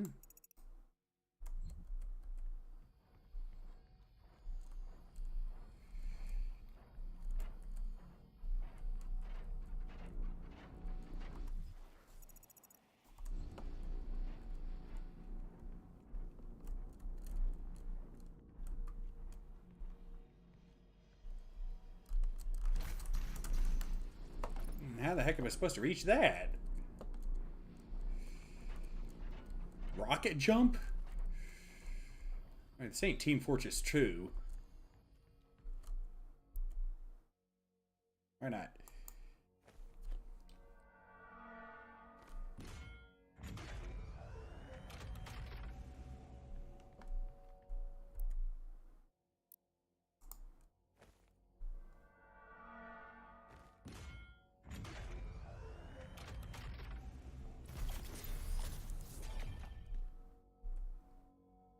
Hoorah!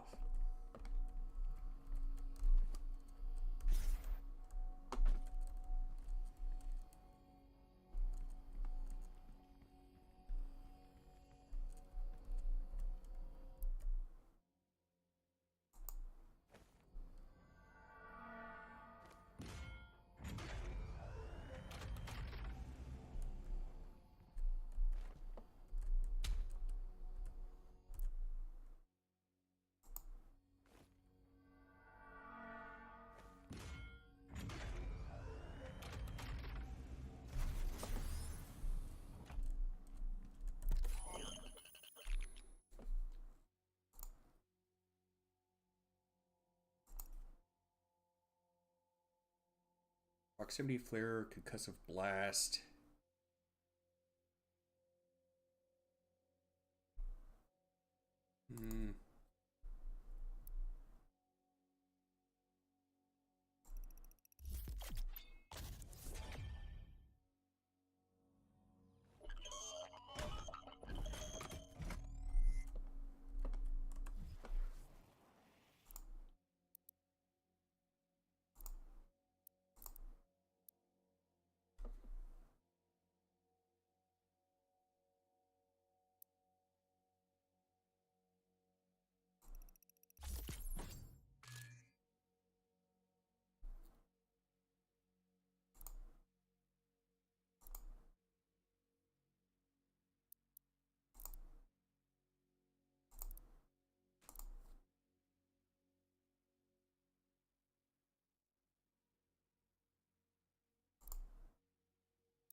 Probably best to use that to finish off bigger demons.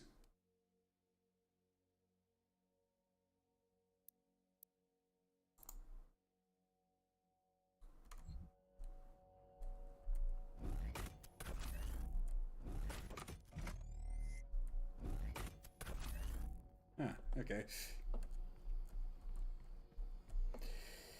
But that is, I'm just about out of time. So, time to raid out.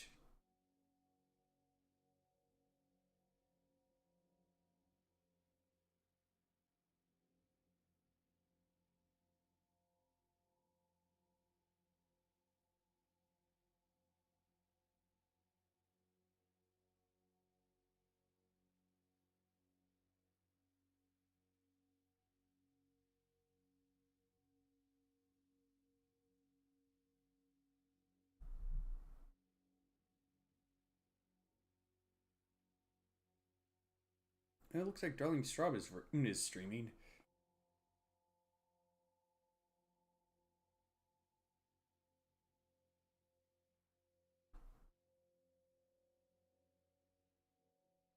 Oh, odd, because it's titled Late Night Pew Pew, but it looks like she's doing that Marble Run game. Huh?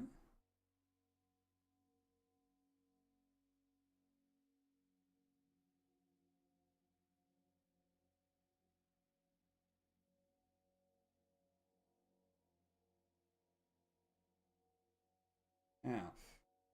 Okay.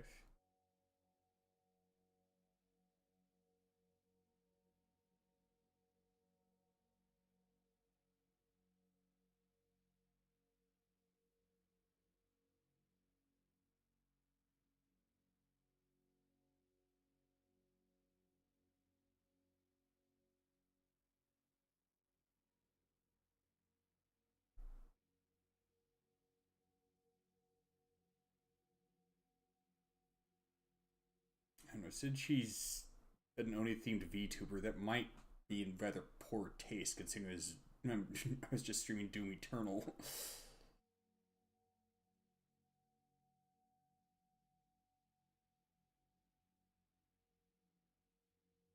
Yeah, why not? Hmm.